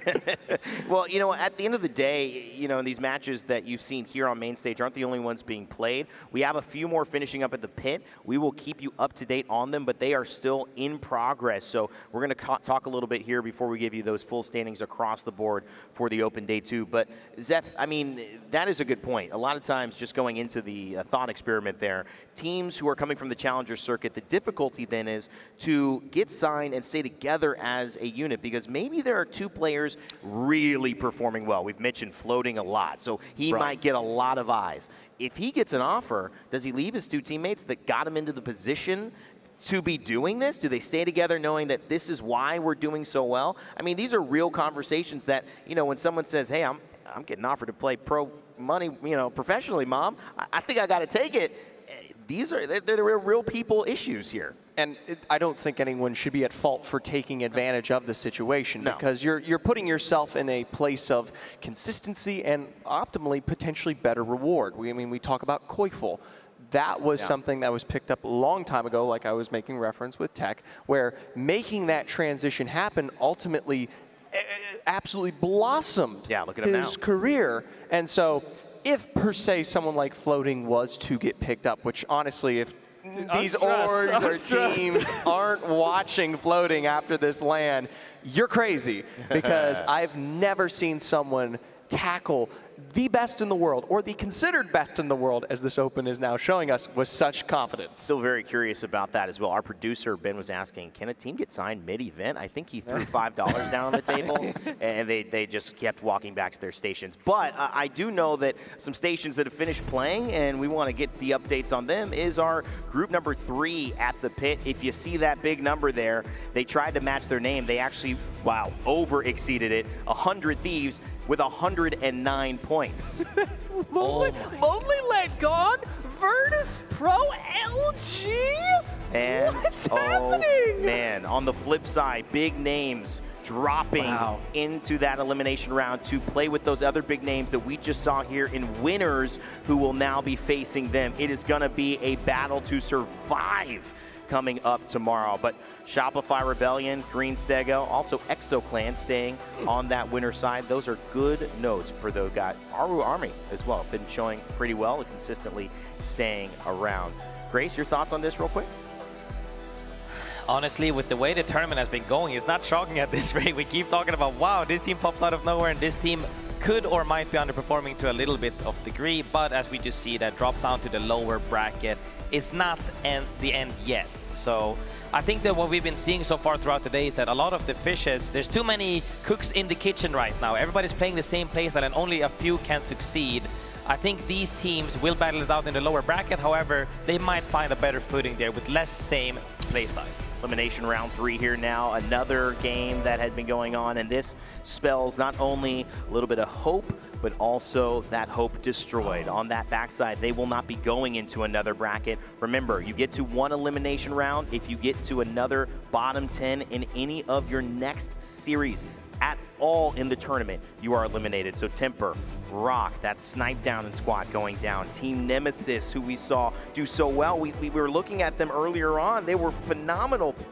Now they've dropped down into this Geek versus Lock. O2 Esports, another team we talked about. BBL, Ikigeki, Unreal Nightmare. Their tournament has come to an end, but on the flip side of things, Zephyr 10 still advanced. That's right. VG once again representing with another phenomenal performance. Rival, who we chatted about earlier, actually begin to show up and deliver another incredible blow there. Reject have found their way through. They're slowly putting this one together. What looked like could have almost been their end earlier today has continued. More APAC North with Enter Force 36 and Danish. Just barely cutting by after incredible predictions earlier today, Dia. I mean, if it had been in this series, it would have been a very different story. It's crazy how much these things are changing from lobby to lobby. My heart breaks for O2 when in their series earlier today, I had so many good things to say about the way that this team played aggressive zone. It's unbelievable to see this. I mean, 2 of these lobbies that we didn't watch have already come to an end. This next lobby we're going to show you is actually still in play. So if you want to check out Omit, who we highlighted RKN and his story coming back after starting his family and saying this is the time. Team Orchid, Falcons as well, Gaming Gladiators. There's still 1 more match to go. If you want to check out how this ends, go to faceit.com/watch. You'd assume those top 5 teams are sitting pretty. But on the other side of it, you look at Heroes, a team that had actually won one of their lobbies. Corinthians, HAL, CCG, they've got a little bit of work to do. It's going to be a close finish. Check it out on faceit.com/watch to follow along with the action. We are going to move past this for now here on our main broadcast. We do also need to highlight the people who have been performing individually alongside their teams to make an impact, and that's where we have our Sony InZone Kill Leader race, where we keep you up to date with who's got the most kills across the tournament so far. And number 1 on the list is Imperial Hal. A big shout out to Panic Apex right behind and Cody there as well, but Imperial Hal, extremely impressive. We haven't seen Falcons too much on main stage, but all of these things that we've seen have given, you know, some of these like stats that have come across my X feed a lot of like intrigue to me. He's got like one of the highest carry rates, which is basically the participation of how valuable you are related to some of your team's results, and you know how kind of dominating in the stats, guys. Graceful, this is maybe the return to form for Imperial Hal. I honestly think he never really lost the form. It's kind of, you know, he's kind of transcended this before. He's not just the IGL. He's always been capable of fragging. You know, people might forget that he used to be a god-tier Wraith even back when it was. So he's always been capable of fragging. He's probably finding his form now. We've also seen him struggle a little bit on different legends. But as he's finding his footing, he's returning to it, and he's definitely showing. Wish we could have seen more. I hope everybody at home saw it through Faceit, but so far, looking really good. Yeah, looking great. Obviously, out of just having to play Newcastle for months in Sapporo. Hal feeling like he's unleashed. Certainly the stats show that. We'll keep you up to date tomorrow with how that goes. We also want to highlight our moments of the day, our Alien Aces, Alienware Aces moments as well, guys. Dia, this one is the team you picked up, Green Stego, shutting down Falcons early on. Yeah, I mean, this was a very nicely played series from Green Stego, and in this specific moment, just demonstrated a lot of control of the high ground. Yeah, Graceful, you and I talked about this in the moment, but being able to capitalize on the squads that did suffer from the lack of decision-making underneath them, and that's something that Green Stego clearly in their lobbies today, be they the ones on main stage or the ones in the pit, have not suffered from. They're very clear decision-makers. They're still a very aggressive team that I think has leveled up since last split. And of course, we couldn't do a series without dramatics on the good side or the bad side. This one was good, and it was Reject who finally found a way to move on in this last moment's effort. Had it not come through, we would be already seeing them on their way out. And now, even as they continue later today, have already shown the embers of their new flame here, performing super well in our top 10 on the series in the pit. An organization, even though with new players here, who has won already in the ALGS. This one, Twerkaholics, Graceful.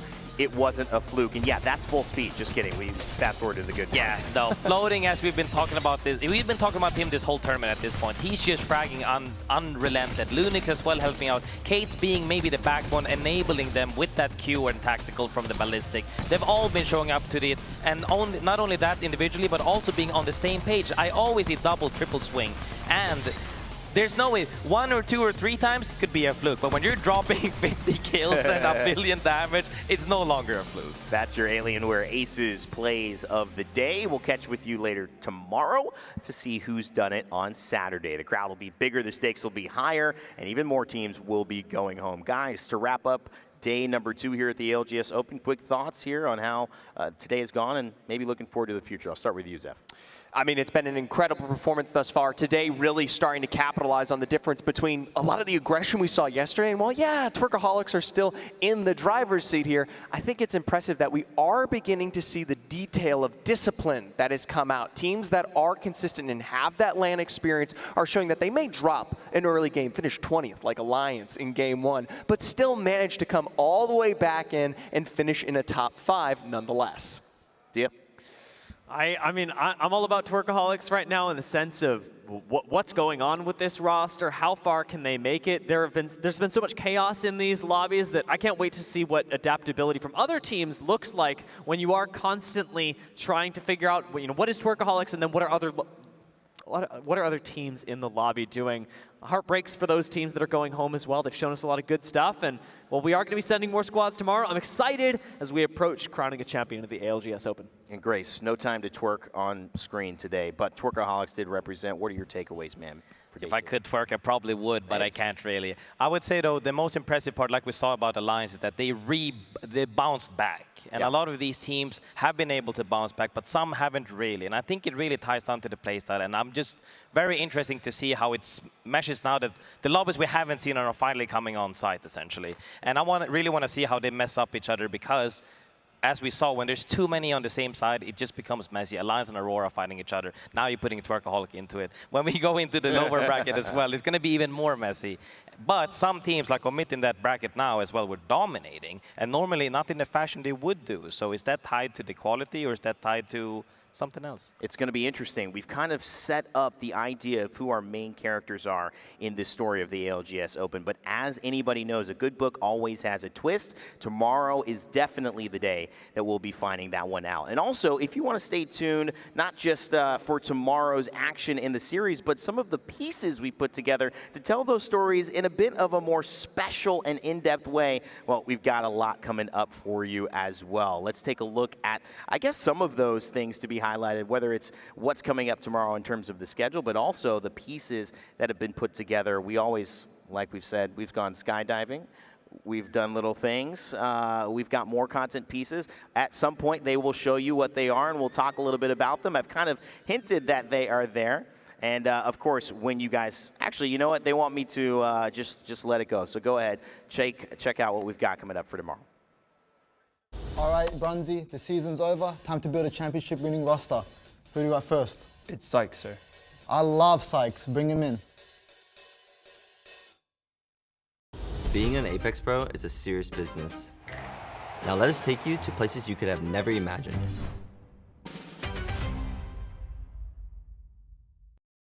Well, very, very exciting stuff. That was it. But we had, hey, there's the tease, you got to tune in tomorrow.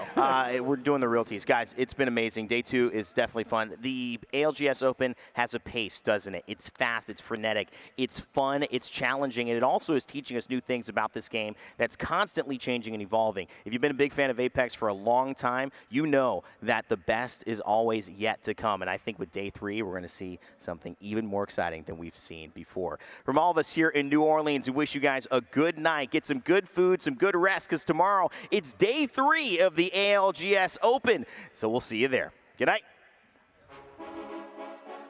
Yeah. Yeah. Yeah. Hall of Famer, how did you not know? Championship, about to win a Super Bowl. Fans in the stand, love it when I'm in the dome. Touchdown dance, celebrating cause I'm home. Cleats on my feet, running routes all day. Shotgun, wildcat, I know all the play. Could've been a quarterback, just put me in the game. I was born a champion, and I just want the ring. DKG, TBD down with the Newcastle wall. The reserve on the Newcastle wall. Could have helped DKG. What a play! Having to get aggressive, they really have no other choice. Now it's really up to Kimchi Nizul trying to play off the knockdown, but since he was already one shot. All I do is win. Turn up and start turning up the heat. Duplex will queue out onto the high ground. Oh, boys. Looking at a champ. You looking at a champ. Hey, all I do is looking at a CHAMP. Every time I do it, make it look easy. NRG are farming this game. They have 14 total KP in this lobby. Alliance got eliminated, and it's just NRG. You know I do numbers 1, 2, 3. Count on me like work easy. I can do it in my sleep. I do not know the lead championship. And now Fnatic might have an opportunity to swing, to do this damage and take this game away from Yuka. He's gone down. You are not a champ, boy. It'll be an exchange between the two teams, but it will be Fnatic. You looking at a champ, hey, all I do is win. Yeah, we have all I do is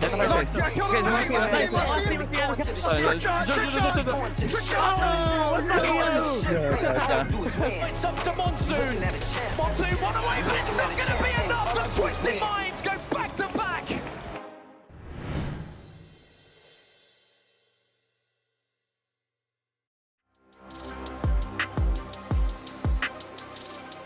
When the victory's on the line, you can't. If I want it, you know it's mine, don't try to. I'm eating that crunch time, you'll never. You can't.